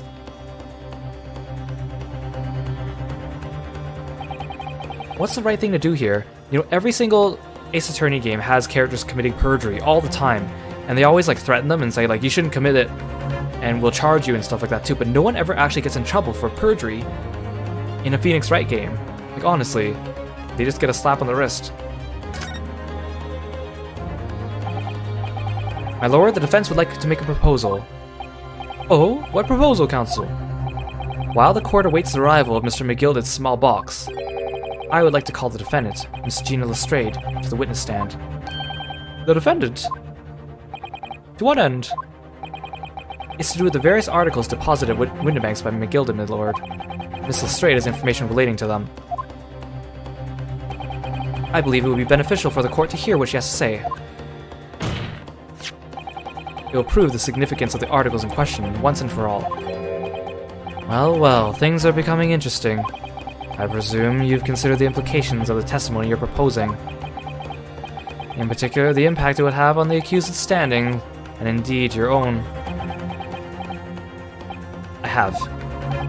Lord Van Zieks, would you care to explain the last remark? The prosecution accepts the defense's proposal.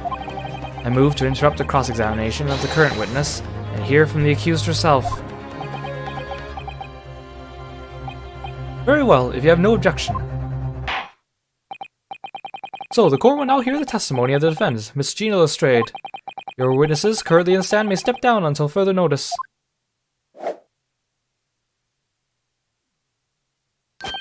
Then I shall bid you good day. Wait. You, sir, shall remain in the stand while Miss Lestrade testifies. As you wish. Alright then, Gina. It's time. I know this will be hard, but please, put your faith in me here. Good luck, Runo.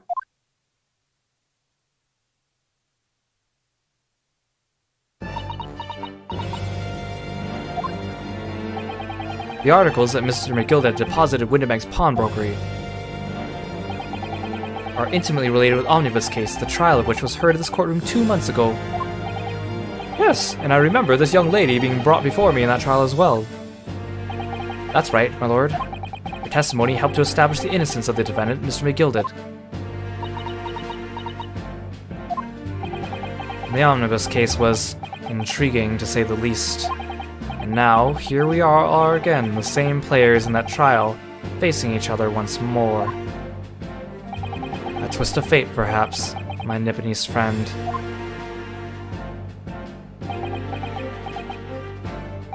Allow me to recap the events of 2 months ago. An old brickmaker was stabbed to death in an omnibus running along London's winter streets. Apart from the victim, there was only one other person in the carriage, Mr. McGill did. Naturally, he was the prime suspect for the murder. But as the trial progressed, another possibility emerged. That the murder, in fact, took place above the defendant's head on the roof deck, with the body then being dropped through the skylight into the carriage below. It was Miss Lestrade whose testimony brought that possibility to light. At the time of the incident, Miss Lestrade was concealed under a seat in the carriage, hoping to pick the pockets of unsuspecting passengers.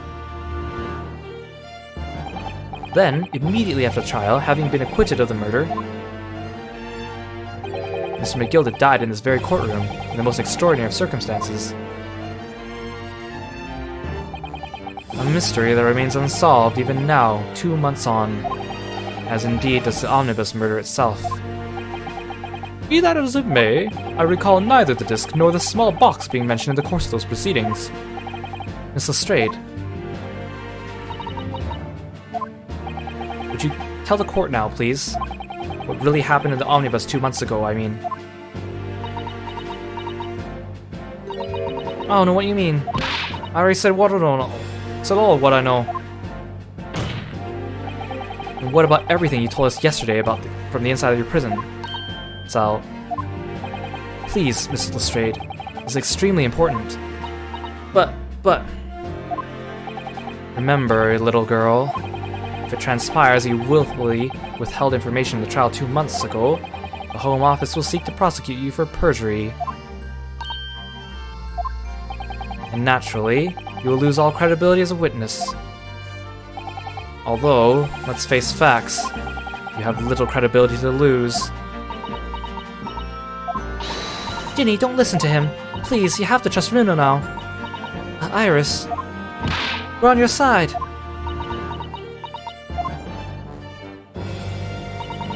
Alright then. I'll talk. It's the right choice, Gina. Well, it would seem that my learned friend is hell-bent on bringing the entire courtroom down around his ears. So be it. I must confess I'm struggling to understand what on earth is happening here.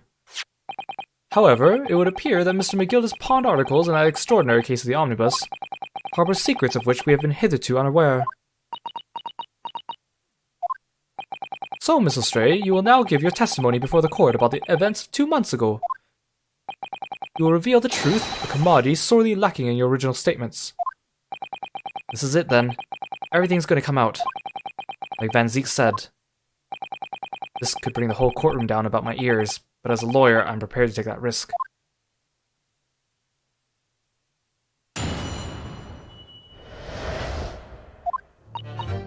Truth is, that Brickmaker Cove was in the cabin of the omnibus the whole time. When the Irishman dragged me out from under the seat, I saw that disc on the floor. All of a sudden, I heard a scream from over my head, and that pair on the roof deck went off to call the slops. That's when McGill slipped the driver some tin to do a run to the pawn shop roundabout. He threatened me not to snitch, not to say nothing to no one about what I seen or heard. Good grief, this is outrageous. What you've just told the court bears almost no resemblance to your testimony 2 months ago. As you said, my lord. Then, there's every chance I may have abdicated an error in McGilda's trial. It sounds very much to me as if the man deliberately deceived this court, in an effort to cover up the most wicked of schemes.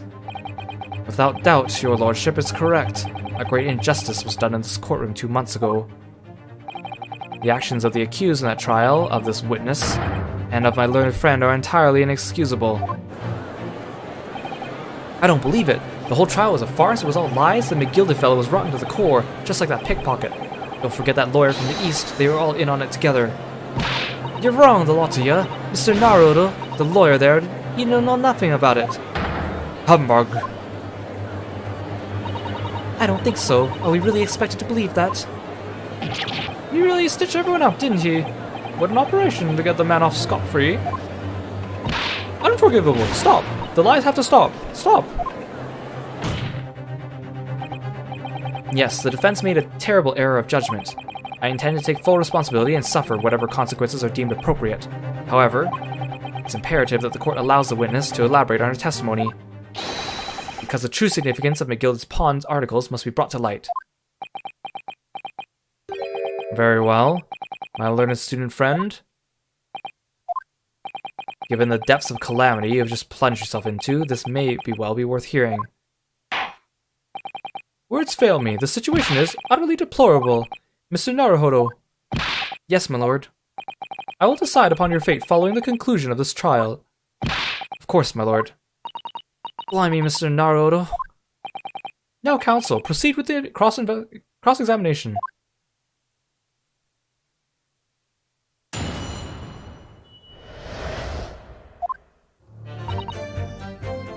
Hold it! And you were hiding in the cabin at the time as well, weren't you, Miss Lestrade?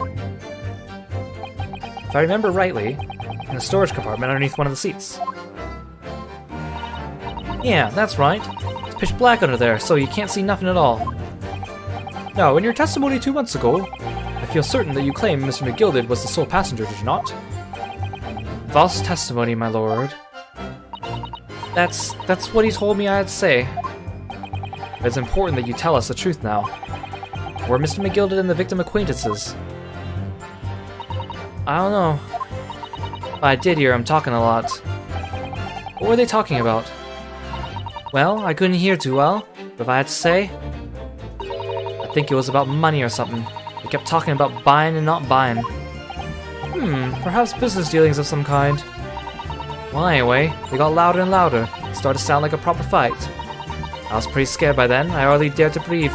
And then, all of a sudden, I heard a noise like someone keeling over on the floor. It was blooming loud and all. And I believe you let out an involuntary scream. Yeah, that's what gave me away.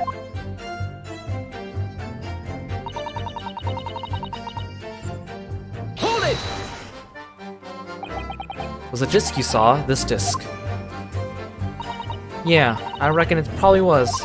It was right next to the cove lying on the floor. Could this disc have belonged to the victim, perhaps?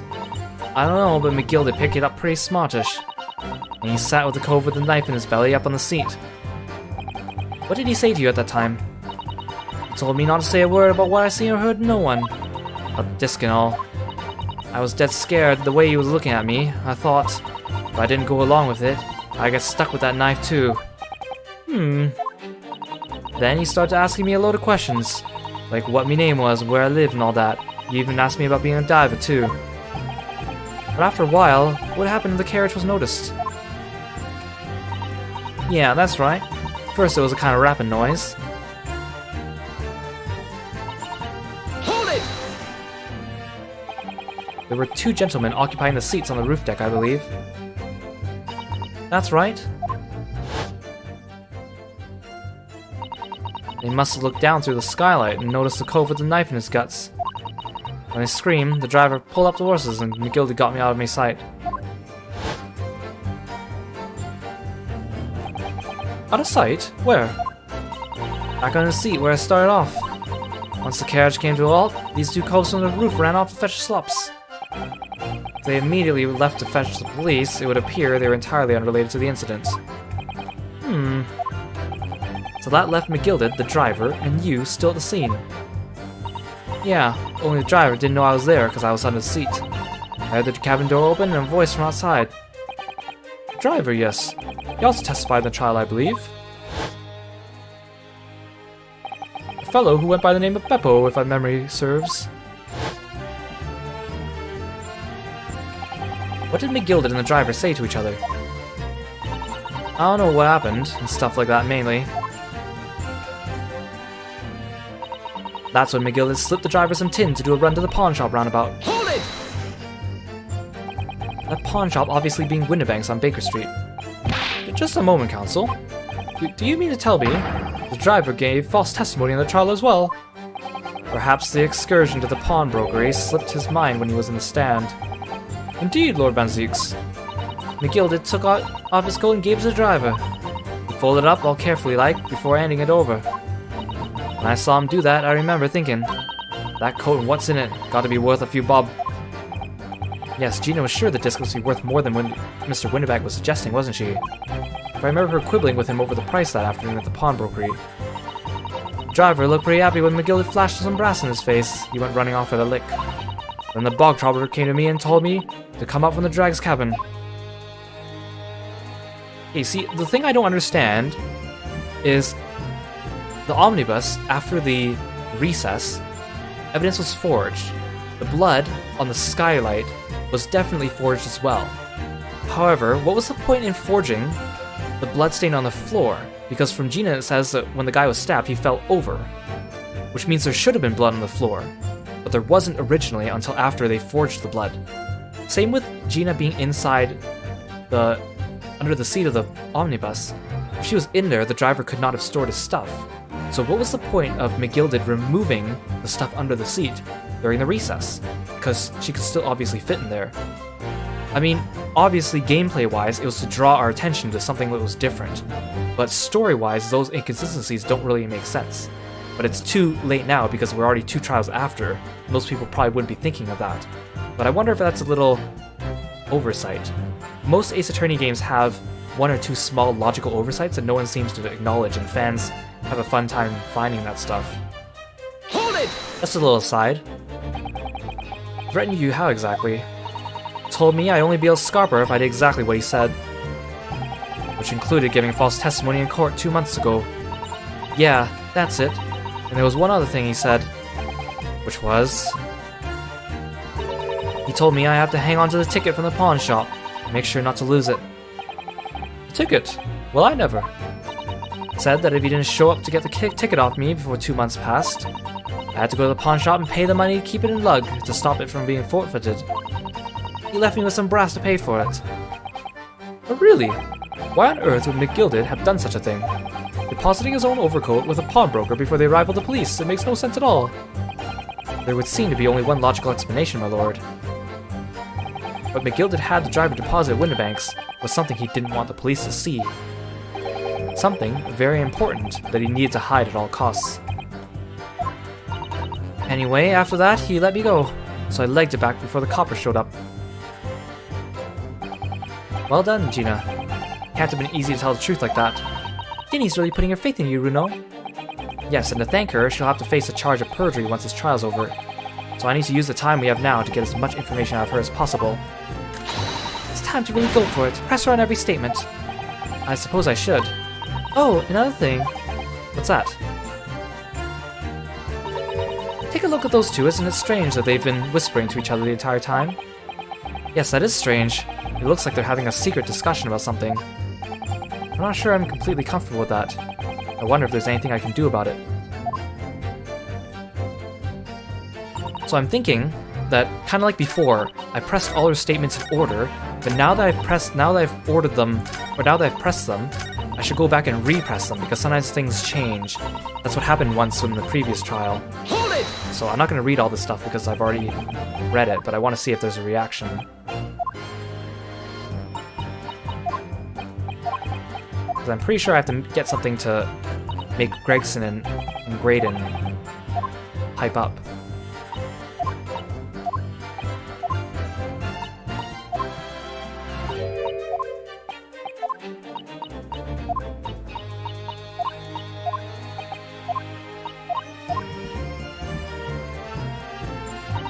Hold it!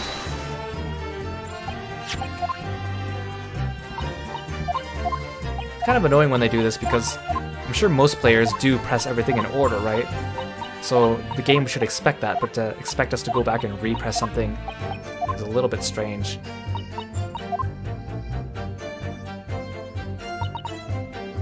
Hold it!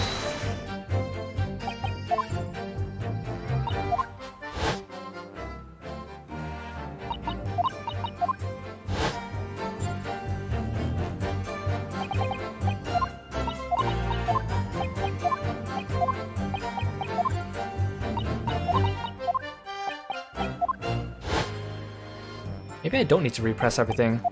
I've already repressed 3 of the 5 statements. I'm gonna do the 4th one though.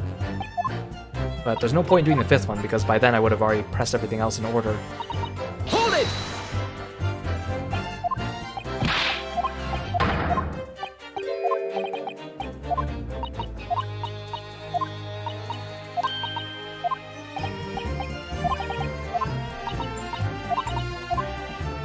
Okay. Let's start looking at these.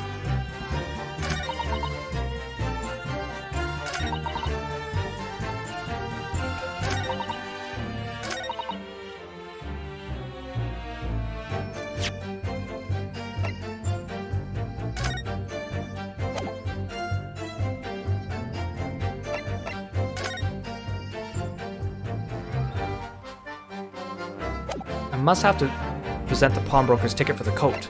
That's the only thing related to this. Or it could be this. Victim found deceased. On the last sketch of Omnibus, the day after the stab wound. Mason Milverton, brickmaker.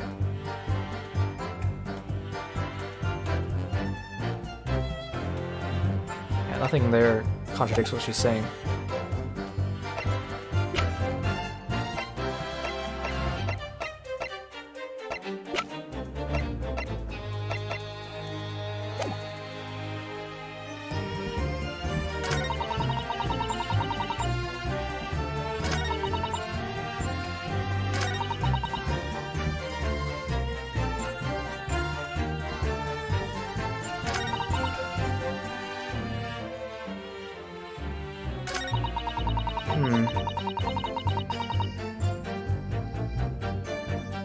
I have a vague idea of what I need, I'm just not sure which statement to press it on.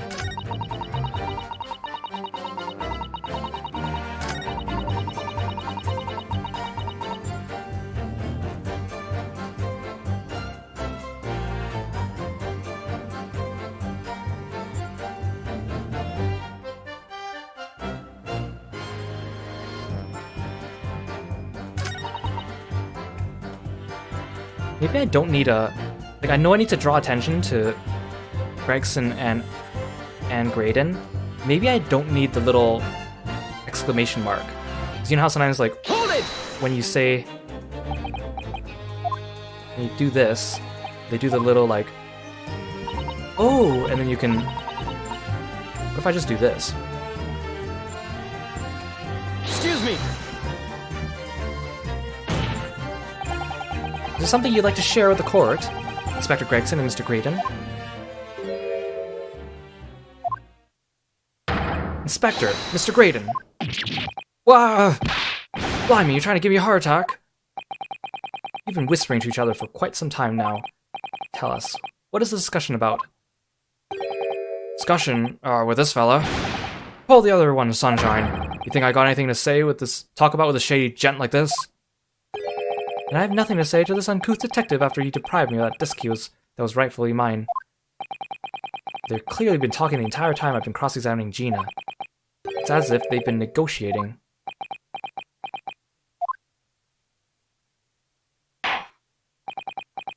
Thank you, Miss Lestrade. Thank you, Counsel. Oh, I think that was the right thing. I've heard enough. See, it's not immediately obvious. I just knew I had to catch them. I just couldn't find the statement to do it. Turns out you can just do it on any statement. I believe we now have a reasonable understanding of what actually transpired on the omnibus. It would appear on that night 2 months ago, a negotiation was taking place on the omnibus. A negotiation concerning this disc. However, matters did not run smoothly. When the parties involved began to quarrel over price, McGilded took what he wanted by force, at the expense of the other man's life. Which proves my point. The disc is clearly extremely valuable in some way, although I don't understand why as yet. And 2 days ago, precisely 2 months after the omnibus incident, McGilded's coat and its contents were due to be forfeited. I don't know what I should do with the ticket. I mean, Cove died right after his trial. I knew that. So you decided you would try to claim the articles as your own. Well, why not, eh? They were only going to be forfeited. Why shouldn't I have them? Anyway, you can't blame me for thinking about it. Thinking ain't no crime. Miss Lestrade, it would appear Mr. McGilded was prepared to kill in order to take possession of this disc. Do you know why that would be? Eh? I ain't got a clue. I reckon it must be worth a fair bit of brass.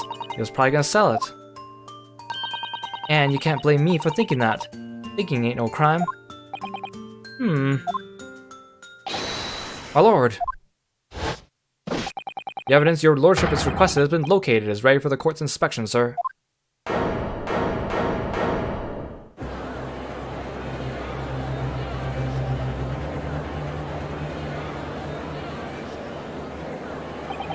A mysterious little box deposited by McGilded 2 months ago. There's no doubt in my mind it's a key piece in this far-reaching puzzle.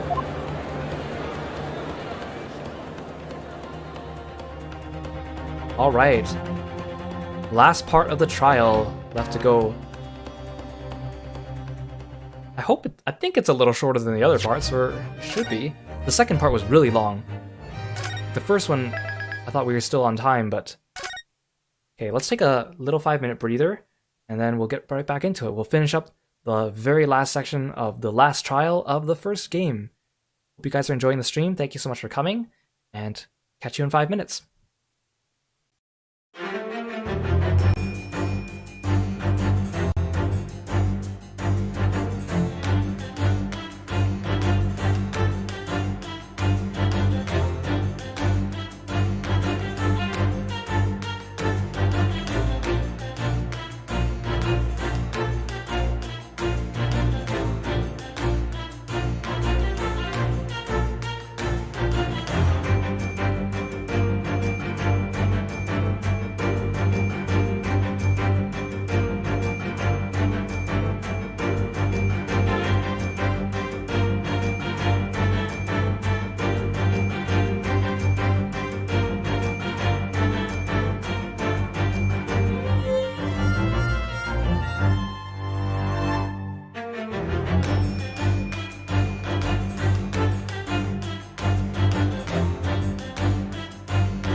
Hey everyone, we're back. So there's still the last section of this trial left to go.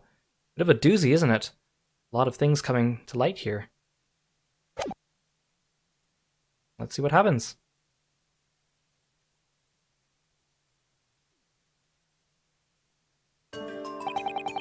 So this is the article in question, is it? A small box deposited with the pawnbroker by Mr. McGilda 2 months ago. And on the night of Mr. Windibank's murder, the only item on the shelves that was touched by whoever broke into the shop. Quick, let's open it and see what's inside.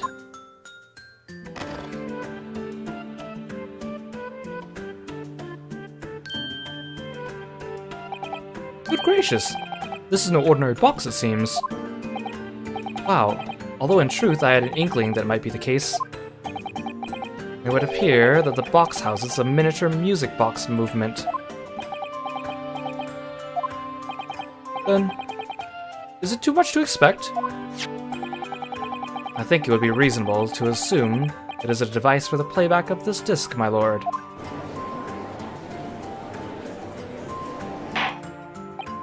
So, here we have the means to play back Mr. McGilda's disc deposited at Windibank's at much the same time. Not strictly correct, my lord. It was not McGilda's disc. It was the disc of his victim in the omnibus. But why, for heaven's sake, are we to understand that the brickmaker was trying to sell this music box disc to Mr. McGilda?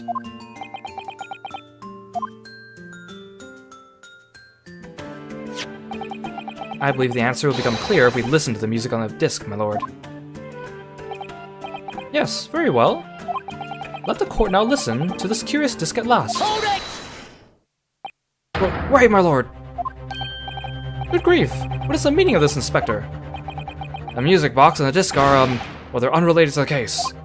No need to spoil the somber atmosphere in this courtroom with some silly bit of music. Objection! This disc may very well have motivated the culprit in this case to commit murder.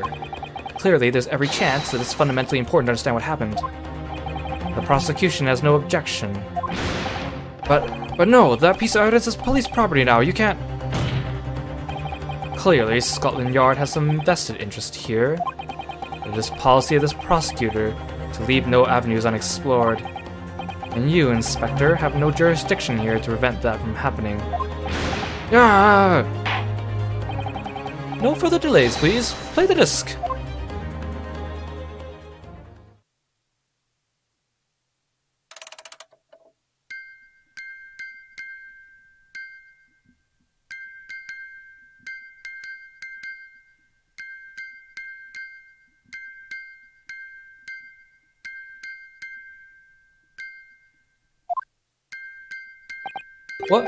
What on earth?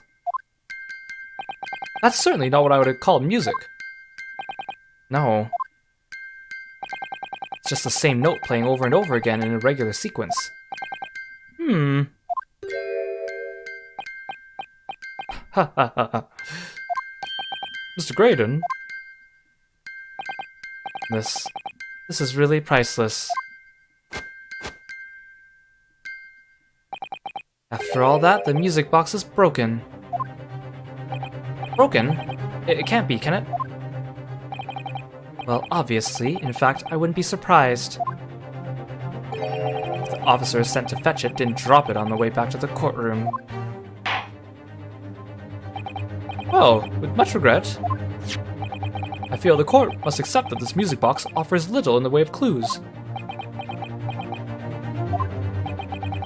Are you ready to move on, counsel? Come on. Yes, alright. It does sound as though it's completely broken, but is it? Could this music emanating from the music box possibly be a new clue? I believe that it could be relevant, my lord. Good lord, but how can it be? It's an abomination, Council, mere noise. I fail to see how it could have any meaning whatsoever. It does sound strange, I agree. There's one thing bothering me. While Graydon stands there chortling victoriously, the inspector beside him has a rather telling expression on his face. It's as if Gregson recognizes the sound, as if he's familiar with it somehow. And that's making him appear extremely on edge. If that's the stance of the defense, my Nipponese friend, answer me this. Oh.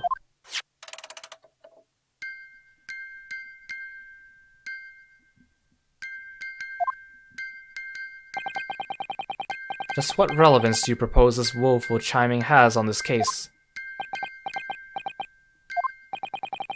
It's the defense's belief that the sound emanating from this music box is...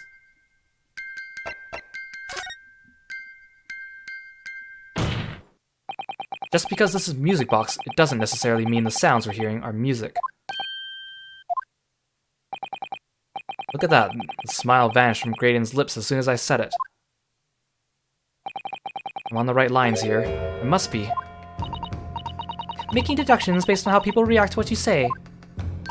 You're acting just like Hurley, Runo. Objection! The sounds we're hearing aren't necessarily music. Well, now that you've told us what they are, not. I'm sure the court would like to hear what they are. Do enlighten us, my Nipponese friend. Huh? Well, surely you have an idea in mind, because if not, it will be the death of your ill-formed argument. Exactly. The music box is clearly broken. Refusing to accept that fact is pure foolishness. They've got me. I don't know what the answer is, yet. Bruno? I've just examined the music box very thoroughly. And I'm fairly certain that it's not broken at all. Really? Really, the way it's been made, it can only produce a single note anyway. Thank you, Iris.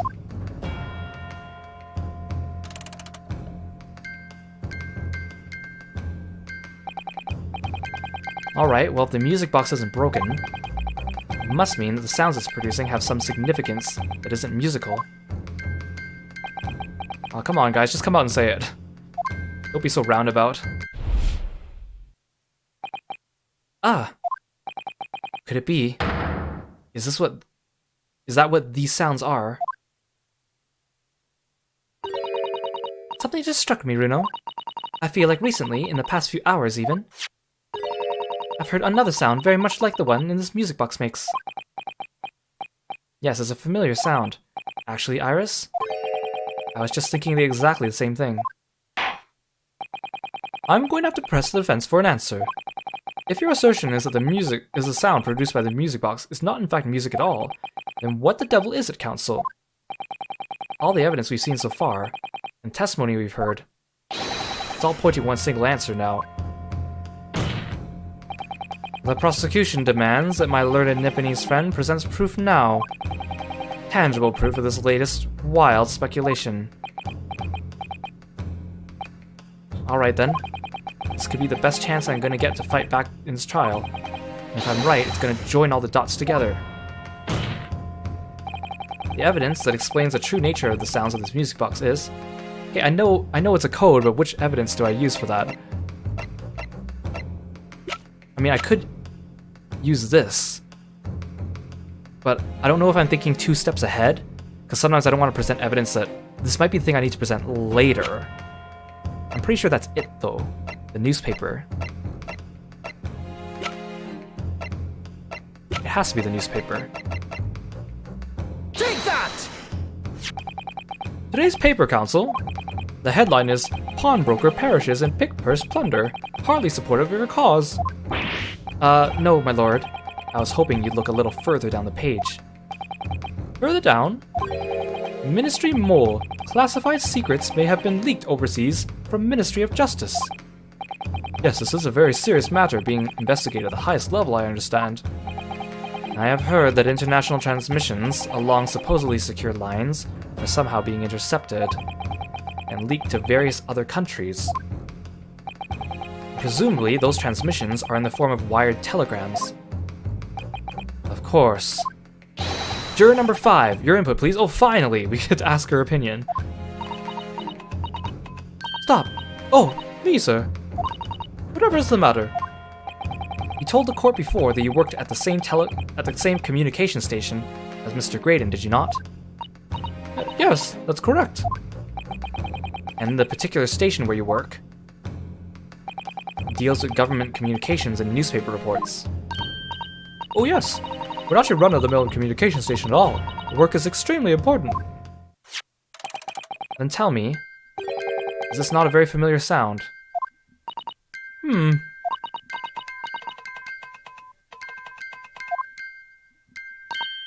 You don't mean to say... Is it? That's right, madam. It bears more than a passing resemblance to the sound made by your telegraph machine as you tap it. I believe it's called Morse code. You could just cut to the chase, Ryunosuke. I don't believe it! Now correct me if I'm wrong, but when it comes to leaking telegrams from government departments, there could be nobody more perfectly placed than a highly skilled communications officer. Are you suggesting the music box disc contains stolen government secrets in Morse code?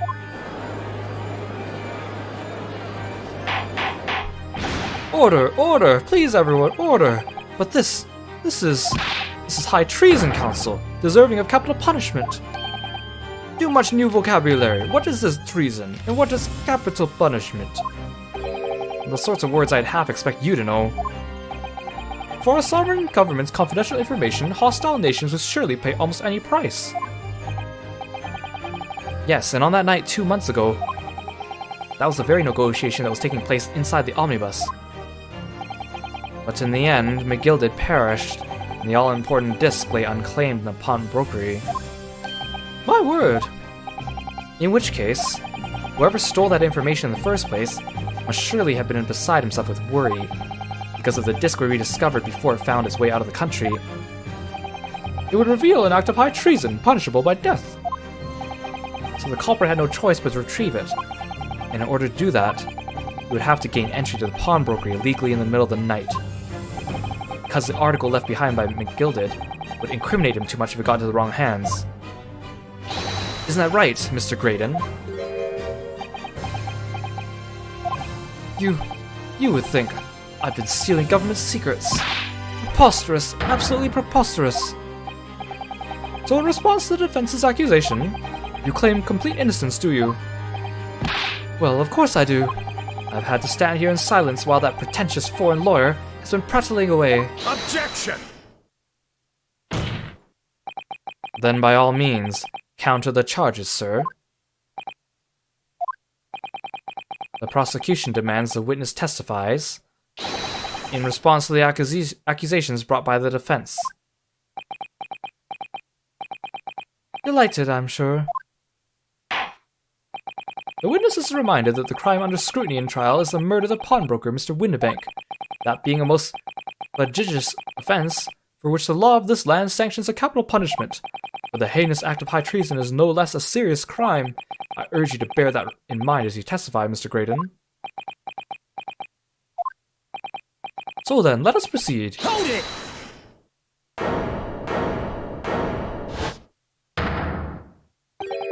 You gotta let us have a rabbit and pork here, Governor. We got things to say. I beg your pardon. Who do you think you are? Name's Nash Skulkin. Occupation is professional baddie.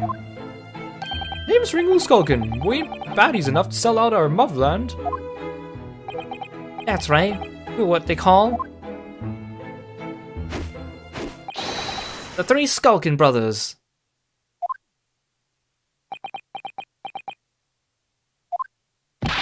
Bad timing, fellas. Very bad timing.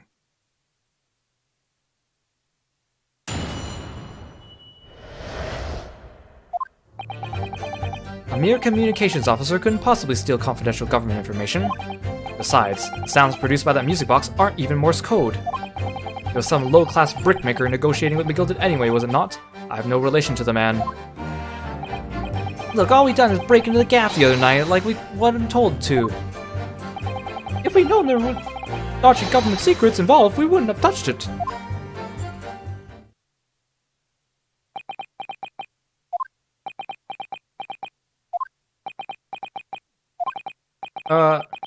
Mr. Skulkin.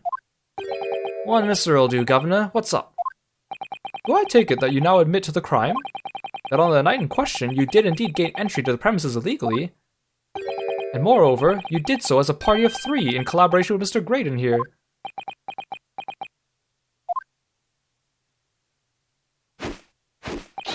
We did, Gov, we did.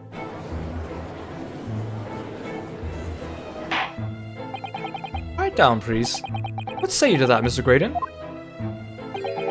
I have no idea what these 2 ruffians are referring to. A little rotter getting us mixed up in all this monkey business. You never said nothing about no government secrets, so it's supposed to be a straight-up job. What about the geezer whose shop it was, eh? Poor old bloke didn't have to die, did he? Ugh. Nice to know who your friends are. Whatever these men say, I deny the accusations. Indeed. Well, I certainly wasn't expecting this little music box to become so significant in the proceedings. However, as it has, I will admit it into the court record as evidence.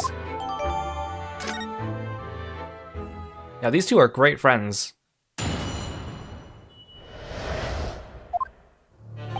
Hold it! So this is the newspaper headline accurate. Oh, is this newspaper headline accurate? Government communications are being intercepted. How could I possibly know? What do you mean by that? Any important government communications are handled by high-level officers, by specialists. General members of the staff in the station where I work would never be entrusted with sensitive information. Oh no, stop! I must say something, stop! Let me guess. Oh, juror number 5. We regular communication station officers aren't as lowly as you'd be led to believe. A team of us are responsible for setting up and testing the telegraphs used by the Ministry, and Mr. Graydon is the team leader. That's fascinating. Graydon is highly skilled operator, stop. Currently in the presence of Idol, stop. Look at his shiny eyes now. He's head over heels for him. So you had access to the equipment used for these confidential communications, Mr. Graydon? Well, what of it? The transmissions are always made behind closed doors so they can't be heard. In any case, all messages are sent enciphered. Normal employees couldn't possibly understand them. Oh no, stop! Must say something, stop! Mr. Graydon regularly attends meetings with Ministry technicians and the Ministry communications team. He assists them in ensuring that there are no errors in important international communications. And he's received the top prize at the cipher cracking convention 5 years in a row now. That's fascinating. She's like admiring him, but she's like selling out all the secrets. Graydon is a highly skilled operator, stop! Currently in presence of Idol, stop! Well, your idol would appreciate it if you kept your mouth shut. She should really pick her idols more carefully. I tell you, this lawyer's accusations are completely unfounded. Hold it! They're not?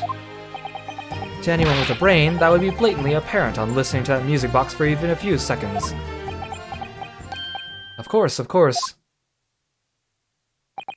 Surely it can't be that my learned friend is unfamiliar with Morse code. Ouch. Looks genuinely shocked at my ignorance.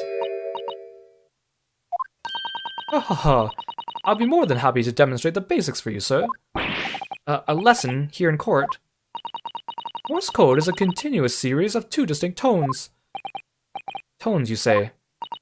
Yes, a short dot and a long dash. By combining those in different ways, you construct letters.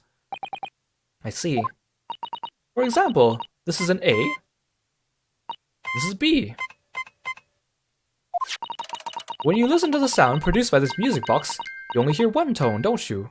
But it sounds so similar. The rhythm of it is the same in everything. But there's no discernible meaning to this apparently random sequence of sounds. So your assertion is fundamentally flawed.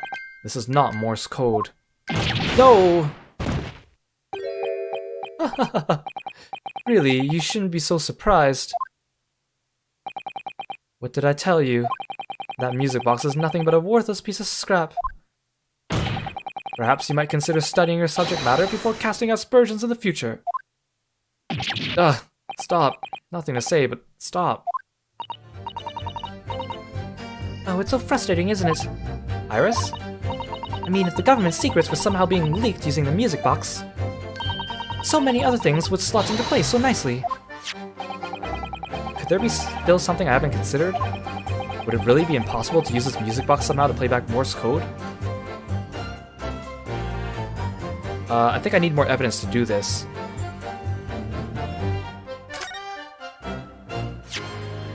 I don't want to lose a life point yet. The defense will concede that the music box is irrelevant for the time being. For the time being? Such optimism. Too debonair to admit defeat, are we? Those gesticulations are really starting to grate.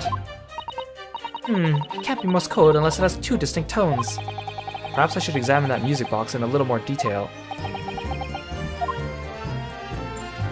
Yeah, I should do that now before I forget.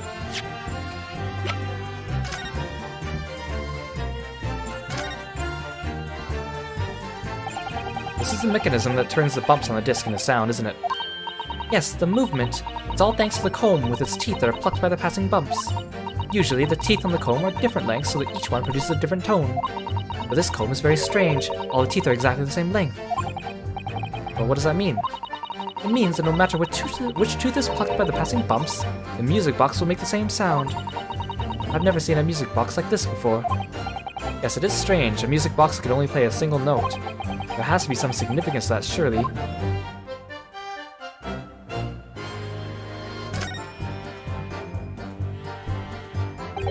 Oh! What is it, Runo? I've just noticed something about this music box. It looks like the bottom of it opens up as well. Ah, you're right. Well, come on then, what are you waiting for? Let's open it. Alright then, here goes. Look at that! There's another movement on the other side. So, does that mean you can set another disc to play back on this side? Yes, I think so, and it looks like the two movements are linked together. They're linked. So if you had two discs, they would both play back at the same time. Wait, was I supposed to actually add that? It doesn't seem to add that to my description. Do I need to actually, like, examine it once it's opened?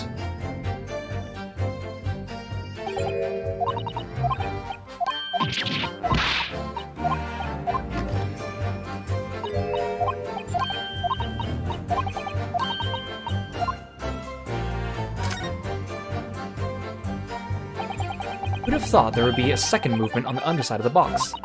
And this movement is like the other one. The comb's teeth are all the same length. So this movement also only produces a single tone like the other one. Yes, it must do. Except that the length of the teeth on the two combs isn't the same. So the single tone produced by this movement will be different to the single tone we've already heard. What? Basically, each movement could only produce a single note. But the notes they produce are different. The music box can only play two tones.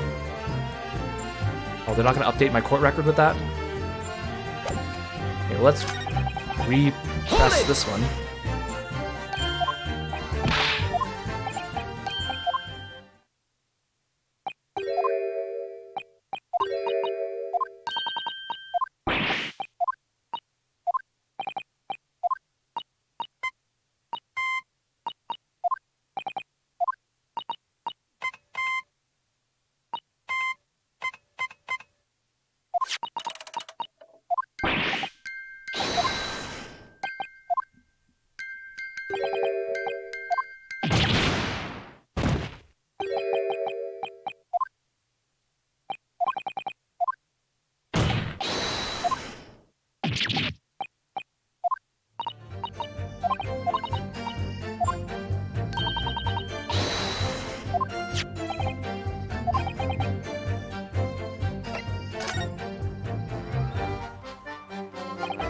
There's still every possibility that this music box was instrumental in the leak of government secrets.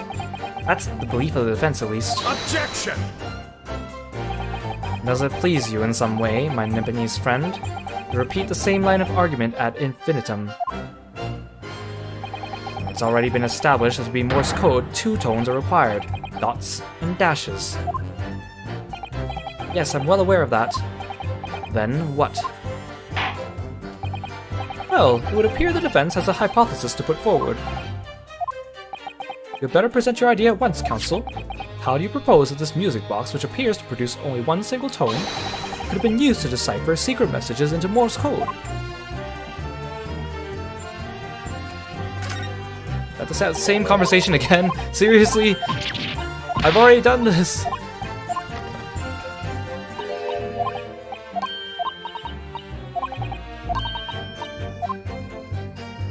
Got it! Good gracious! What am I looking at here? Another movement on the underside of the music box. What? It appears, my lord, that the two movements are linked together. In other words, you could put two discs in this music box, and the sounds of both will play back at the same time. Good heavens! As the court has heard, Morse code comprises of two tones, a short dot and a long dash. With a second disc in place, this music box could be used to generate Morse code and convey a message.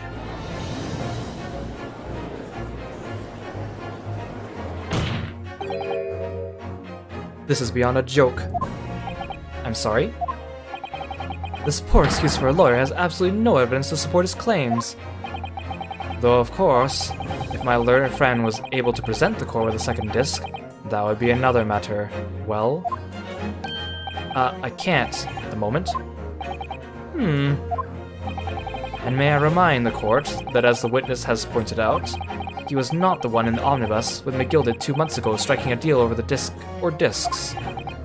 Indeed, that was Mr. Mason, the brickmaker.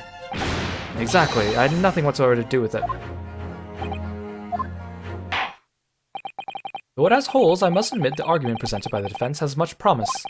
I believe the cross-examination should continue. Oops, I forgot to read that out loud. Well, the link between Graydon and the victim of the omnibus case must be there somewhere. I haven't found it yet. Oh dear, it looks like you need to give your argument more strength, you know?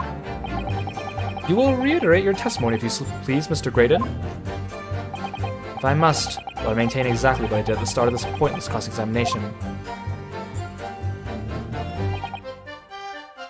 Hold it! So 2 months ago in the omnibus, McGilded killed the brickmaker and stole the disc. Mr. Mason was a single man with almost nothing to his name. It seems he lived in an artisan quarter some years ago. People there remember little about him. That doesn't make much sense, though, does it? How would a humble brickmaker come to acquire secret government information? How indeed. There must have been somebody else involved behind the scenes on all this. Somebody who acquired the disc and gave it to Mr. Mason, in order to take it to the meeting with McGilded and negotiate a deal. Dear me. You may have in it for me, sir, but I assure you, I have far more class than that. An old brickmaker from Arson Quarter and this well-to-do communications officer. If only I could find some evidence to link the two of them together. If you have nothing more to add on that note, let us return to the witness testimony. Hold it! Like Mr. Graydon told you to do, you mean? That's it, yeah. Who else, eh? Silly me. Thought he was just popping over for a natter after all them years with a rotter at a dodgy job for us. Hey, Ash.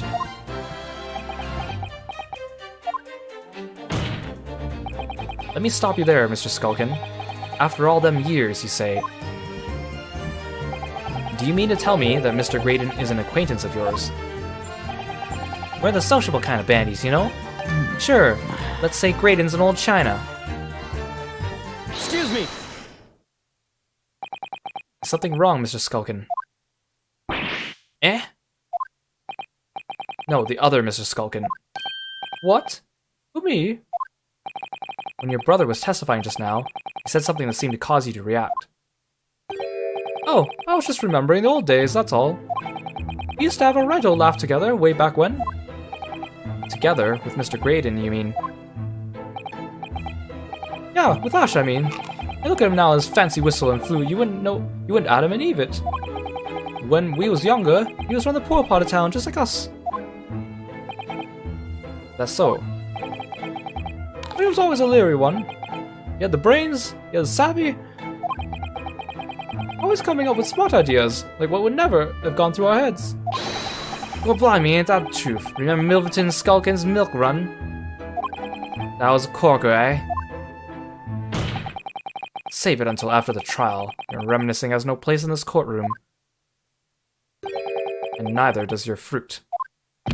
Boy, the geezer asked us a question, didn't he? He was answering. Yeah, we ain't done nothing wrong. Nevertheless, the court is not prepared to accompany you on your trip down memory lane. Counsel, can we turn our attention back to the testimony, please? I don't know, could that sentimental story be relevant somehow? Add it to the testimony. My lord. Yes, Counsel. The brother's last sentimental statement could hold vital information relating to the case. Very well, Counsel. I will permit the brothers to supplement their testimony with that detail. Briefly, I hasten to add.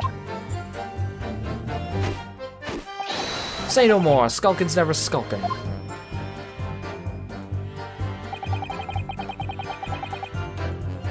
Milverton and Skulkin's milk run. Gore, them were the days. Hold it!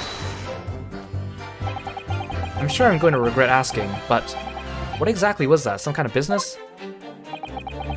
Just a little scheme we had going back when we was youngsters. A bit of fun, really. Delivering fresh milk to locals, that's what it was all about. That sounds alarmingly legitimate. There must be a catch. I suppose since we're here, I should ask them to elaborate. But on what? So this business was just a bit of fun, you say? And it was just you, yourselves, and Mr. Graydon involved? Yeah, that's it. Milverton and Skulkin's milk run, was it? Yeah, that's it. And where did the Milverton part come from? Alright, I thought it was a clever clogs that you worked that one out. Hold! That's it. Enough of this. How much longer are we expected to listen to this drivel? Objection! I don't... Let me guess, you don't accept anything these two witnesses are saying. Tell me, why is it that only at the mention of the name Milverton you decide to interject? Because well... You weren't the happiest of homes that one came from. Yeah, this old man was struggling for money so much, his wife walked out on him. You took the name Graydon then, see? But Ash will always be Milverton to us. Milverton? So that used to be your surname, did it? Of course not. This is all bunkum. I've been a Graydon since I was born. You really think you can rely on the testimony of these two thieves, hm? You're a communications officer attached to the civil service. As such, your personal details will have been thoroughly checked at the time of your appointment. It would be a very simple matter indeed to subpoena those records, Mr. Graydon. Ah! Oh, it would appear that Mr. and Mr. Skulkin's testimony has been reliable for once. You were born Ashley Milverton, then. Is that correct? Very well, yes. So Ashley Graydon was once Ashley Milverton. That information could change things, and could turn out to be extremely important.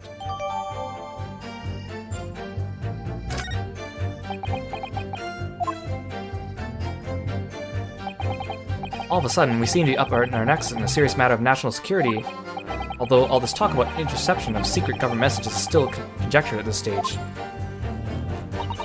You would have explained a number of things, though, wouldn't it? The negotiation Ginny overheard on the omnibus 2 months ago, and the break-in at Windibanks. But the trouble is, it wasn't Mr. Graydon in the omnibus what Mr. McGill did. No, that was Mr. Mason, the brickmaker, who was so horribly murdered. If only there was some link between the two men somehow. I know, but Mr. Graydon's testimony seems to be as watertight as ever. I wonder if the key to us making headway with the cross-examination here could be those two brothers.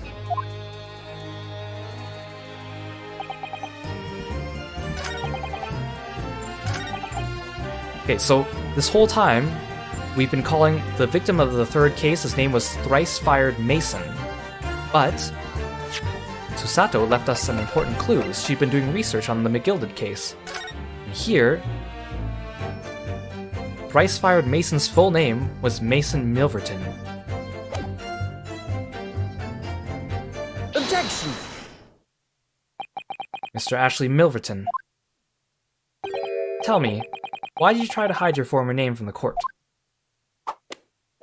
Because I haven't gone by that name for years. It means nothing to me.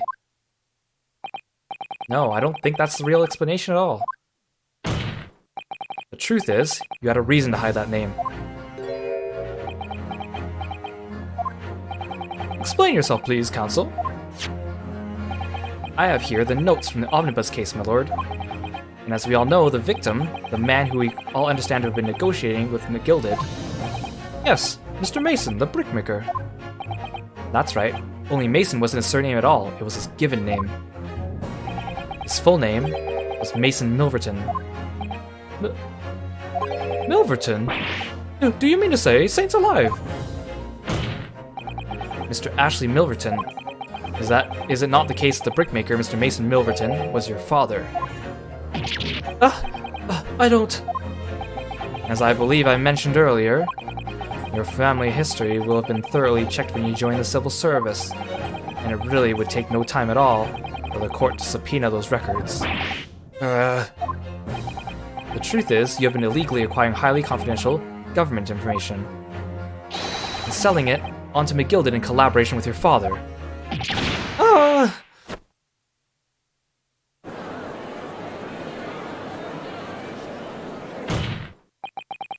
The new facts and evidence unveiled by the cross-examination of this witness all come together to reveal the truth. The truth, you say? You collaborated with your father, Mr. Mason Milverton, in illegal dealings with Magnus McGilded.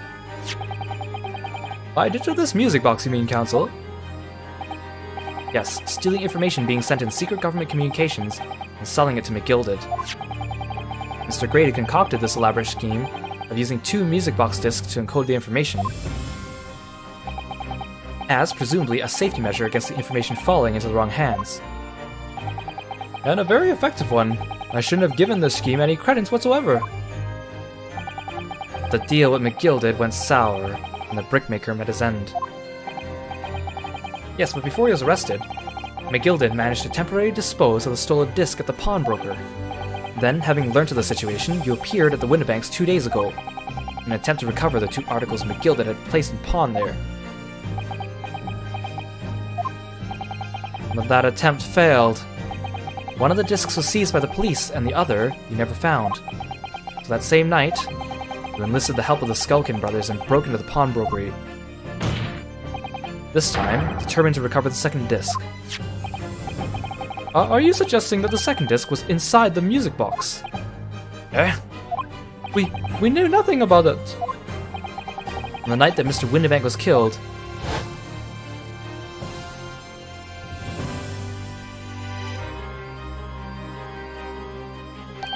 the intruder to the pawnbrokery touched one item and one item alone, the music box.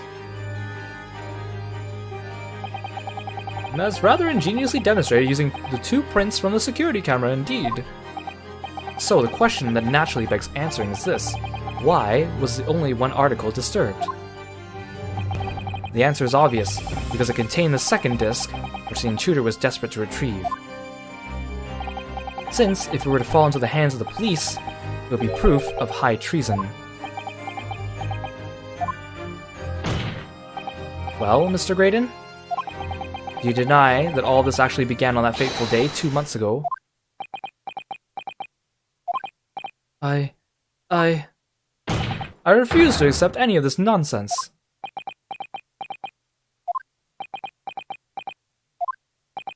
Sir? There appears to be blood seeping through the sleeve of your jacket. What? Ah! 2 nights ago, we know that 3 shots were fired at the scene of the crime in Windibank's pawnbrokery. One took the life of the pawnbroker himself. One struck the pouch around Mr. Shoma's waist. And the final bullet struck the calendar on the wall of the shop, having first pierced the arm of one of the intruders. Mr. Graydon, that wound on your arm that you seem to be trying to hide, it's a bullet wound, isn't it? He's got you now, me old China. Time to call it quits and croak, I reckon.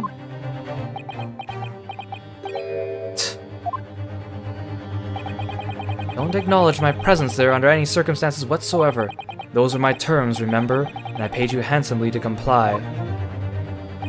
Clearly, I was a fool to think I could trust some common backslum thieves. Fine, I admit it. I was there in Windibanks that night. I paid this pair 10 guineas to accompany me, and as you've noticed, I sustained an injury in the course of my adventures. Come on, the jury should be all going not guilty by now. But that is all. I admit to nothing more. Stealing government secrets? Negotiating with Mr. McGilded? As God is my witness, I am sure I recall nothing of the sort. He's not going to go down without a fight. Not until I can show hard evidence, I suppose. Nevertheless, the defense has now established a crucial fact. Which is... well, we know that one bullet was fired from each of the 2 firearms we have in evidence. The bullet from the Skulkin Brothers gun hit the pouch around Mr. Sholm's waist. And the bullet from Mr. Windibank's gun, clearly it must have been the one that caught Mr. Graydon on the arm. Indeed it must. We could rule out the possibility that the man shot himself. And that leads us to only one conclusion. Mr. Windibank was shot by a 3rd gun, which could only have been fired by the 3rd intruder. Goodness! That's right, Mr. Graydon.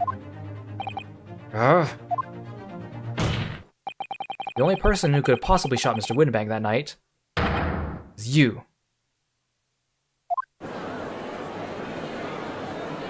Hold it!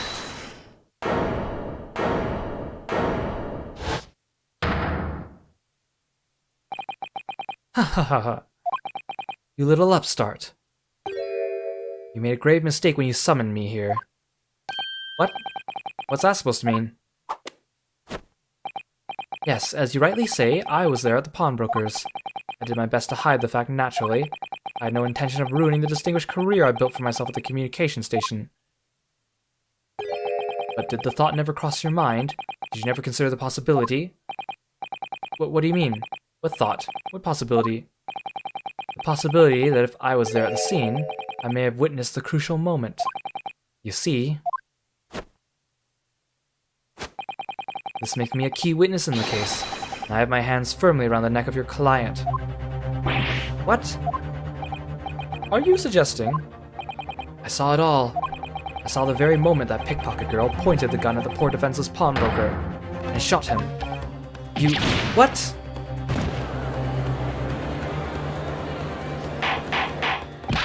Order, order, order! Well, it would seem we are finally entering the last act of this theatrical trial. Mr. Graydon. Yes? I trust you are fully aware of the implications here. If it is shown that your claim is false, you'll have incriminated yourself as the killer. Also, okay, he clearly admitted he performed perjury, right? And how come no one's saying anything about that? They all said perjury when Gina was on the stand, but this guy's just lying out to us right along with his 2 buds. See, perjury is never a big deal in Ace Attorney, apparently. Oh, I understand fully. Then I must ask you to give your formal testimony once more. You will explain to the court precisely what you saw at the moment the defendant allegedly shot the victim. Nothing would give me greater pleasure.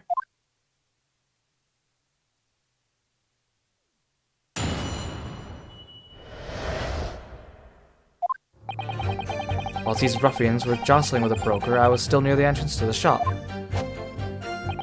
When Windibank threw Nash over the counter, I felt a sharp pain in my arm. I pursued the man, but he shut himself in the storeroom. I could see him through the peephole in the door, though.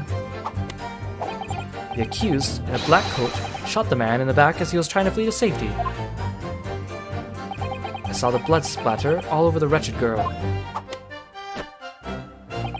Then she tossed the gun out of the peephole, so I picked it up and made my escape.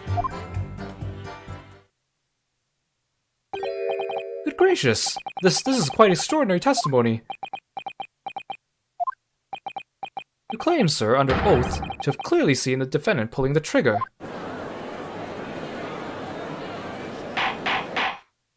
Order! Order! Order! It wasn't my intention to testify in this way. But neither is it my intention to be found guilty of a crime I didn't commit, or murder I didn't commit. So you see, my hand has been forced. I tell the truth now as an act of self-preservation. Truth. Until now, the prosecution was completely unaware of these details. Yes, well, sorry about that. Having shot me in the arm, the pawnbroker was then shot in the back by the accused. And as I said, she was showered in his blood. You say the blood splattered over the accused's coat. Are you sure on that point? Oh yes, quite sure. All over the black overcoat the pickpocket girl was wearing at the time. Really? If her coat could somehow be shown to harbor vestiges of blood, that would be conclusive evidence here. Such an investigation is entirely possible, my lord. What? You mean they didn't check it earlier? Only very recently, a German scientist has developed a technique to identify human blood. So here's the true science, not some amateurish detective's dubious foray into the worlds of chemistry. There's nothing dubious about Haley's work, his ideas are all sound. Ideas are of no use to us here. In science, as in law, theories must be proven before they stand. In Germany, the technique has already been employed in the courtroom as basis of evidence. Scotland Yard has a small quantity of the chemical reagent used. With your lord's permission, you could shatter all vestiges of doubt within minutes. This doesn't look good, Bruno. Why not? Well, we know, don't we? There's blood all over the front of Ginny's coat. If they test it with their chemicals... Oh, help, you're right. I was forgetting what happened yesterday. Don't move, Ginny. I'm going to shoot.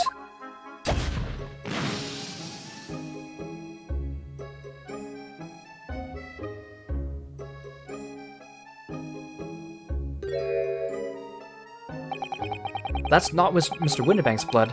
That stain is from 2 months ago. That's Mr. Mason's blood from when he was stabbed by Mr. McGilded, who was wearing the coat at the time. My lord, the defense objects to the test proposed by the prosecution. Overruled. Lord Van Zieks, make it so at once. With pleasure, my lord. While we await the results, the defense may proceed with the cross-examination. Once they find that blood on the overcoat, Gina will be... Counsel! Yes, my lord. Your cross-examination. Of course, my lord. If this cross-examination doesn't go well, if I don't manage to uncover some decisive evidence or a really compelling clue now, I have a very bad feeling about the outcome of this trial.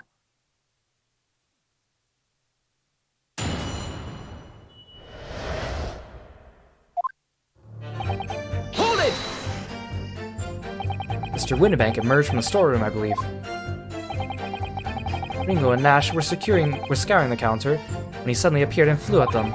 He already had the revolver in his hand. Fortunately, I wasn't too close. I've never been so scared in my life. Yeah, we're just your regular, mild-mannered burglars, that's all. We don't like violence. Says the pair who carry a gun. What do you mean when you say you were near the entrance of the shop? I was in the doorway, running my eyes over the shelves of forfeited items. Looking for the music box, of course.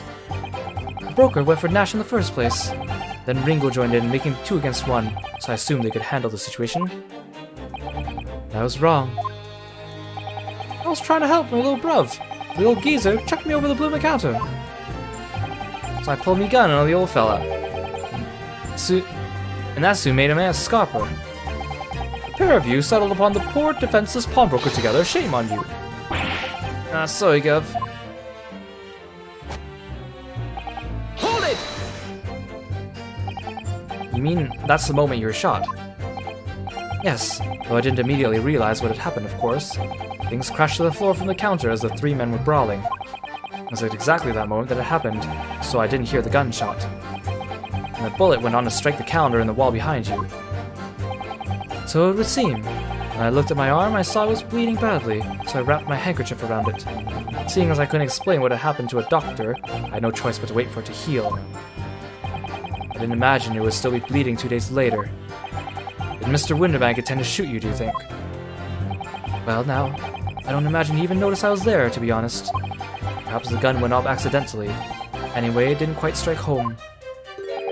When I pulled me gun on him, he tried to shove me out of the way. And then he scuppered through that door out back. At which point, what did you do? Hold it! You mean you chased after him? I don't recall the reason why. I ran after him to the back of the shop. What about this peephole in the door you mentioned? Well, unsurprisingly, the storm door is a solid job made of stout wood. But there's a small opening about a head high that lets you see what's in there from the outside. Actually, I should know that, shouldn't I? I looked through it myself that night.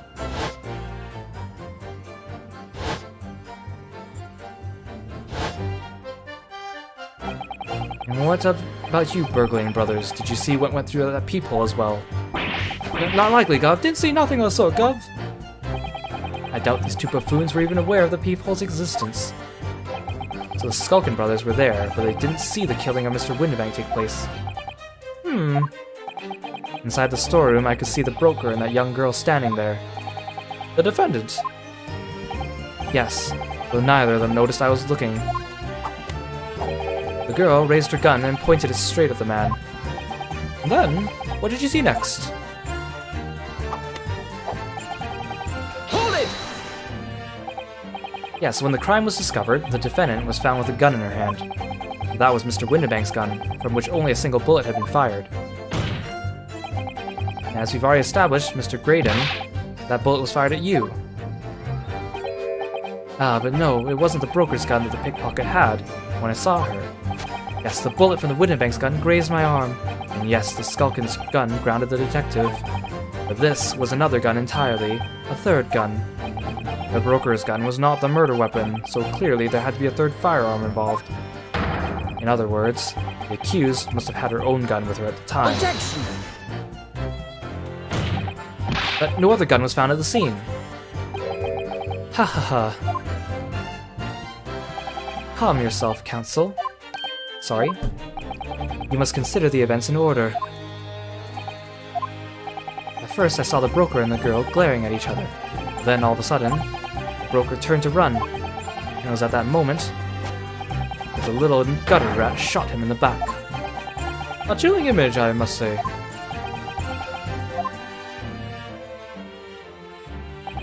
I saw the blood spatter all over that wretched girl. Hold it! All over her? Yes, through the peephole I saw it clearly. Of course, the stains are invisible now, what with the coat being such a dark color. I assure you, that garment is sullied with the victim's blood. Well, it is sullied with blood, that's for sure. But it's not Mr. Winterbank's blood, is it? No, that's right. It's Mr. Mason Milverton's blood from when McGilda stabbed him 2 months ago. It's so annoying. If they'd only accept Hurley's chemical analysis, we could prove that. But they won't, so unfortunately we can't use it as evidence to support our claim. Bother. Hold it! Did I hear you correctly? She threw the gun out of the room. That's right. After the broker fell to the floor, she started walking over. Over where exactly? In the direction of the storeroom door. That's where I was watching. Of course, I quickly retreated. Then, the girl dropped the gun through the peephole onto the floor on my side of the room. The door. Why on earth would she do such a thing? I couldn't tell you. Perhaps she was hoping to distance herself from the murder weapon. Without thinking, I went and picked it up. I suppose I was worried about just leaving it there in case any more tragedies took place. So it was you, in fact, who took the third gun from the scene of the crime. Yes, it was yours truly. I left the clear up to my lackeys and left. Clear up? We made a bit of a mess around the corner, so Mr. Whistling Food here told us to tidy up. He thinks our blooming mums sometimes. He thinks he's our blooming mum sometimes. Well, I was paying you enough, by God. Tell me, Mr. Graydon, when you left the pawnbrokery that night, was it by any chance with the second disc in your jacket pocket? You little toe rag! You're like a bull at a gate, aren't you? And what's going on over here? Oh, Excuse me! Gentlemen.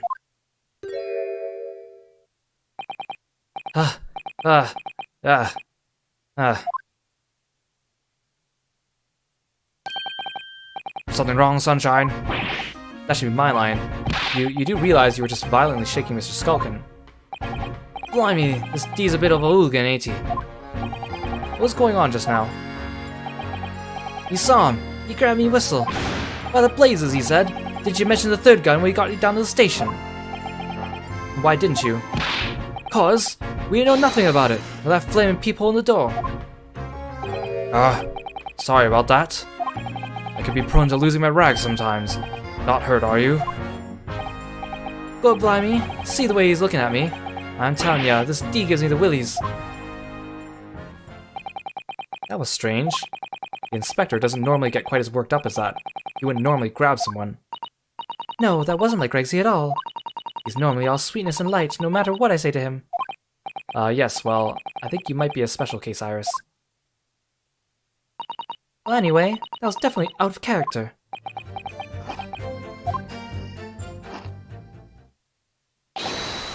My lord! Requesting your lordship's permission to interrupt the cross-examination. Explain yourself, officer. I have the results of the test we ordered earlier, my lord.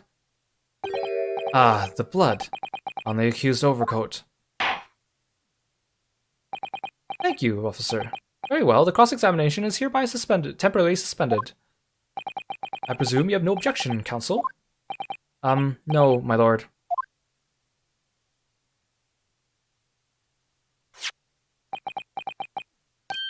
Well, there you have it. A report, please, Inspector. Yes, sir. Traces of human blood were found on the overcoat of the defendant, Miss Gina Lestrade. From the extent of the stains, it would appear that they were a result of spattering following a gunshot wound. End of report. Goodness me!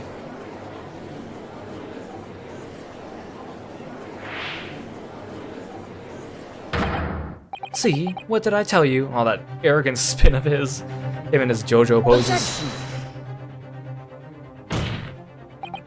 No, the blood on the coat is not Mr. Windibank's. What on earth makes you say that, Counsel?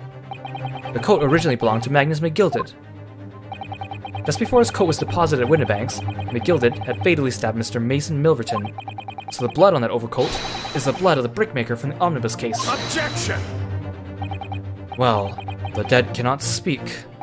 Isn't that right, my Nipponese friend? Sorry? 2 months ago in this very courtroom, did you not argue fervently for McGilded's innocence? And yet now that the man is dead, you brand him as a murderer. Your conduct shatters any shred of respect you may have earned for yourself in this country. But that was... I call it a bodily disgrace. Treachery, that's what it is. How to determine whether the blood on that coat is 2 months old or not? Even a stereoscope couldn't help the answer to that problem pop out. It can't be done. But... we used Mr. Sholmes' specially formulated chemicals. Mr. Sholmes is a detective, not a chemist.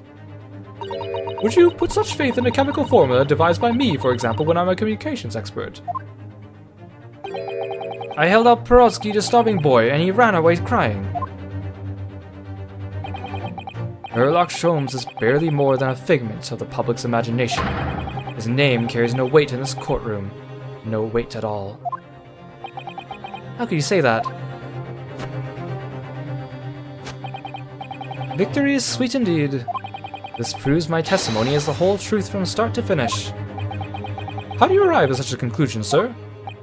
As the witness said, the accused coat was spattered with the blood of the victim. The only way Mr. Grading could possibly have known that fact is if he saw it happen. In other words, his testimony is solid, and the conclusion is singular. It was the accused who shot the victim in this case.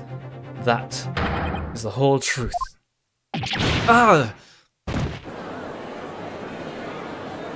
Wait, where did the Skulkin brothers go? My lord. It's been a long battle, this one, but this old warhorse has something to say now, if you please. Mr. Foreman. As of this moment, sir, the squadron has reached its final decision. Ready, men? All for what now? Sir! Guilty. Guilty. Guilty. Guilty. Guilty. Guilty.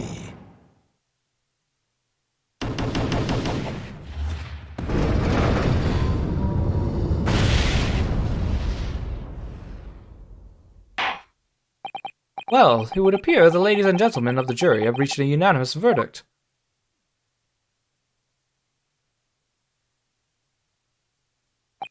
The defense has consistently failed to unpick this witness's testimony. Here's to any attempt you may make at unpicking the juror's decision being equally successful. I don't believe it. After I come so far, how is it all unraveling on me so fast?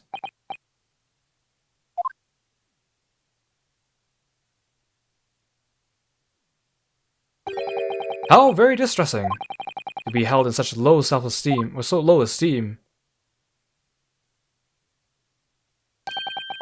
Wouldn't you agree, Mr. Naruhodo? Officer? You've delivered the report now. That will be all, thank you. It occurred to me with some regularity, Mr. Naruhodo, that scientific truths are determined not by science, by none other than the human mind. I know that voice. Am I going mad?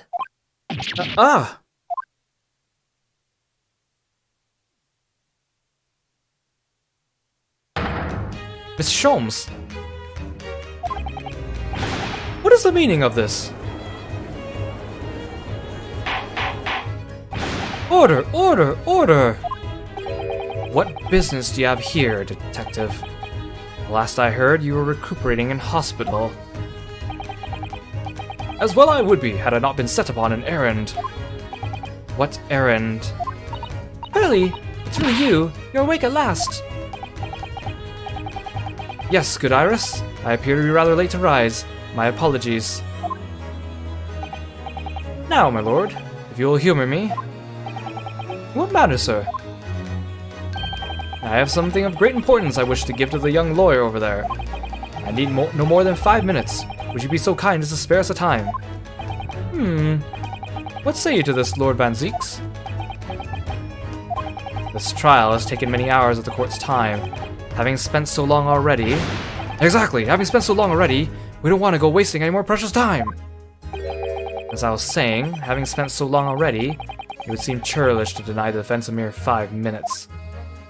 Ah! Very well then, counsel. You have 5 minutes. My dear fellow, I apologize for my tardy arrival. Mr. Sholmes, are you alright now? Alright, I'm all wrong! Sorry. I've only just managed to summon the strength to stand, man. I asked the judge for 5 minutes. But I fear even that may prove too much for me. Pray forgive me should I pass out. Let's make this discussion as short as possible. Hurley, this place is full of idiots. None of them can see how wonderful your chemical blood analysis is. Ah, well, that concoction of mine was really just a bit of sport to assist me in my investigations. I never took the trouble to refine it for appraisal by the scientific community, an oversight on my part. Right, modesty, surely not. But enough of that. I'm here to give you this, my dear fellow. What's that? A lavender furoshiki wrapping. A leaving present from Miss Susato. From Miss Susato? If possible, matters were to be settled without me giving you this. Those were her instructions when she asked me to do this her favor. I don't understand. Miss Susato foresaw today's events, I believe. She knew that the culprit would attempt to escape justice by means both devious and underhand. And that you, Mr. Naruhodo, fighting fairly as you are wont to do, would find yourself in considerable peril. At that very moment of crisis, you were to be given this small parcel. Those were the dear lady's instructions. A leaving present from Susato-san, whatever it could be. What is this? Oh! It's a machine I made. Ah!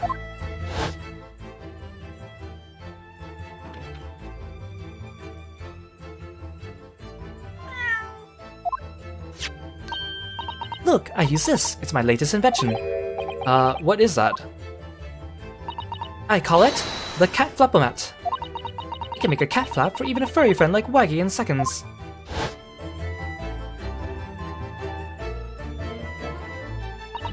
What's Susie up to?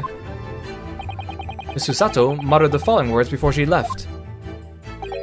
I'm a failure. I don't deserve to be a judicial assistant. What? Didn't she say something like that?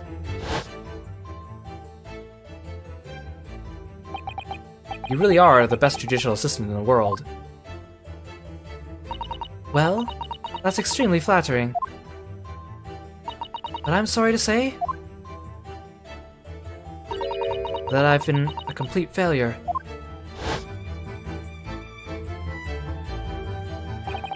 Whatever did she mean by that, Mr. Sholmes? That night, when you left Windibanks in pursuit of the thieves, Miss Susato made use of this contraption for a certain purpose. That is your answer, dear fellow. No, not at all cryptic then. Susato used this cat flapomat that night, but why?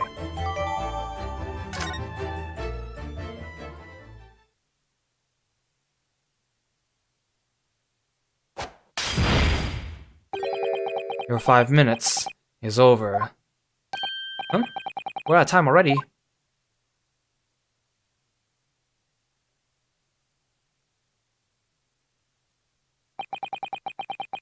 I'm grateful to you for affording us a brief recess, Mr. Reaper. I need no thanks, Detective. After all, the die is cast. Is it really? The jurors are unanimous in their leanings. No doubt my learned friend would consider a summation examination. But any attempt to alter the verdict now would be utterly futile. I wonder. Mr. Naruhodo. Yes. The rest is down to you, dear fellow. What is your plan? The rest is down to me. I need to be careful here. If I make a wrong move, the trial will end badly. My lord, the defense requests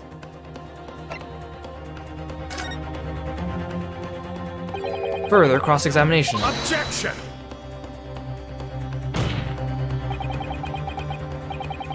The jurors have spoken. Protocol dictates that you may not cross-examine any witness now. Objection! The defense is not asking for the cross-examination of a new witness. Rather, to continue with one of the existing witness. What? It would appear that a rather important detail has escaped your attention, Mr. Reaper. My lord, requesting your lordship's permission to interrupt the cross-examination. Thank you, officer. Very well, the cross-examination is hereby temporarily suspended. I presume you have no objection, counsel? No, my lord. So nobody can say anything then. If Runa asks to resume his cross-examination of Mr. Graydon, the court is obliged to allow it. Yes, it's absurd.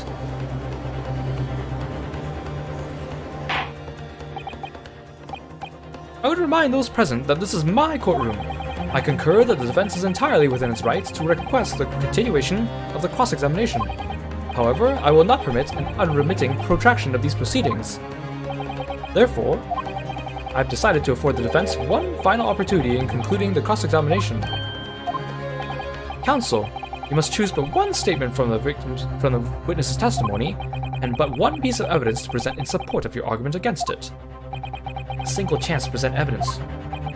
If following that, the situation remains unchanged, I shall move to abdication. Is that clear, counsels? You will not press the witness any further. My lord.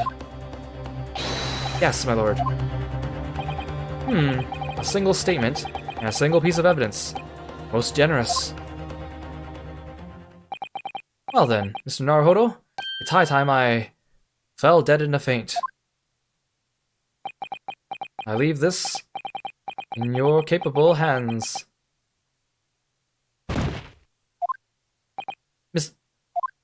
Mr. Sholmes!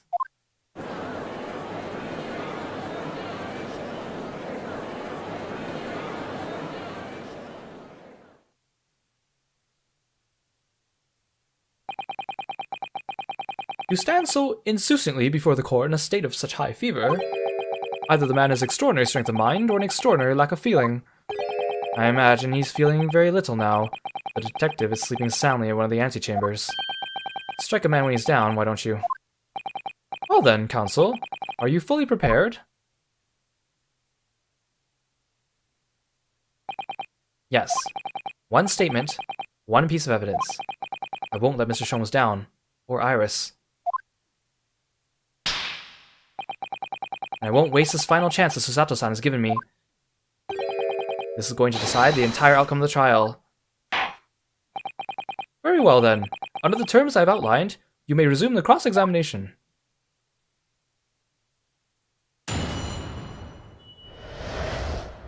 Aha, chat. It seems like you were onto something.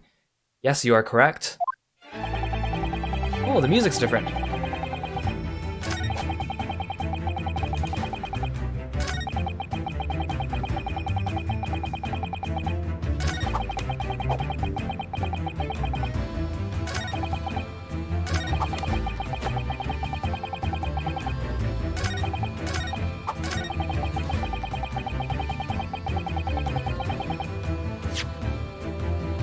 I'm not sure this statement works, because he definitely could not see through the peephole, but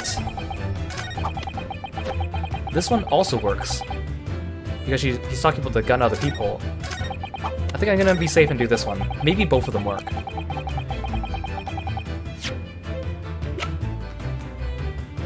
Objection! There we go, the music stopped, so I got it. What on earth is this eccentric contraption, counsel? Oh, that's my cat flapper-mat, my lord. It makes a way for cats to get in and out of a room. You can cut through any door you can think of, and make a neat little door in the middle of it. That's right, my lord. It's a device for creating so-called cat flaps. Small doors for cats to come and go as they please without their own owners having to open the main door. I'm sure we can all work out that for ourselves. Ah! That cat lover's contrivance has no possible relevance to this case. Oh, really? Of course it doesn't. To start with, there was no cat flap in the pawnbroker's door. Not being a keeper of cats myself, I'm afraid I fail to see what this has to do with the matter at hand. Perhaps it would help you if I described its function another way then. This contraption is able to create a peephole in any door you can imagine in practically no time at all. I beg your pardon, a peephole you say? 2 nights ago, we arrived at the scene only minutes after the murder of Mr. Windbank had taken place. That's right, according to the paperwork at the yard, it was you, your Japanese assistant, and Sholmes. Yes, the 3 of us were together, and it's recently come to my attention that my assistant made use of this device at the time. Your assistant did what? There was a peephole in the storeroom door. I can attest to that. Because I looked through the peephole myself, in order to see inside the locked storeroom. This is ludicrous! What are you trying to say? Of course there was a peephole in the door. I said as much in my testimony. How else could I have witnessed the crime, for pity's sake? Yes, how could you? What? Counsel, kindly state what you mean. Alright, it's time. Time to strike the final blow. What I mean is this, my lord. my assistant made the peephole in the storeroom door, and until such a time as she did, the door had no hole in it to look through. What? No! Objection! This is a farce. Are you really suggesting that the peephole in the door was... Yes, it was created only after the incident had taken place, by my judicial assistant using this device. Your assistant tampered with the crime scene whilst being fully aware of the gravity of her actions. This is a most serious act of vandalism. For which I humbly apologize, my lord. It was in a few minutes that I left the scene in order to pursue the Skulkin brothers and alert the police. Nevertheless, in light of this new information, it becomes apparent that Mr. Graydon's testimony is riddled with holes. Riddled with? Explain yourself, counsel. The majority of Mr. Graydon's testimony that appears to incriminate the defendant is based upon what you witnessed through the peephole in the storeroom door. Yes, that filthy girl shooting the man in the back. However, if at the time of the incident, a peephole did not exist in the door, there's no possible way that you could have seen what you claim to have seen. In short, your entire testimony is a pack of lies.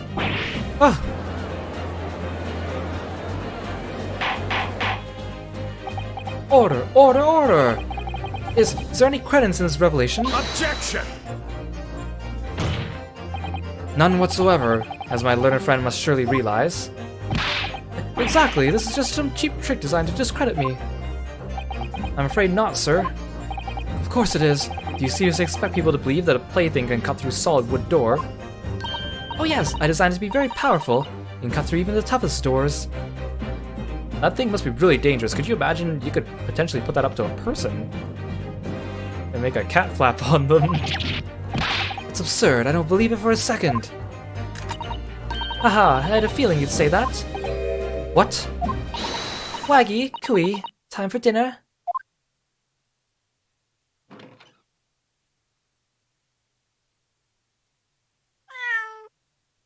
Okay, Wakahai left her arms at the very beginning of the trial, so that cat has been just wandering the courthouse for the last few hours and comes back for this. Thank you, Wakahai. Well, young lady, this is the Old Bailey. One does not make cat flaps in the oak paneling at the Old Bailey.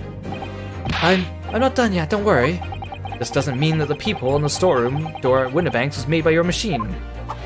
And there's no way you can prove that it was. No, but it's easy. What? The cat flaps my cat flap-o-matic creates are all of a fixed size, and the dimensions of the peephole at Windibanks are an exact match. Hee. Old Silky's lost for words. Excellent work, Iris. Thank you. And now it's my learned student friend's turn to be lost for words, I feel. I believe your judicial assistant has already left the country for your Eastern Island home. Well, yes, that's true. Then you may have some difficulty in establishing all the facts. For the sake of argument, let us assume the peephole has dimensions that are a perfect fit for this contraption. In that case, when was the peephole cut? Prosecution demands proof of your answer. What is the purpose of your line of inquiry, Lord Van Zieks? It's very simple, my lord. The defense argues that the peephole was created after the incident using this device. And now that the perpetrator has returned to her native land, she cannot testify to the fact. There is no proof. And for as long as the defense remains unable to prove when the peephole was made, my learned friend's claim amounts to nothing more than a baseless accusation. What? Indeed that is so, Lord Van Zieks. Well, counsel. Don't give up now, Runo. This is the time to create your opening and force your way through. I don't know if I can do this, but I do know one thing. Susato-san is the greatest judicial assistant in the world. Very well. The counsel for the defense will present evidence to support the claim made. Proof that the peephole on the door of the Windibank store was created after the incident and not before. Surely it must be in one of these photos then. So that, the curtain's blocking it there. Aha. Take that! What are you? Print from that detective's infernal cameras again. My judicial assistant, Miss Susato Mikotoba, is an extremely intelligent and capable woman, which is why I never had any cause to doubt. But she would have considered the scenario and made sure I had the necessary proof. And the necessary proof is this photographic print, Counsel. This print shows a scene in the shop moments after the defendant entered the premises. Agreed. And it also shows the accused mercilessly wielded a gun in the direction of the defenseless broker. But, more to the point, pictures the storeroom door in the background. Let me see that print again. I don't believe it. This really is quite remarkable. The door to the storeroom is completely devoid of any peephole of any description. Ugh. Mr. Graydon? Ugh. You couldn't possibly have witnessed the crime as you claim to have done, because at the time it happened, there was no peephole in the door. Ugh. In other words, your testimony is a catalog of lies. Ah!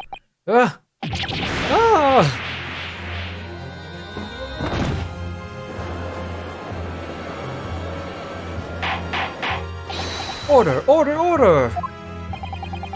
I'm satisfied the defense has substantiated its claim beyond all reasonable doubt. This witness's testimony was entirely fallacious.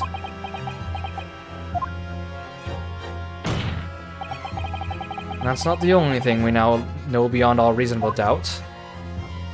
My learned friend's assistant's guilt can no longer be denied. The woman tampered with a crime scene. More importantly... Good lord, there's more Lord Van Zieks. The defense may have established a reprehensible instance of perjury. That is no proof that this man is the victim's killer. Okay, come on. Graydon committed perjury. So did the Skulkin brothers. So did Rolly Beat from the last case. And how come that doesn't fall into the prosecution, huh? Huh?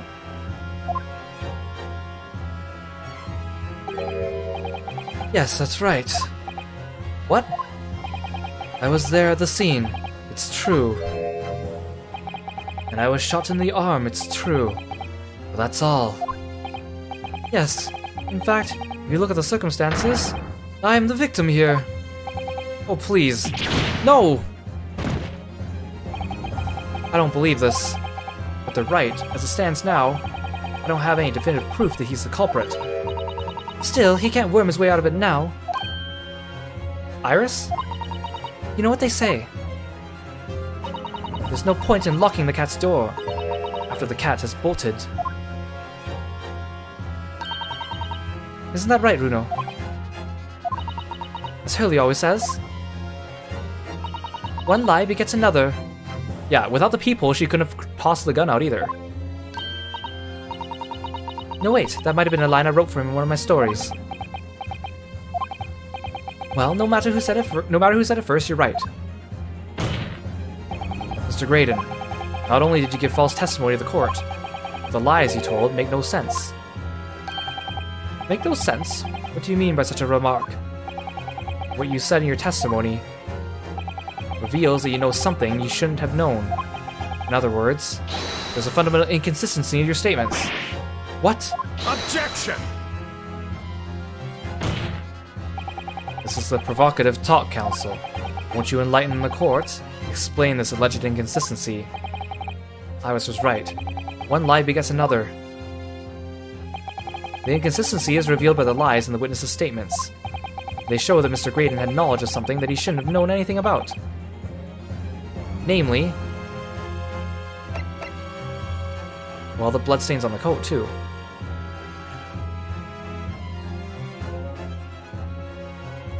Oops, no, I didn't mean to do that.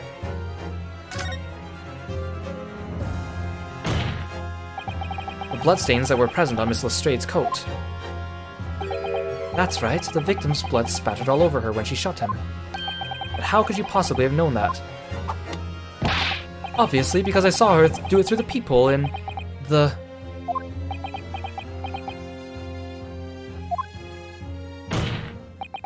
point is not that you lied in your testimony, Mr. Graydon. It's the nature of the lie you concocted that is so revealing. You're not making any sense. Then let me ask you a simple question. How is it, Mr. Graydon, that you knew of the existence of the peephole in the storeroom door? What? Well, obviously Has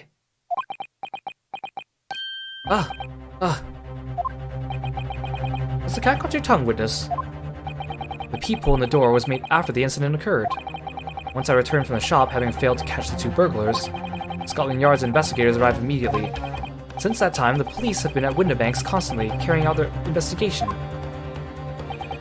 Isn't that right, Inspector Gregson?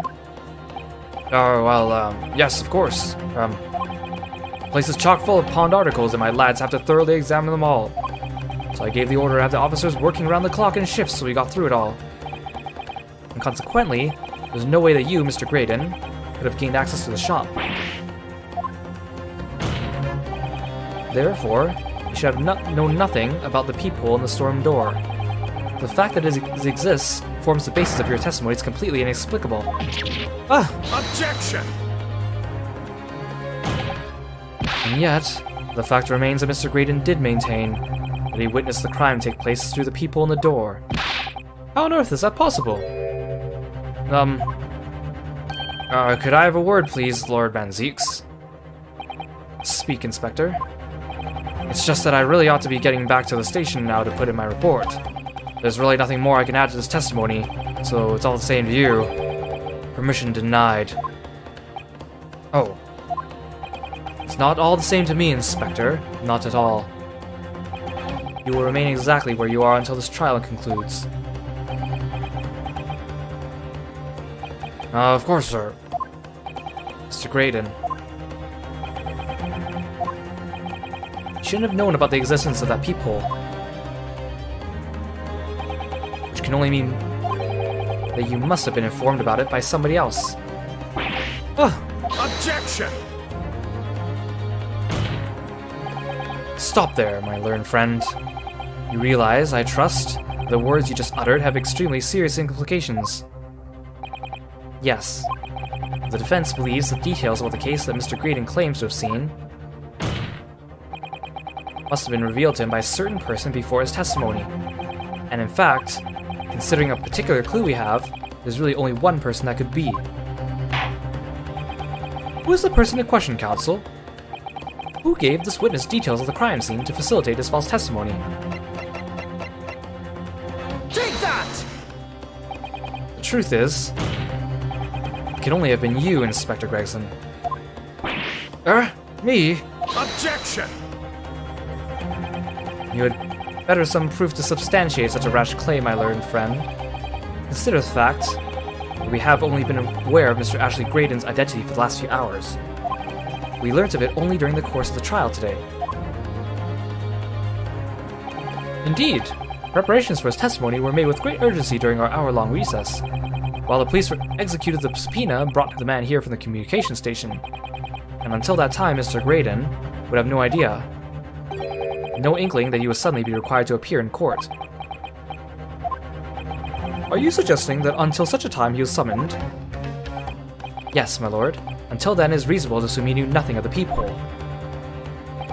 It was only once Mr. Graydon was in the stand that he realized his position, that he would have to defend himself against the accusation that he was the third intruder. You're suggesting to the court that it was while this trial was in progress that he received the information, so that he could commit perjury in order to save his skin. Exactly. The only person with knowledge of the investigation that had any contact with is you, Inspector Gregson. This is a blooming outrage. Why would I be giving away details of our investigation to this fella, eh? I was summoned to his lordship's chambers during the recess in any case. Have you forgotten that? Quite true. I had a number of questions regarding the events that transpired at the pawnbrokery. Which means the first time these two laid eyes on one another was after proceedings resumed following the recess. Since then, they've been in full view in the stand, where such illicit discussions couldn't possibly have occurred. Oh, I've just remembered something, Runo. What is it, Iris? There was one time before, wasn't there? I think there was a time when Ginny was testifying. Oh yes, now that you mention it. When the bailiff was dispatched to retrieve the McGilda's music box from the scene of the crime. That's it. It was during that testimony. I remember finding it strange at the time. Mr. Graydon and the inspector seemed to be having some kind of secret discussion.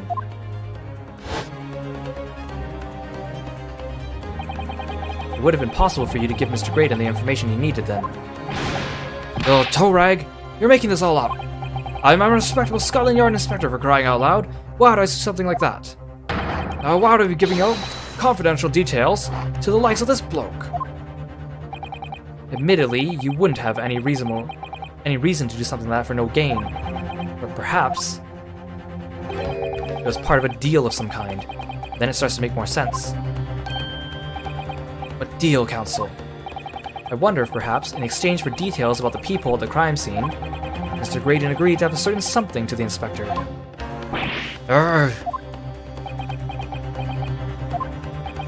I'm sure I need not remind the inspector that if found to be true, striking a deal of any kind with a witness would be considered a gross case of malfeasance. Well, Objection! It's becoming clear that jumping in with accusations is Nipponese student's specialty. I don't do that. With the stakes so high, the prosecution is not prepared to listen to baseless charges. It is incumbent on the defense now to present evidence in support of this diabolical claim. Evidence? Just what are you proposing that the inspector demanded of the witness in return? The court must see proof of this alleged deal. If Inspector Gregson really did strike a deal with Mr. Graydon, then logically, there's only one thing he could have asked for. That must be it. Bruno, do you think it could be? Yes. It's the missing link that would join all the dots together in this puzzle. I must press you for an answer now, Counsel. What evidence explains the nature of the alleged deal that the Inspector Gregson made with the witness? Well, it must have been the music box disc. Take that! Inspector Gregson. Besides this murder, is it not true that you've been working on another very important case? What? What are you getting at, Sunshine? Is it possible that this other top-secret case is what's alluded to in this newspaper article here? Classified secrets being leaked overseas from the Ministry of Justice. So I could have presented the newspaper article too, and it would have worked. How the bleeding Nora could you? We discovered, during the course of this trial, the music box deposited Winnebanks by Magnus McGilded. A special music box designed to play 2 discs at once. It seemed very likely now that encoded on the pair of discs that were in McGilded's possession are the leaked classified secrets. So I put it to you, Inspector, that in order to recover the second of the discs containing those secrets, you covertly made a deal with Mr. Graydon in which you exchanged the disc for details of the case. There's the pursuit music theme. Here we go. We're on the home stretch. Order! Order! Order! On the day of the incident, when we met you at Winnebanks, you said this. I'll be taking that whatever it is of McGilded's down to the yard, thank you very much. Hand it over. No, don't! Don't give it to him, it's mine, that is. Mine. I'm sorry, miss, but anything belonging to McGilded has to be taken as evidence now.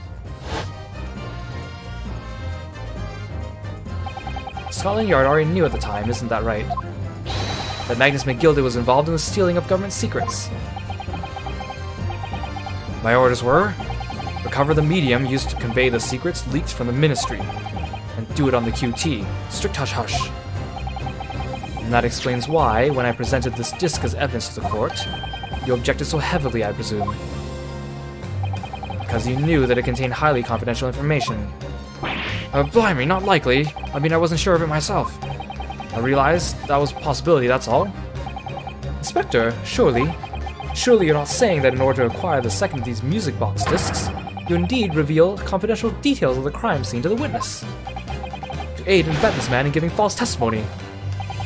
There's no other way that Mr. Graydon could have known of the existence of the peephole. It's the only explanation. A deal was struck between these two men. No!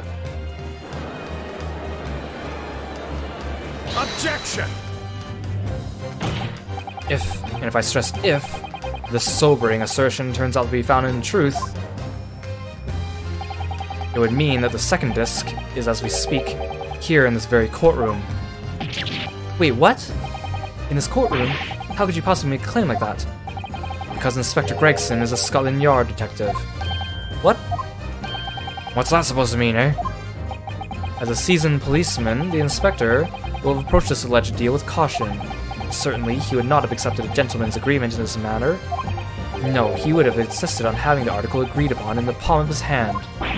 Good gracious! Then you mean to say Inspector Gregson already has the item in question in his possession? He has the second disc actually on his person. Yes! The defense demands the inspector search it at once. Definitely. They could only have struck a deal with each other when Ginny was testifying before, and Gregsy hasn't moved from the witness stand since. My lord, please, order an examination of his personal effects immediately.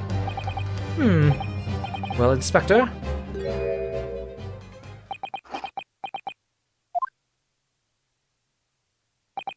This young lad wants to tone down his imagination.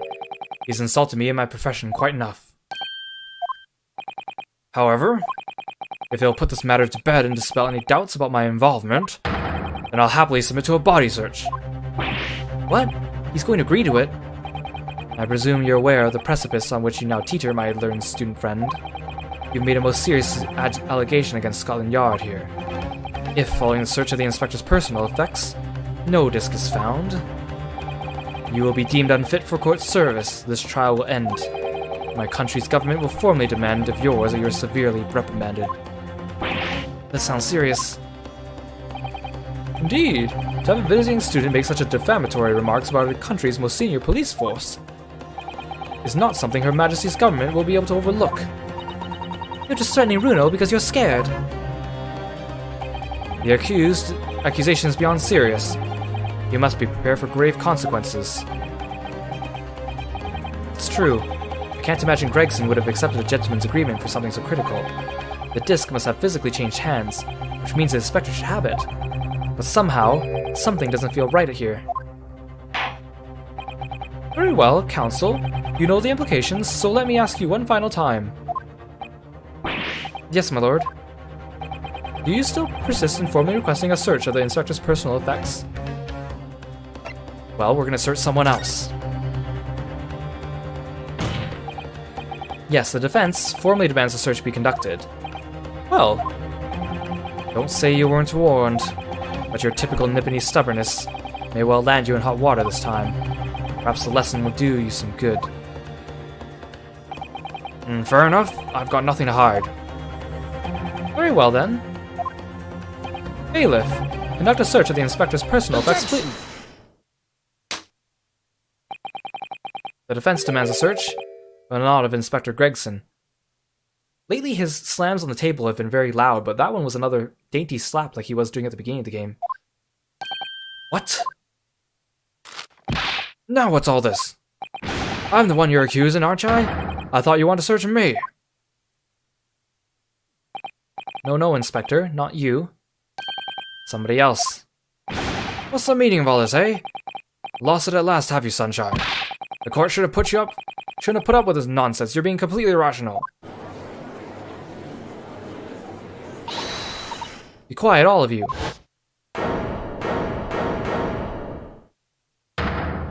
Oh, that was you, Iris. Runo's doing what y'all told him to do and having the courage of his convictions. So you should respect that and listen to what he has to say in good faith. Because that's the British way.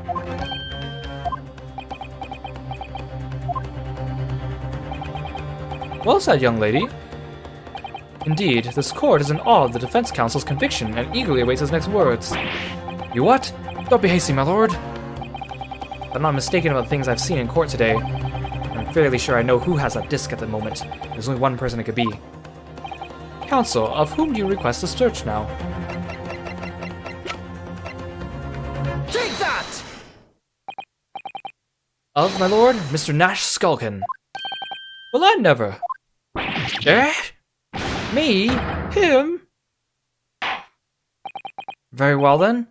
Bailiff, Restrain the witness and conduct a thorough search of his personal effects. Hold it! Please, my lord. Inspector?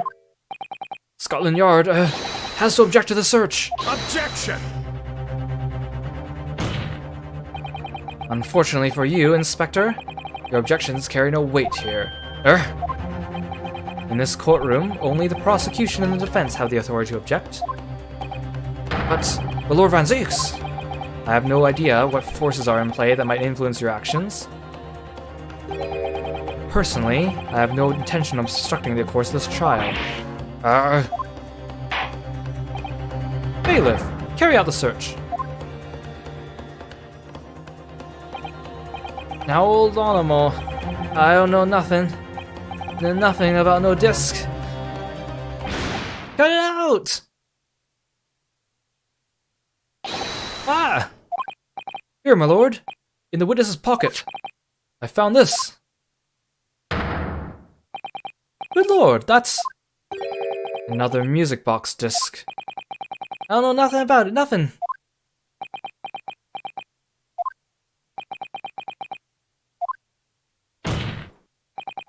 That is a second music box disc left behind by Magnus McGilded. Is it not, Inspector Gregson?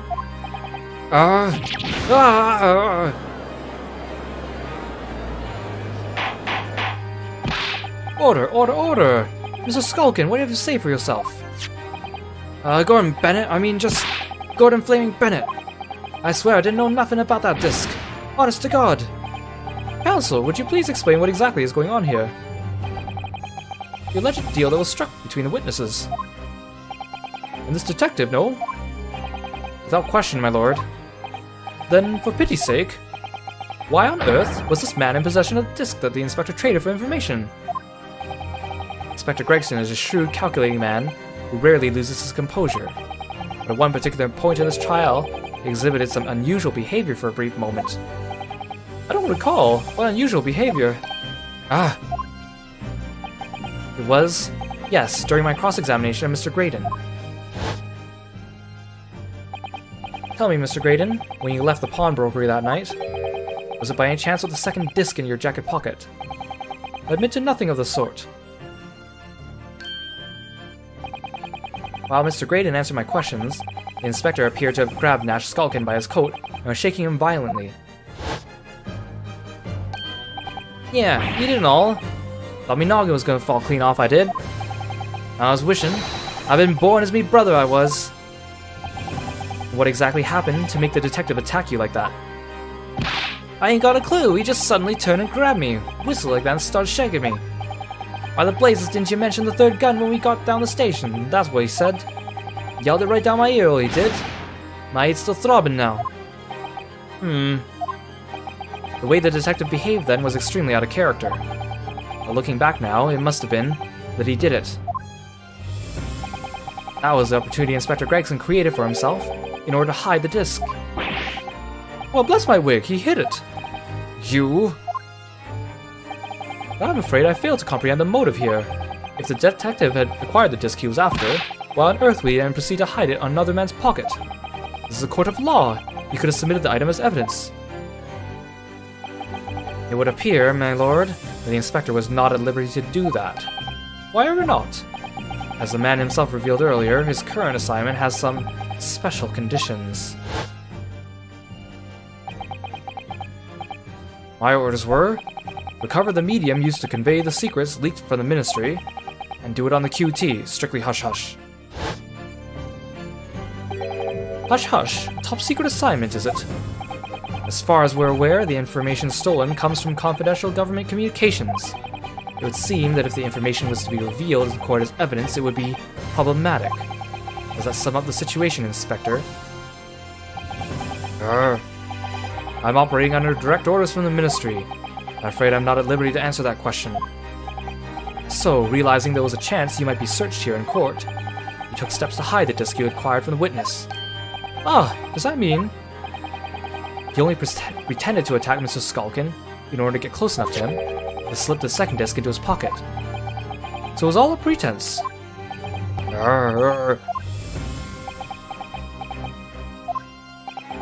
Well now, Inspector Gregson, and you, Mr. Graydon, Are you prepared to admit to the accusation made against you of this alleged deal?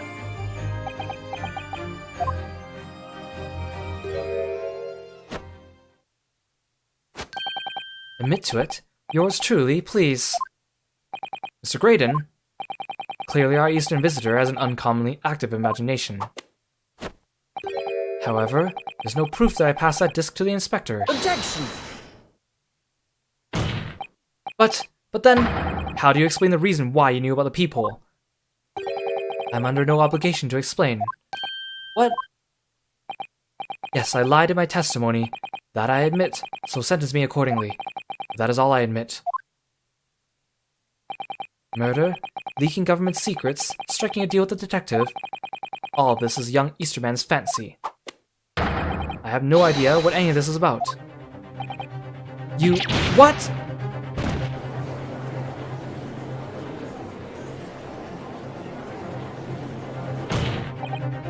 Well, what about you then, Inspector Gregson? You admit to making a deal with Mr. Graydon in order to acquire the disc.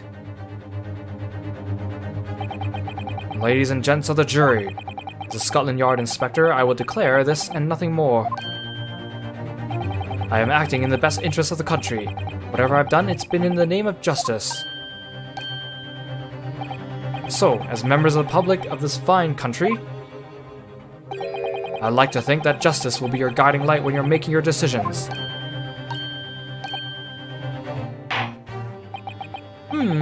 This is quite a quandary indeed. Rarely have I encountered such extraordinary tumultuous in the concluding of a trial. Nevertheless, in the absence of any further evidence to be presented, I believe it is time that we put the matter to the jury for their final leanings. Well now, as a fellow servant of the Queen and country, I must say I sympathize with the old inspector. Yes, he's a dependable man, I'm quite sure. In service, one becomes a good judge of character. Even cross-examining your eyes doesn't help when it comes to looking at this case. It's all blurred to me. Well, as a fellow professional, I'd like to put my faith in the detective, really. Graydon is a highly skilled operator. Stop. Currently in the presence of idol. Stop. Detective has very much trust in eyes. More than this, I cannot say. I don't believe it. These 6 jurors. They're gonna believe Gregson. They declare the decision now. Is Ginny gonna be found guilty? If I don't manage to produce some definitive evidence right now, then we're gonna lose. Either some proof that Graydon killed Mr. Winnebank or stole these government secrets. Or some evidence to force Gregson into admitting he struck a deal with the witness. Well then, counsel. I think it's time I impose on the jurors to declare their final decisions, no? That is, unless you have some compelling evidence you have thus far not presented to the court. For let the judge call on the jurors to announce their leanings, Gina will be found guilty. So there's no choice then, Bruno. You have to throw some more evidence at them. Yeah, this trial is honestly like one of the... In Ace Attorney, it's probably the one most frustrating at the end, because you're so close to the end. You know the answer, you know exactly what happened, and yet everyone keeps denying you. This is it now, it all comes down to this. Who do I present evidence against? Gregson or Graydon?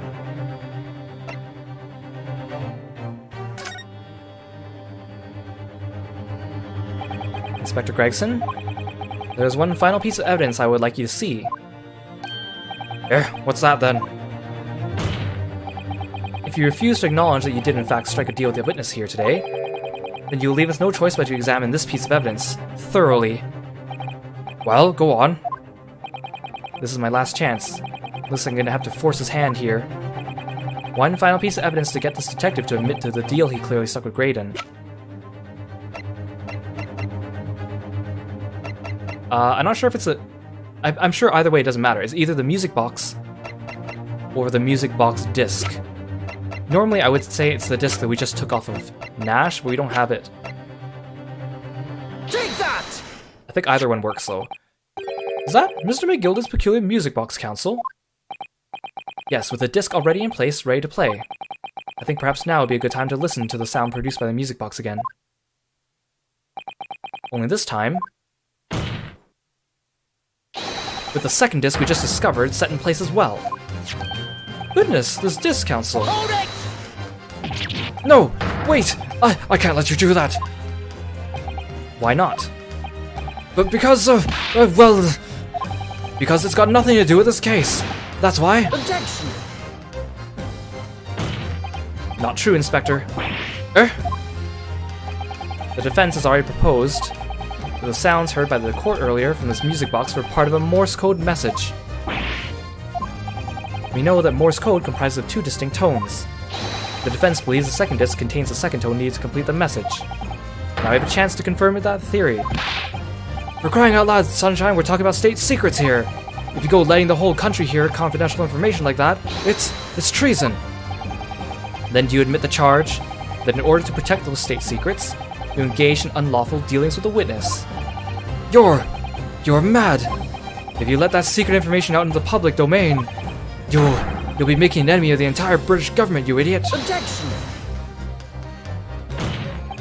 Let's not forget, Inspector, that you, as Scotland Yard Inspector, leaked confidential case details to a witness. That you continue to lie to the court, and all because, by fair means or foul, you're determined to do your duty. Well, by fair means or foul, I'm prepared to do mine. Don't you dare! I will stop at nothing to protect my client. I don't care who I make an enemy of. Didn't Asogi say something similar to during the first case he'd make an enemy of the Japanese government if it was to defend Ryunosuke? My lord, if you please, the court must hear the sounds made by that music box. Come on, Van Zeeks, for Pete's sake, stop him! Objection! Inspector, you should know my methods by now. I'm a prosecutor, and no Scotland Yard puppet. In this courtroom, my duty is to the law, so let me propose a toast to uncovering the truth. By fair means or foul. No! Very well, the defense's stance here is, and that of the prosecution has been made very clear, I feel. Therefore, in accordance with the defense's request, the court will now listen to this music box as it's set in operation once more. This time, with the second disc in place and both discs playing simultaneously.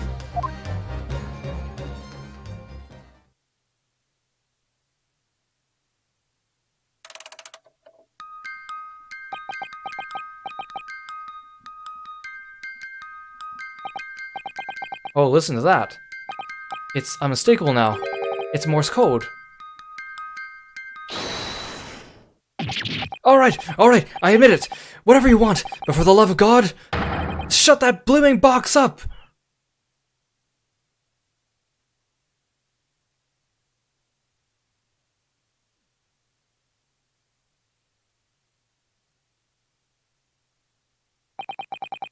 Let me ask you again then, Inspector Gregson. Did you, or did you not, strike a deal with the witness next to you in stand, Mr. Ashley Graydon? Specifically, did you furnish the witness with confidential case details in exchange for this music box disc? Did you reveal the existence of the peephole in the pawnbroker's storeroom, Inspector? I did. Stop! What are you doing, man? It's all exactly as the young Eastern lawyer said. When the trial resumed after the recess, we stood here in the stand together. That's when he approached me with the deal. Shut up, you imbecile! Shut up! Psst, you there. You're the detective who turned up at the pawnbroker the other day, aren't you? I may have something you're looking for, Inspector, with me at this very moment. So how about a trade I suggest you accept, where information that may make certain individuals uncomfortable will soon become very public indeed. I couldn't let that information become public knowledge, not under any circumstances, so I accepted the man's proposal, told him details about the case that should have put him in the clear. The peephole in the storeroom door, and the blood stains in the overcoat. By giving false testimony, this witness intended to have the defendant wrongly accused of murder. Inspector, you knew that. Yet you still revealed the details to facilitate the witness' perjury. I did. But then it turned out the peephole had only been made that night after the incident took place. Scotland Yard wasn't aware of that, and if I'm perfectly honest... Well, Mr. Graydon, what do you have to say for yourself? There's nothing, and no one left for you to hide behind. You struck a deal with the inspector in order to escape conviction of a very serious crime. Namely this. You are the third intruder who broke into the pawnbroker on the night in question. And you perpetrated the murder of the proprietor, Mr. Pop Windabank. You... Traitor!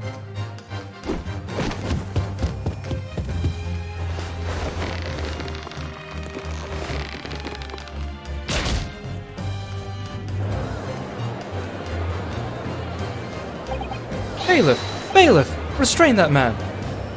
I like how this breakdown, they made it so both characters were part of it, and the chips coming out of Gregson's mouth when he got strangled is a really, really funny nod to his defining character trait for us.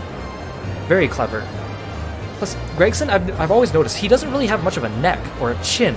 His chin is like part of his neck, so choking him must be quite the endeavor. At once!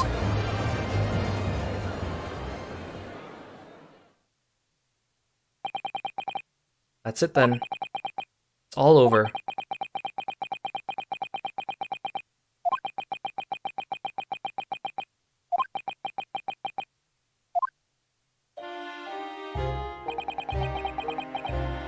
I despise my life growing up. Those slums are vile places. I was cursed from birth, born into poverty, the son of a penniless artisan. My parents did nothing but quarrel all day.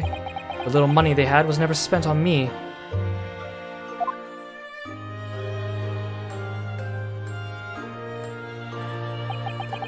So I set about studying, to better myself, to one day escape from that hellhole. And eventually you became a communications officer. I admire your determination. But then you decide to try to sell government secrets. Why?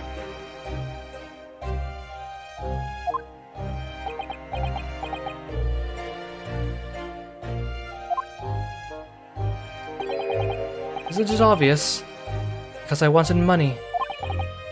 Even now, years later, the nightmares of my life in the slums wake me in the small hours. I wanted to drown them out, with more money than anyone who lived in that squalor could ever imagine. Then one day I met him, Mr. Magnus McGilded. You're a fiend for queer talent, so you are. I'm money to throw your way if you're interested. All you need to do is go along with me a little plan now.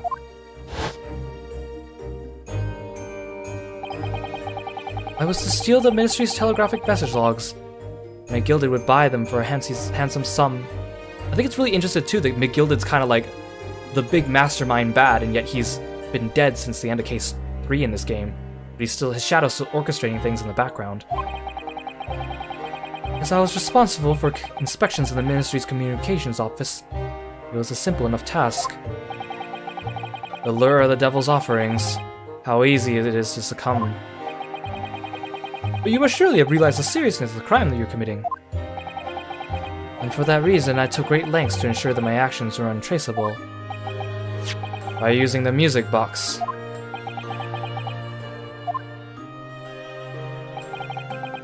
My father was a brickmaker, though my mother divorced him when I was still a child. Yes, Mr. Mason Milverton. That's right. He was very skilled with his hands. He'd once been a music box maker's apprentice. I imagined his skills would be sufficient to create a machine that could generate Morse code. So I sought out my father again to employ his services. It was the first time I'd seen him since I left the slums 10 years earlier.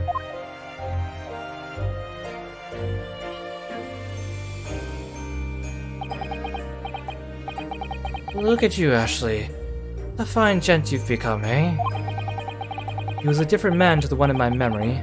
A thin, frail old man. But poverty had never broken him, never corrupted him like it had me. I was sure he wouldn't help me if I told him the real reason. So I made up a story. I've got some work for you, Father. I need some music box discs made. Music box disc, eh? A musician friend of mine has written some music he wants to sell to the public. I brought the score with me. There are 2 actually. I'd be delighted, son. It's been 20 years since I did any work like this, though. Fetch my tools, would you? They're in the loft. That's how I had him make the 2 discs. Thereby splitting the information in 2. We've taken considerable precautions indeed. It was to protect myself as much as anything. It meant I could deal with McGilded in 2 separate transactions. The first involved the first of the 2 discs and the music box for playing them. I exchanged them with McGilded for 10 guineas. Then, on receipt of the second disc, he would pay 1,000 guineas. So, what happened on that omnibus 2 months ago was the second part of a deal, the exchange of the second disc. Yes, I sold the man information that way a number of times already. It seems he became reluctant to part with his money. Well, that doesn't quite make sense, Mr. Graydon. For why was it on the omnibus 2 months ago, your father, Mr. Milverton, was on the one dealing with Mr. McGilded, not yourself? When I received the 1,000 guineas after my first completed dealings with McGilded, I decided to give 200 to my father for his troubles. But my father realized something was amiss. In time, he worked out it must have been involved in something dubious. When he did, he said to me, "Next time there's an exchange, you'll let your old man do it, I understand. Otherwise, I won't take your money anymore."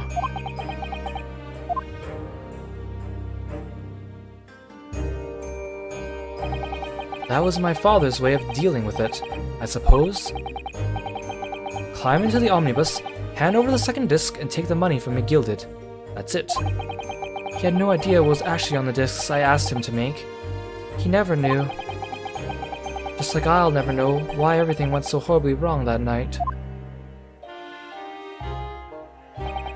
All I know is that the disc was taken from him, and he never returned home.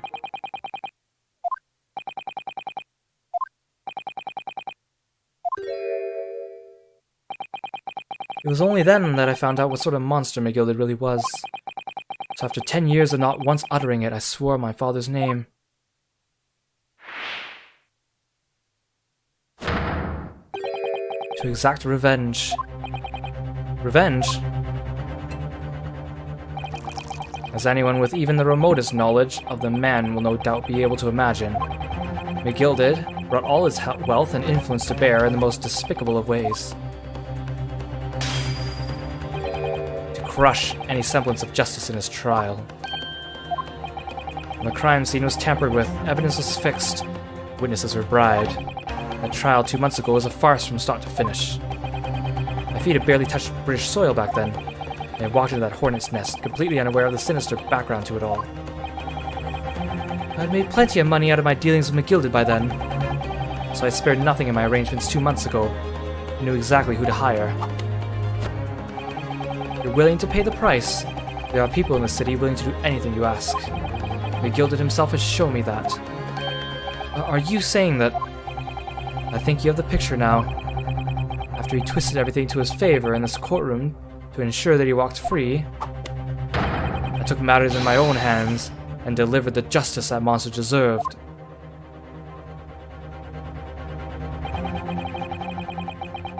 That tragic accident following the trial here 2 months ago, what was planned and executed by yours truly. McGilded's death that day was caused by this man.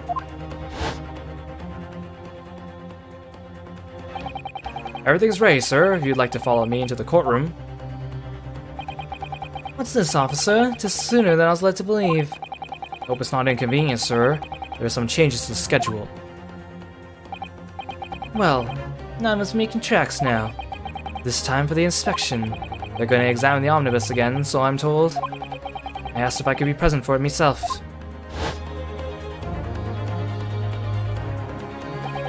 So that policeman who came to tell McGilded he could examine the omnibus again. That's right, an imposter, hired by me. McGilded used his wealth to manipulate the trial.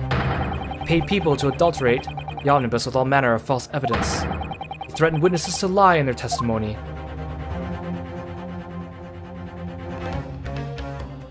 So I gave the man a taste of his own medicine. Once the omnibus was doused in paraffin, one of my sham policemen ushered McGilded inside, and I sent him on a one-way trip to hell.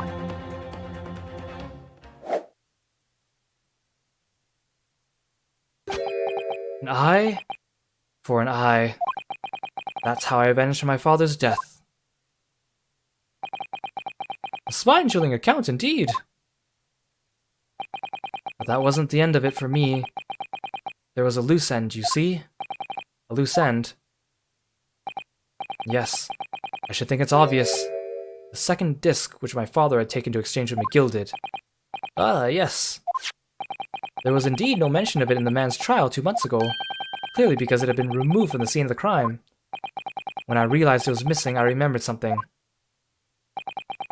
Something from the first time I dealt with McGilded.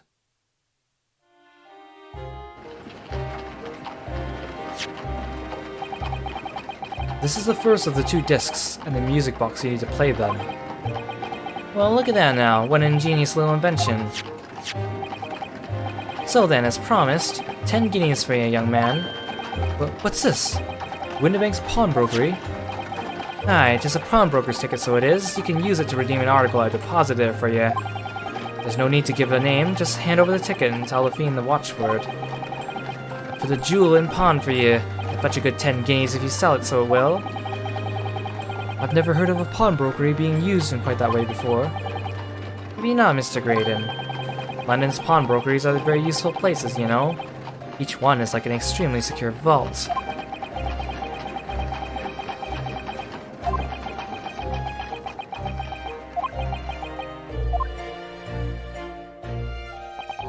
So I knew that if he'd taken steps to hide the disc, it would be in that pawnbrokery somewhere.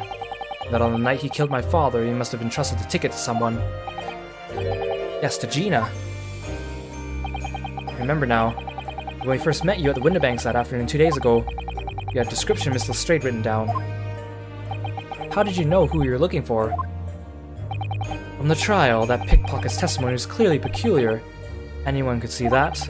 I realized immediately she was another of McGilded's pawns. He must have threatened her somehow.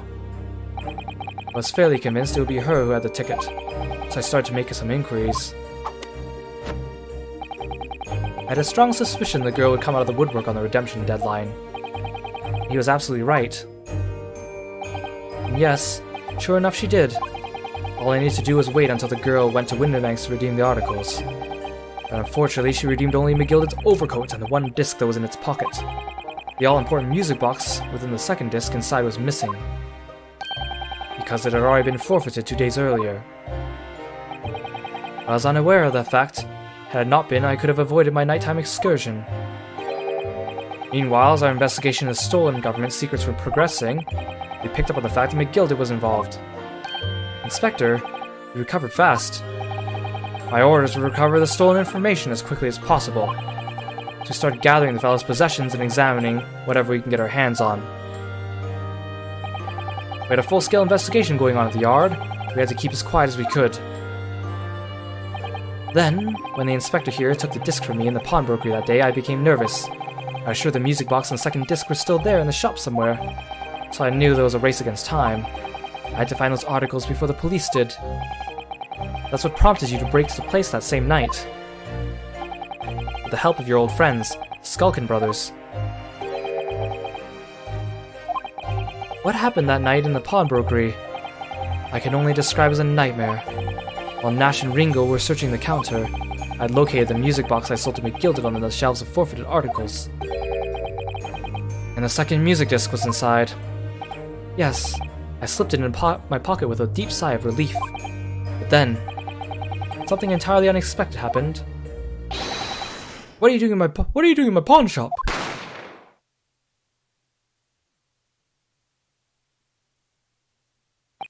A gunshot rang out in the shop and I felt a sharp pain in my left arm.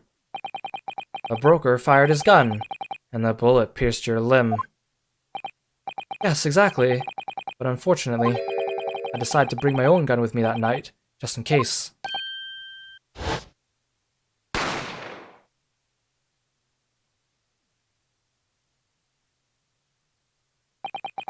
Before I knew what was happening, I'd fired back. The man had already turned to flee. I hadn't intended to fire in his direction, much less kill him. But unfortunately for both of us, the bullet hit home. It struck him in the middle of his back as he fled through the storeroom door for refuge. A sorry tale. It all took place in the blink of an eye. I don't imagine Nash and Ringo even realized what had happened at first. I was terrified, so I fled. And that's the whole story. That's everything that happened to Winterbanks on that wretched night.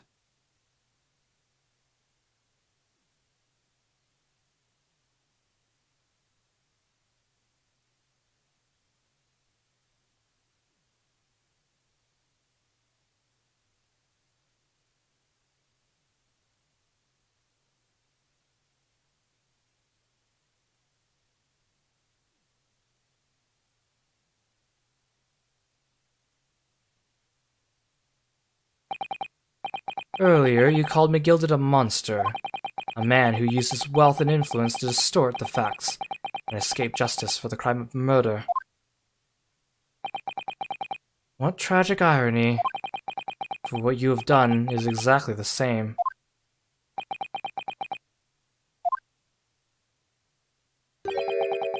You've become the very monster you saw and despised so deeply in McGilded.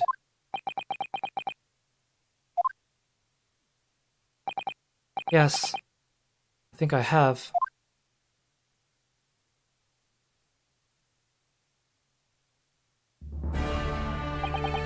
Well, it's been a long and exhausting trial.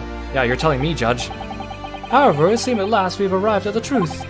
Inspector Gregson, what of Ashley Graydon? He's been restrained, my lord, and is being escorted to the yard. He'll be charged with the murder of Mr. Winterbank and the stealing of government secrets. Very good. And you, Inspector? Regrettably, you'll have to face charges yourself. Yes, my lord. Of course. It transpires that you were complicit in helping a criminal escape justice. That fact remains whether or not you were doing so in the line of duty. The crime is a serious one, Inspector, and inexcusable. Now to the defendant, Miss Gina Lestrade. Yeah. It is time for the final education. Is the jury ready, Mr. Foreman? Yes, sir. Gyarados squadron standing by, sir. This is really it now. The last push, the final call, the finishing whistle. My men are ready to deliver their verdicts. Thank you, Mr. Foreman. Very well, ladies and gentlemen of the jury. You will now declare your final decisions to the court. Not guilty. Not guilty. Not guilty. Not guilty. Not guilty. Not guilty.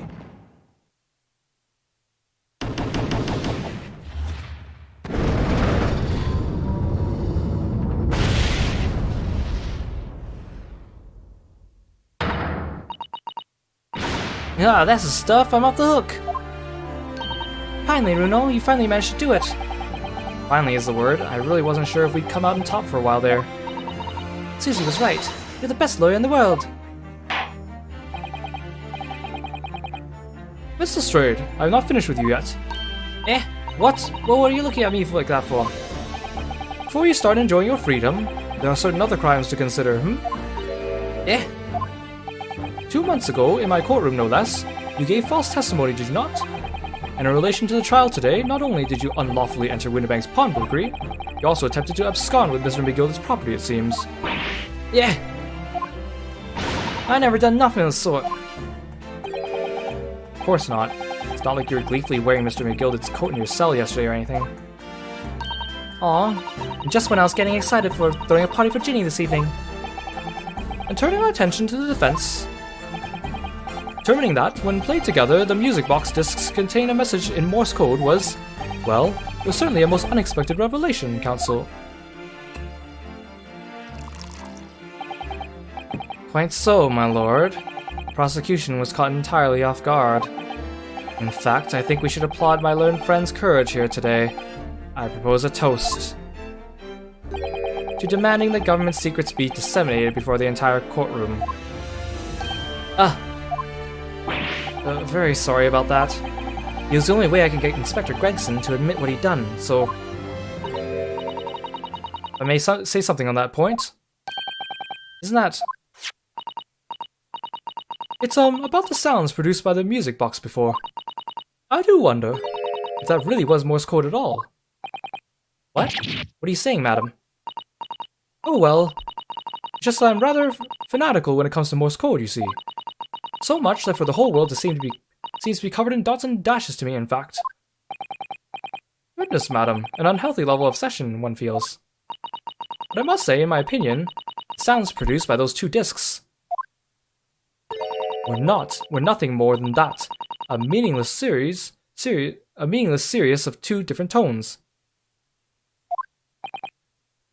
What? Could that really be? It wasn't Morse code after all? My lord, the defense would like to listen to Music Box again. Hurry off, your nut! How many times I tell you? Those discs contain mysterious secrets, Sunshine. This courtroom is not an appropriate forum to discuss the nature of government communications. We know McGildy conspired to trade national secrets with our enemies. Secrets acquired from Graydon. Now that man has admitted to his crimes, we have no need to pursue the matter further.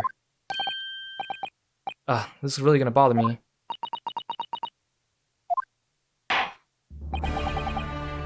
Mr. Lestrade, or Miss Lestrade.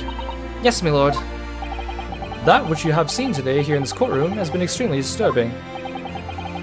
Falsified evidence, intimidation, perjury, a grim catalogue of depravity.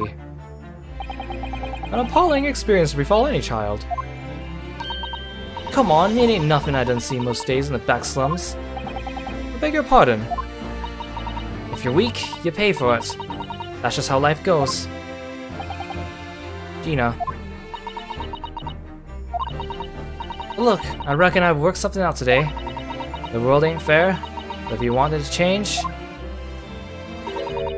you've got to start at home. You gotta change how you are yourself.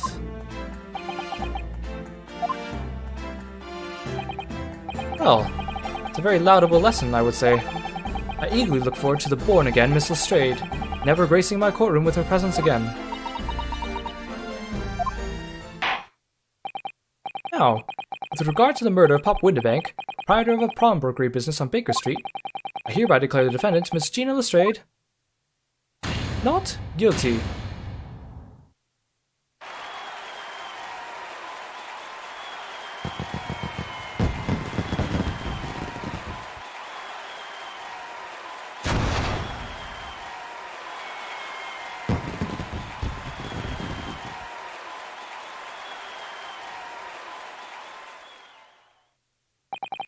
That is all. Court is adjourned.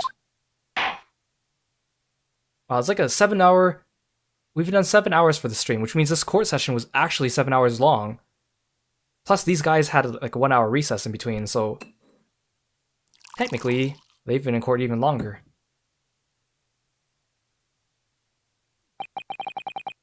On a personal note, I must say, you've surprised me, my Far Eastern friend. Oh! Despite being a Nipponese, you saw through the pretense of the malice that festered within that Englishman, and at the same time, saw through the grime to the surprising heart of your English client. You have a curious talent for judging character, especially considering our very different cultures.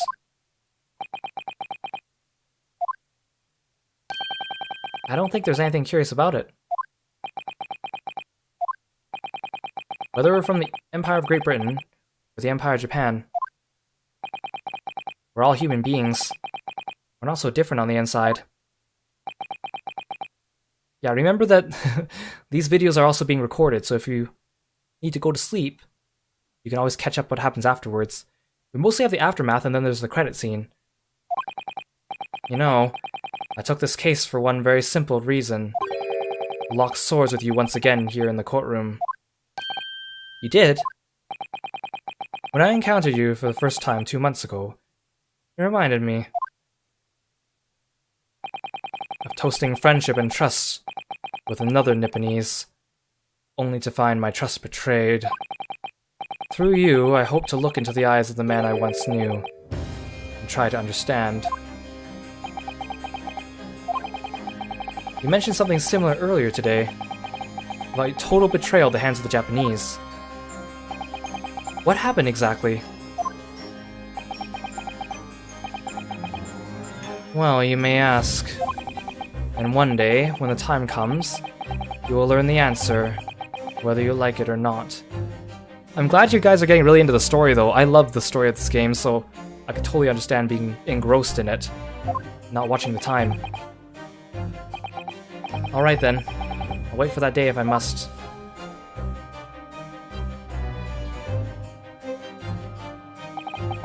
Coming to be known as the Reaper of the Bailey, my retirement from service 5 years ago, it gives me cause to wonder if our meeting has some deeper purpose.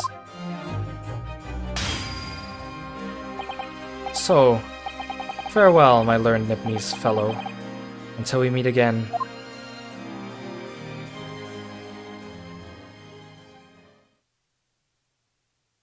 There's so many mysteries left abound.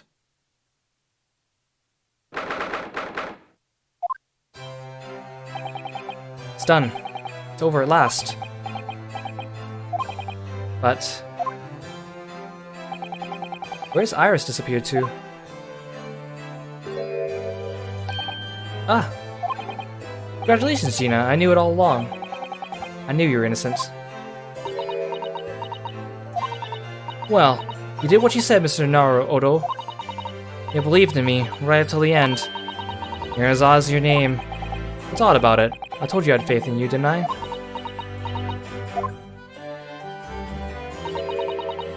No one ever had as before, you see. Kept a promise, I mean. Properly. That's awful. I figured something out today. Yeah, if you're going to bed, good night and take care. Thank you for joining me on the stream. Tomorrow we'll be doing the next game, so it might be a good idea to catch up on the credits later when you have the chance. All my life, growing up in the slums, I've never trusted no one. Well, that's just because I've been scared of being stabbed in the back. I mean, the more you trust someone, the more it hurts when you let them down. When they let you down. Yes, I think I can understand that. After all, I had a taste of that in the trial 2 months ago. I chose to trust someone, paid for it. The betrayal left a big scar. You know though, Gina, I worked something out quite recently too. Trusting in someone else is really an exercise in learning to trust yourself. When your gut tells you it's the right thing to do, and when your trust is rewarded, there's no better feeling in the world. I think I have to thank you for reminding me of that valuable lesson. Oh, well, if you say so. It'll make a fat lot of sense to me, though.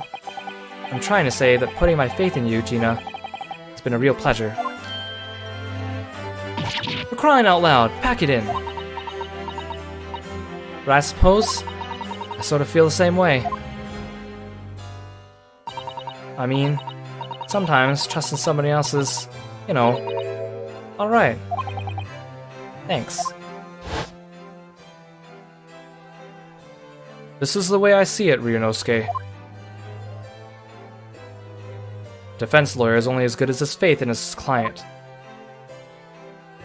And that comes down to how much faith he has in himself.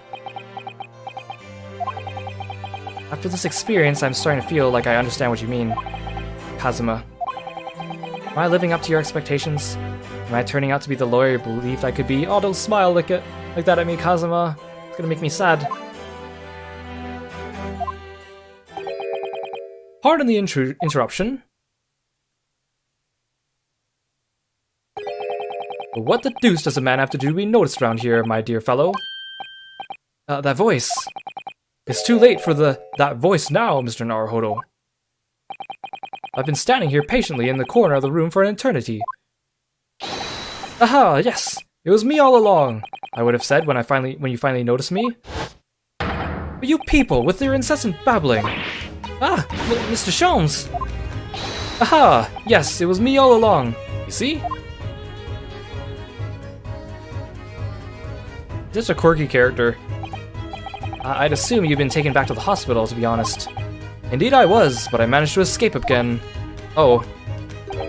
I happened to be aware of one or two foibles of the doctor who was tending to me. I merely made my knowledge of them known to the man, and he happily issued me with a leave of absence. How very above board. But enough of my adventures. That was a fine victory, Mr. Naruhodo. Your tireless efforts justly rewarded, I feel. Congratulations are in order. As a close friend, I tip my hat at you. Oh, thank you. Some great detective you are. Great at being cold as ice, maybe. Have I irked you in some way, Miss Lestrade? While you've been having a snooze in your nice off bread, some of us have been fighting for our lives. Ah, well, that bullet did cause me to lose a substantial amount of blood, it's true. So I've indeed been feeling somewhat cold. Not perhaps as cold as ice, but, well, have a feel. Could you take your hands off my neck, please, Mr. Sholmes? And, in some way, I suppose, congratulations are in order for you too, Miss Lestrade. What's that supposed to mean? Why so half-hearted? Well, naturally, it isn't my intention to alarm you, but an acquittal in a trial with that particular prosecutor is perhaps a little precarious. Well done, Mr. Sholmes, not alarming in the slightest. Oh, the Reaper, you mean? Because anyone who's found not guilty in a trial he was working on winds up dead anyway, is that it? The very point I was trying to make. Exemplified by the fate of Mr. McGilded, in fact. Ah, but of course, I pay no attention to such irrational drivel myself. Yeah, well, it don't bother me. Oh, really? Of course not. The way I see it, the Reaper's a bit like him... like I'm upstairs. Him upstairs? You mean like God? Yeah, him upstairs knows what's what, right? He knows what people are like on the inside. You won't have got the wrong end of the stick? There are some coves like that bog trotter, which are rotten to the core. At the end of the day, him upstairs makes sure they get what they deserve. I suppose that's one way of looking at it. Divine justice is one thing, though. The Reaper taking matters in his own hands and claiming lives is another. Well, I ain't like the McGilds of the world, so I ain't scared. I got principles, see? She's a lot braver than Natsume was. A trait in you which is to be admired, Miss Lestrade. Boy, just give it a rest, alright? As I was saying, congratulations are in order. The news of your acquittal is very welcome news to me indeed. Let me express my heartfelt congratulations, Gina. Well, there you are, Hurley. How long have you been there? Honestly, I went to the main entrance especially to meet you there. Ah, Iris, my dear. I do apologize. Wait until I tell you what happened. This pair made utter fools of themselves. What happened? As you know, I have a penchant for disguise. I was hiding in this room dressed as a bailiff. But these dolts didn't notice my presence at all. They had no idea. Can you imagine, Iris? Would you credit it? I'm not sure, really. I beg your pardon? I'm sorry, Hurley. You just don't have the weighty presence you seem to think you have. In fact, you really ought to be careful about that. It's going to land you in trouble one day. I'll be careful. Ouch. Anyway, it's such a shame. I was so hoping to throw a party for Ginny tonight. But you won't be able to come, will you? Don't look at me like I'm going over for a while. You're the judge's patter. I got stuff to make amends for, apparently. All them offenses. What was it again? Breaking, entering, taking the bog trotter stuff, what was in the lug, blah blah blah. Yes, I think you'll find that basically, being a pickpocket is the main offense. But diving ain't an offense, it's a job, innit? I don't think so. Still, it's got me thinking all this. Maybe I should start looking for another line of work. I mean, you didn't start off as a lawyer, did you, Otto? Well, no. But I was never a pickpocket. Well, anyway, I reckon I can make a change. I'm gonna do something for all them lot like me from the slums. Something that makes a difference for them. That's a wonderful idea, Ginny, and I'm sure you can do it. Haha. What is it?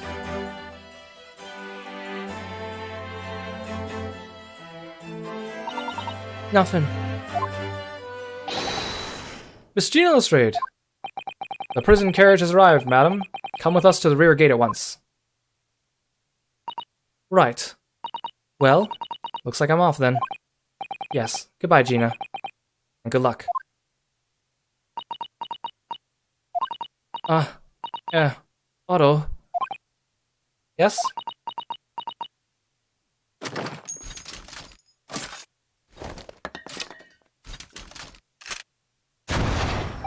Ah! What was that for? I don't know, I mean... I don't know what to say. So... Ah, indeed. Perhaps the situation calls for a phrase hitherto missing from your vocabulary, Miss Lestrade. Eh? On occasions such as this? I would recommend a simple... Thank you. Oh. Oh yes. It's a good advice, Ginny.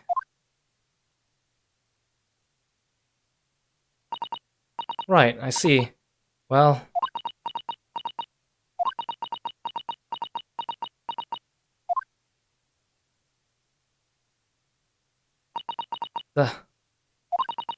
Thanks, Otto.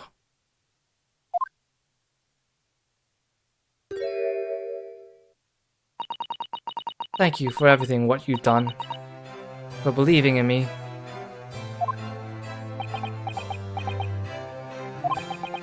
Not at all. In fact, that should be my line. Thank you, Gina. What a nice smile she has.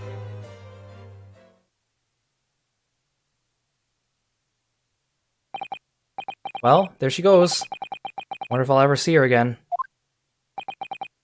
Well, quite the indomitable pick purse. Oh, I nearly forgot. I bought a paper outside. It's a special edition, and this trial's all over the front page. Pickpockets innocent, proven. Isn't it wonderful? Well, that was really fast. You should have shown it to Gina, Iris. You should have shown it to Gina, Iris. She would have been thrilled. Oh no, how silly of me. But anyway, would you like the good news or the bad news? Not again. Well, what do you say, Runo? Hurley? As usual, I think I'd rather get the bad news out of the way first. Absolutely not. I have no intention of listening to anything but good news. And there you have it. How people answer that question says a lot about them, doesn't it? Well, let's not go there. Alright then, maybe let's start with the good news this time. The rain has finally stopped. It was a record level of rainfall, apparently. Well, that is good news indeed. We can journey back in greater comfort. Alright then, what's the bad news? A huge storm has left the seas very choppy. The channel in particular is awful, so sailings out of the Dover have been delayed by a day or more. Wait, Dover? That's right. If we head back to the station immediately, we may still make in time to wave Susie off. But... there won't be a train, surely. We couldn't be that lucky. Who do you think I am, Mr. Naruhodo? Mr. Sholmes? I rushed to Victoria Station earlier and made arrangements for a special express. If we hurry now, we shall be there in time for dinner. I know of a fine restaurant that serves the most delicious baked sole. I don't. The Great Detective does again. Indeed he does. Like, Sholmes comes off as a bit of a dolt, and a bit silly, but he really is analytical and planning on the inside. When he wants to be. I happen to be aware of a number of the rail transport director's foibles. What? I merely made my knowledge of them known to the man, and he happily laid on the locomotive. Elementary. Just an idea, but it might be wise to stop manipulating people that way. What are we waiting for then? To London, Victoria.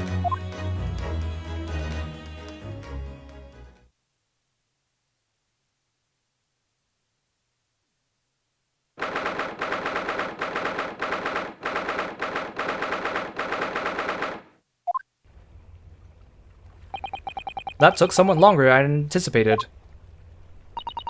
Susie's boat must be about to leave now. Mr. Sato, where are you?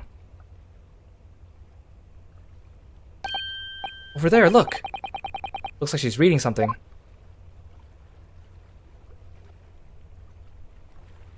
Hold it!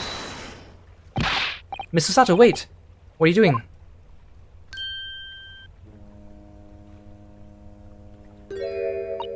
Mr. Naruhodo, what are you doing here? We came as soon as we could after the trial. I mean, we heard that sailings were being delayed due to the bad weather, you see. Yeah, that was good news, wasn't it? That's good news and good news. Not bad news. Oh, I see. Then tell me, how did Gina's trial go? It went well. She was acquitted.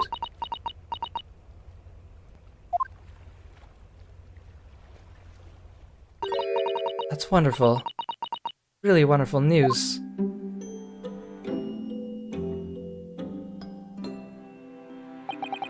The book you were about to throw into the sea. It was your Encyclopedia of British Law, wasn't it? Oh dear. I was hoping you hadn't seen that. I'm not worthy of practicing law in any way now. So, I was saying my final farewell. You're saying goodbye to law? You, Susato-san? Would I be correct in assuming? It's because of the peephole, Miss Susato. I deliberately altered the scene of a crime, and then I tried to hide the fact. What I did is utterly unforgivable. That reminds me. How did you come to have this, Susie? On the evening of the incident, Mr. Sholmes had invited Gina to dinner, if you remember. Oh yes, we had a wonderful time. Well, Gina gave us a little introductory lesson, didn't she? To the art of pickpocketing, I mean. Oh, that was so much fun. I stole Bruno's armband. Yes, please don't do that again, Iris. The band's very important to me. Well, if it's so important, you should pay more attention to it. You didn't notice for ages. On a whim, I thought it would be fun to see if I could take the cat flapper-mat, so I put it up my sleeve. Her sleeves are pretty big. Really? And then I rather forgot about it until I found myself at Mr. Winterbank's shop with it later that night. I see. And then...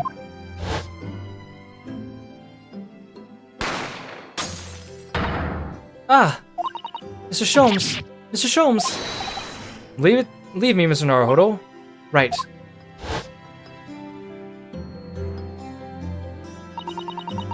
After Mr. Naruhodo left the shop, I started to think. That door started to play on my mind. The storeroom door, you mean? Yes. If Gina was anywhere in the shop, I realized it could only be behind that door. At that moment, the little device I had up my sleeve sprang to mind. I was so worried about Gina, I simply had to know. So you used the cat flapper-mat to make the peephole in the door. As captured in photographic print of the shop. By one of Hurley's red-handed recorders. Indeed, it was one of the first importance of that point. Precisely when the peephole was made, that information was proven to be Naruhodo's greatest weapon. Though naturally, without proof, it would have amounted to nothing. But when I looked through the hole in the door, the sight that met my eyes made my blood run cold.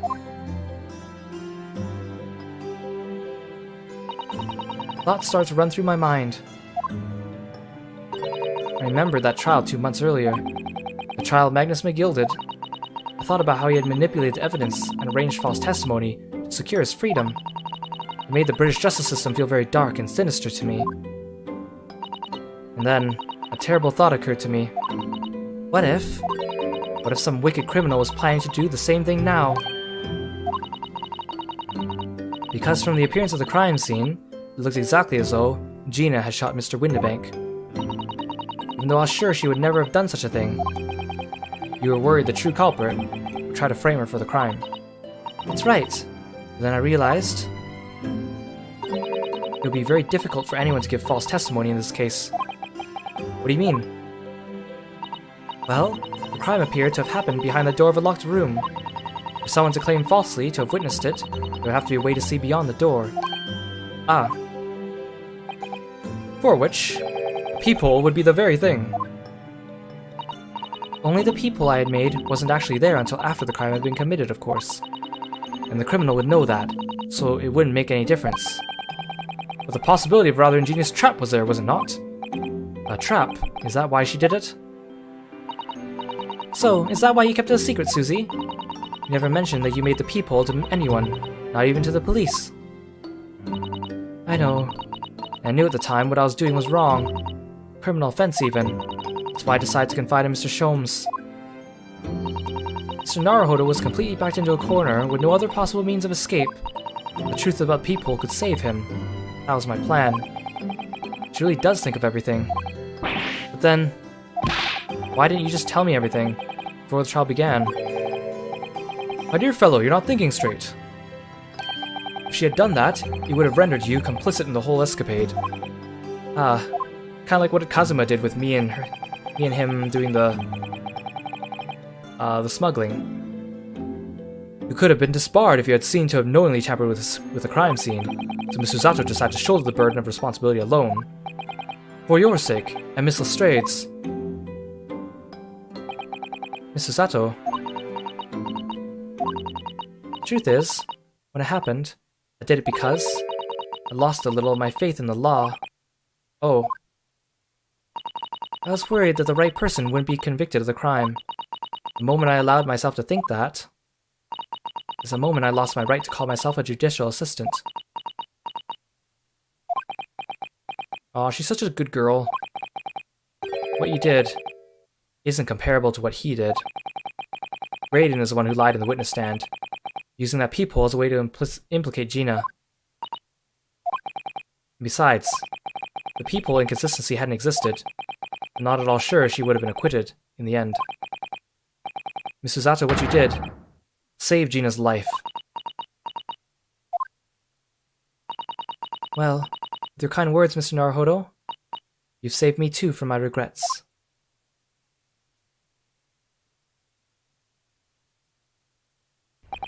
Well, you small be thankful that Miss Lestrade's freedom has been assured.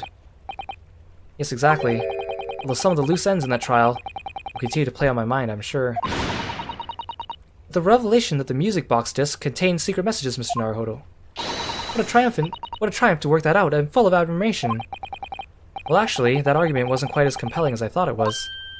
Oh, it wasn't? There was a communications officer among the jury members, you see. A telegraph operator. And she said that the majority of the sounds on the disc were just meaningless tones. As one would expect, after all, we were talking about secret government communications. No doubt they were written in cipher to avoid being readily understood should they have been intercepted. In cipher, I see. So then we could never have hoped to understand the message anyway. Nonsense, my dear fellow. It's quite a zero-pipe problem, I assure you.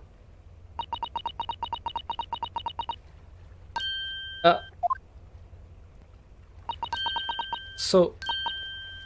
Yi? What? Well, that can't be a real word, can it? How funny. Wait, Iris, what did you just say? Oh, I just said, asogi. Does that word mean something to you? Mean something? Asogi was the name of my best friend. What? But how? How do you know that name, Iris? I wrote it down during the trial before, when the message was playing on the music box. She transcribed it on the fly. She really is a genius. I thought the message probably wouldn't be written out in plain Morse code, so I tried various ways to interpret it. Whatever I tried, the words just didn't seem to make any sense. That is, in English at least. Oh! It suddenly occurred to me, you see? There's more than one Morse code, not just the English variety. Various countries around the world have altered and added to Morse code to use it in their own languages. I don't believe it. Are you saying... That's right. I've only actually seen a chart of Japanese Morse code once before. But I think it's based on the Iroha pangram, isn't it? And you mean to say in Japanese Morse code the message says... Asogi? Yes, I think so. Sorry, but I don't remember all of the Japanese Morse code. Iris, would you let me see that? Mr. Zato, do you know it? Do you know Japanese Morse code? Yes, I spent some time studying it. Because I'm quite sure Morse code will become ever more important for international communications. Then might I recommend, my dear madam, that you focus your efforts on the English version. Be that as it may, Iris, show me the message, please. Of course.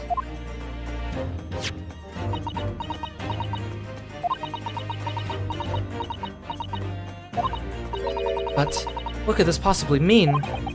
Whatever is that long sequence of supposedly meaningless dots and dashes, it's made the color drain from Susato-san's face. There's no doubt that this message is written in Japanese Morse code, so the British Empire has been using Japanese for its secret communications. I don't understand the reason why, but the message appears to be a list of 4 people's names.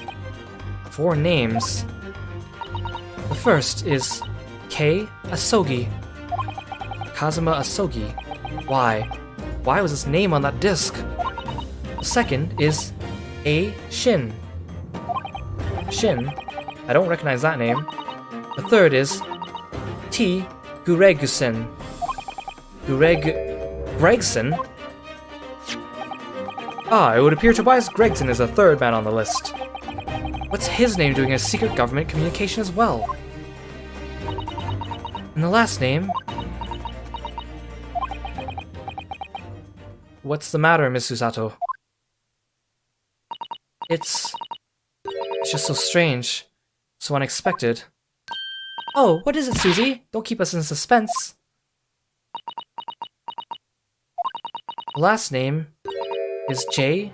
Wilson. What? Wilson? John H. Wilson? You mean Daddy? It says only J. Wilson, so I'm afraid I can't be sure. Then, after the 4 names, it reads, if I translate from Japanese, that is all 4. That's the end of the message. Rather, the end of what you noted down, Iris. I just can't believe it. Who would ever have thought that those discs contain Japanese Morse code? Not to mention a strange list of some disturbingly familiar names. It would appear that this particular message is a communication of some kind between Great Britain and the Empire of Japan. So, Daddy could be in Japan then, where Susie and Runo come from. Oh, well... No, it's not very likely really, is it? I mean, there are thousands of people with the surname Wilson. There must be lots of J's among them. Professor John H. Wilson, visiting professor of medicine at Imperial Yume University. We can't tell Iris about that now, we just can't. This is so strange. Somehow, in solving the case of Mr. Windibank's murder today, I feel I've rolled back a boulder in the mouth of a very dark cave. I do wonder, if perhaps it's a dark cave we shouldn't go wandering inside.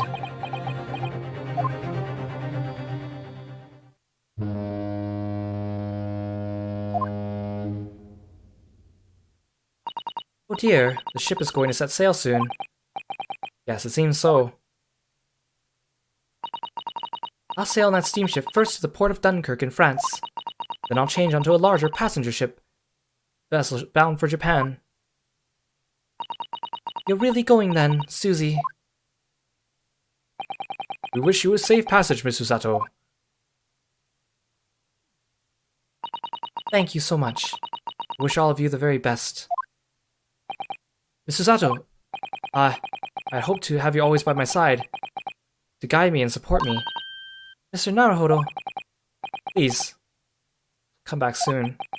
As far as I'm concerned, you really are the very best judicial assistant in the world. I'm quite sure. I'll be back before you know it. Really, Susie? Oh, now don't forget, Iris. I made you a promise I've yet to fulfill. Promise? About your manuscript. Ah. Oh yes. The Hound of the Baskervilles. Well, I'll be waiting for you then, Susie. A promise is a promise. Definitely, Iris.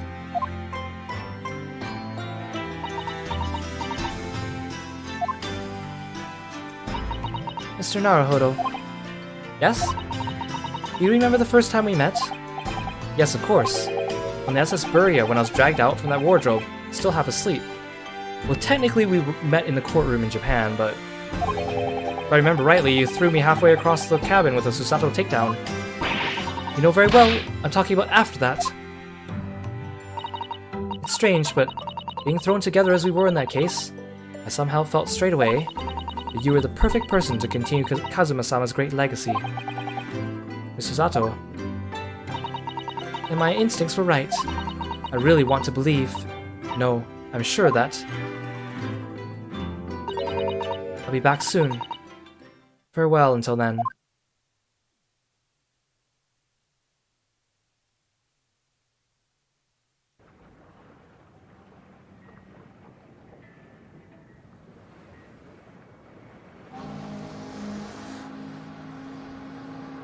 Somehow we seem to have come to the end of the adventures of Ryunosuke Naruhodo. Or the first volume, at least.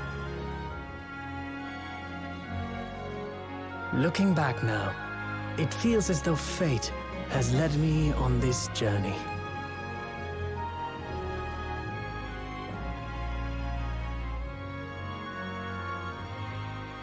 Fate led me to becoming a lawyer, to traveling halfway around the world, to meeting the great detective. I'm sure there'll be trials and tribulations ahead.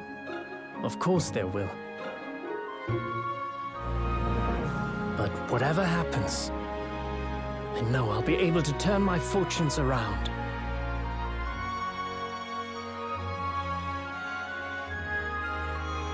After all, I have the greatest friends in the world on my side.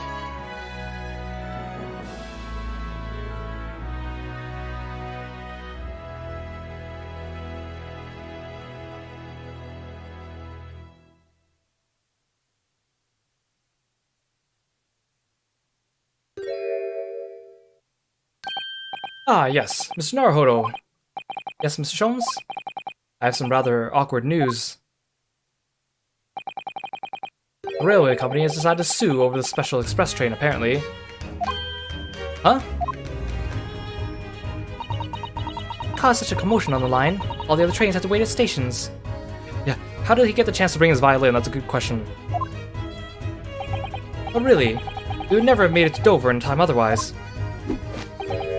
Anyway, I explained everything, and how it was all your fault. Huh? What? I believe a formal complaint should be delivered to your office tomorrow. Not to worry, my dear fellow. According to Miss Susato, you love defending yourself in court. Huh? Huh? Huh? It's alright, I'm perfectly happy to testify. He really didn't look like the sort of man who'd do something so outrageous. See? Mr. Sholmes? Yes? A word, if you don't mind. Almost every Ace Attorney game cuts to the credits with that signature one word that the whole series is known for. Usually you have to shout it into the DS or the 3DS. Why, certainly, any word you like. Bellow it out loud, my dear fellow. Oh yes, I love Runo's words, and I know just the one he'll use here. Then, I really must say... Objection!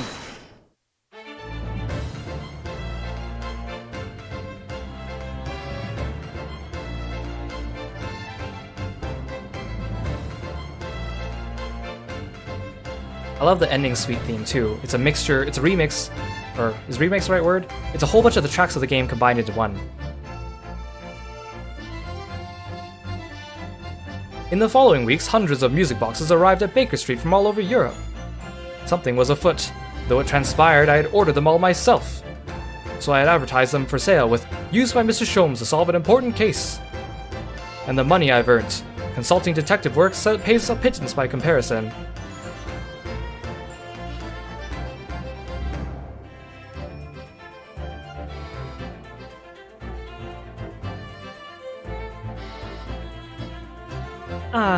I haven't slept a wink. This manuscript is due tomorrow now. When I'm this busy, Hurley usually cooks me breakfast. Well, cooks is an overstatement. For some dry toast and insipid coffee. I do miss Susie and her lovely Japanese breakfasts.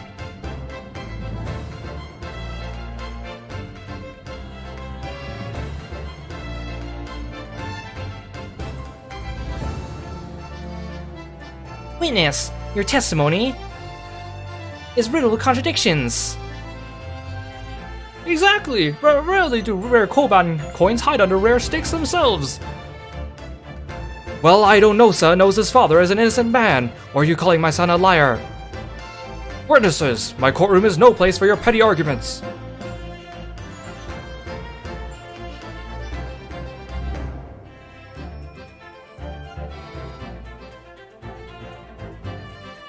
Having delivered the Russian dancer to shore in Shanghai, I laid low on the steamship for a while. But last night, I apprehended an extremely suspicious Japanese national on board. I've done nothing wrong! All I did was give Wagahai's offspring refuge in my pocket! A man brings some kittens on board and suddenly he's a hardened criminal! It's not fair!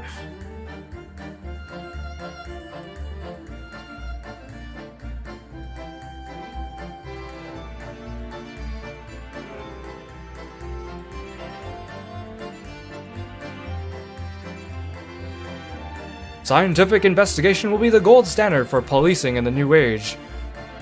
I dream of a world governed by the tenets of order and discipline.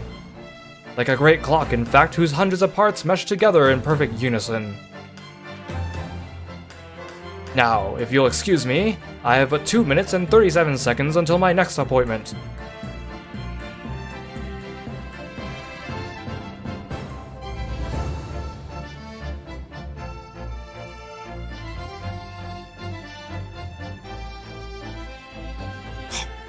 The latest Rants magazine is out, and I'm in it again. Whatever I say, that one line she wrote now, I get a standing ovation. Wanna hear it? Not bad, I suppose, for an amateur. Good. Her ladyship puts me to shame.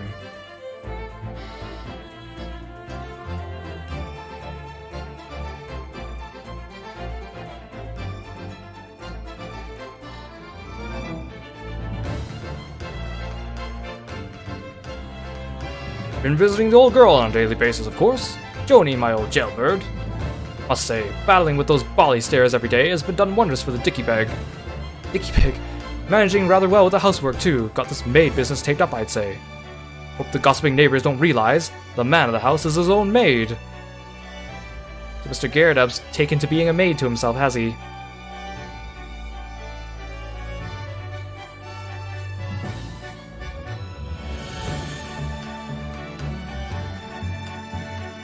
My Rolly is back on the beat again, all thanks to the Reaper. There's nothing more I enjoy these days than hunting out small change in the gutter. I'm a better Bobby now, looking out for Londoners, their dropped halfpennies, and my lovely wife. Oh, Pat. Oh, Rolly. Yes, the second game is available actually right when you purchase the game. In fact, if you really want, you can start the game with the second game if you so choose. Nothing in this game actually needs unlocking. Looks like I'm gonna be doing some time for a bit now. But Iris comes every day for a natter, so ain't too boring. He's always going on about all them cases what Sholmes is looking into.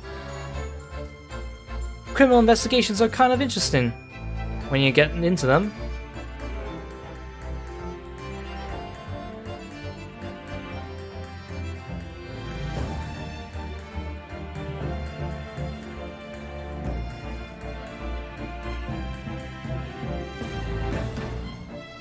Yes, I renounced my upbringing and chose a life of sophisticated crime.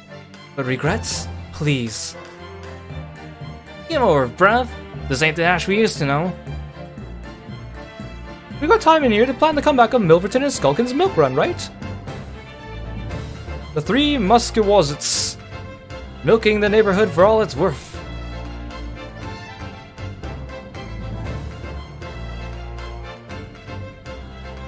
Love their little silly poses together.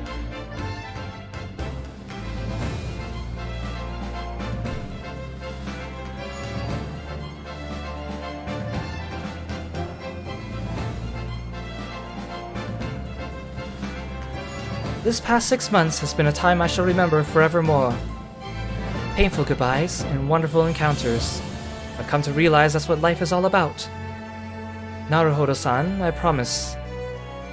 Your assistant will return to you one day. But for now, I leave you with many memories and a heartfelt wish that life will treat you well.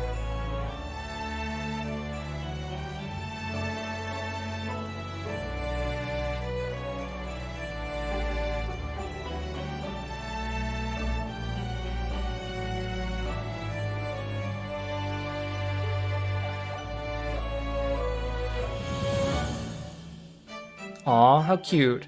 Oh, I'm blocking Iris here. Almost looks like I'm part of the picture, right? Obviously, I fit in.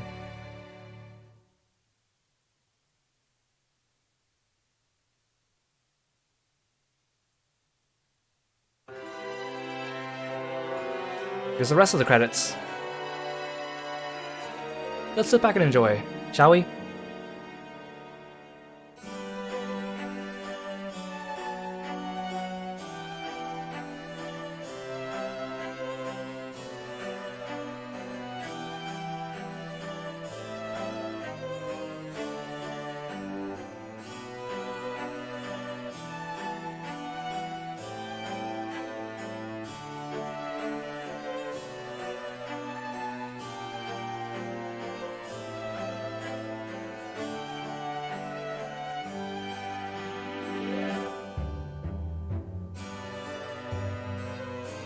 Guess I'm blocking Naruhodo.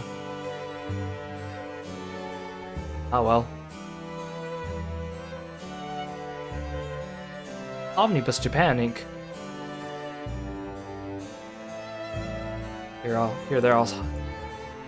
I'll hide myself.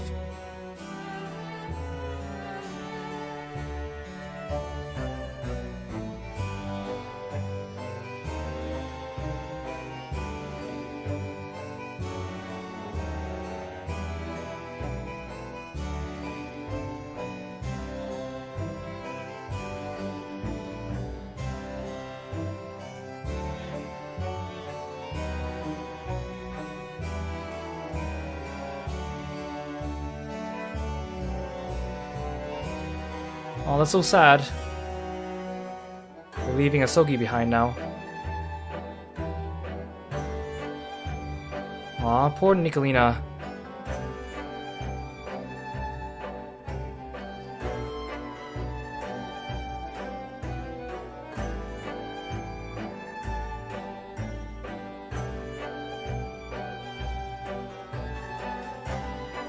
Yeah, thanks for coming to the stream. I know it was a late one, but I really appreciate you coming. And I hope you enjoyed the game.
Oh, that was a cute pose at the end. They did the dance of deduction pose. So there we have it, the Great Ace Attorney Adventures. There's a little reminder. Oh, what's a nice artwork? Look at that. Aw. As a reminder, originally in Japan, these came out as 2 games. The Great Ace Attorney and the Great Ace Attorney 2. So when they came out here in English, they put them together in a bundle, the Great Ace Attorney Chronicles. So the Great Ace Attorney Chronicles consists of both the games, and they kind of renamed them a little bit to the Great Ace Attorney Adventures and the Great Ace Attorney 2 Resolve, which means tomorrow we're going to pick up with the Great Ace Attorney 2 in the first case there. We're actually kind of fortunate. There's a lot of loose ends here. You know, we didn't know why Kazuma's name was on that disc. We don't know why Giselle Brett committed the crime in the first case. We don't know anything about the Reaper curse. We don't know why Susato knew about the Hound of the Baskervilles. We haven't told Iris yet about her father. We don't know about the details of why Baroque van Zieks doesn't like Japanese people. So there's still a lot of loose ends, and originally people in Japan, when this came out, they had to wait 2 years to find out because the next game didn't come out until then, and in fact Spirit of Justice came out between the 2 games. So in other words, they had to wait a while.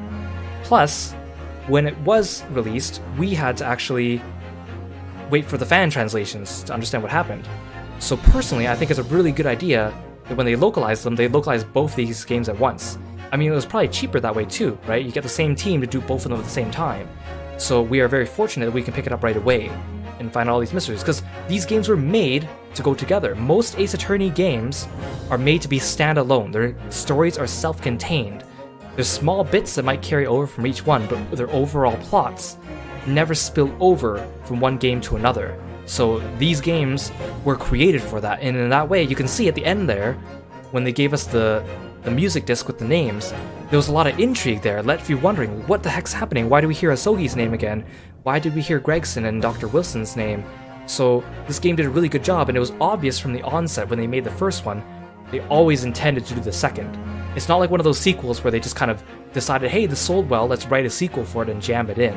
So you'll see in the writing of the second game, we wrap up and answer all of those different special things. This game also has special content. So there is special contents here. There's separate special contents for the Great Ace Attorney 1 and the Great Ace Attorney 2, and it consists of artwork, it consists of music, and there's actually some special skits, like actual mini skits of the characters doing little fun stories. So because I want to get you guys into the next game, tomorrow I'm going to be streaming 7 p.m. Pacific. We're going to go into Great Ace Attorney 2. Once I finish all the cases of Great Ace Attorney 2, I'll spend a day or two streaming just the special contents. That way we can look at all the contents without worrying about spoilers. So we will get to that, but it will take a little bit of time. Kind of some interesting things too about this Ace Attorney. During those credit scenes, we did not see any witnesses that were introduced during the third case other than Gina. We didn't see Beppo, we didn't see Bruce Playfair, we didn't see Lady First, which is kind of weird. They were in the end credits when we were walking though. Also, Ashley Graydon is the very first culprit in all of Ace Attorney history to appear during the end credits. No other culprit who was convicted has ever appeared in the end credits to do a little speaking role. Although it leads me to wonder, when he talked to the Skulkins in there and they said, hey, we should start a milk business when we get out, but Graydon committed murder and he did espionage, and they said the consequence would be capital punishment, so he shouldn't be getting out anytime soon. Well, that's just some food for thought. Man, 8-hour stream, eh? Man, I knew breaking up the last case into 2 separate streams was a good idea. I had no idea it would be 8 hours, the second part alone with just a trial. Man, and like I said, could you imagine? That's almost like, imagine it's very feasible, the characters are actually in there actually doing the trial for 8 hours. Plus they had like the hour recess and the half-hour intermission or whatever in their world. So really puts into perspective how much writing goes into this game. You don't even think about it. especially if you look back at the playtimes for all my streams, you can compare how the playtime ramps up. I do assure you though, the Great Ace Attorney 2, the cases are even better than the Great Ace Attorney 1 cases. They're even better if you can believe it. They do get longer around case 3 in that game, so I will be splitting up some of the streams. I think the first case is short enough to fit into one stream. In fact, the first tutorial case in that game is shorter than the tutorial case in this game. So check my Twitter for the schedule for the streams of which day I'm doing which case, or if you're watching this video in post, you can rewind to the very beginning, and I have my schedule posted for the first 15 seconds of this video as well. Thank you so much for joining me on this long journey. I know it was very taxing. My voice is shot, man.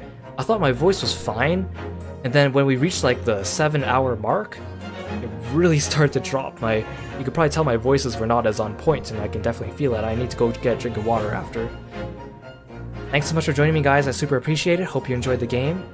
I'll see you tomorrow for the Great Ace Attorney 2. Bye-bye, and take care.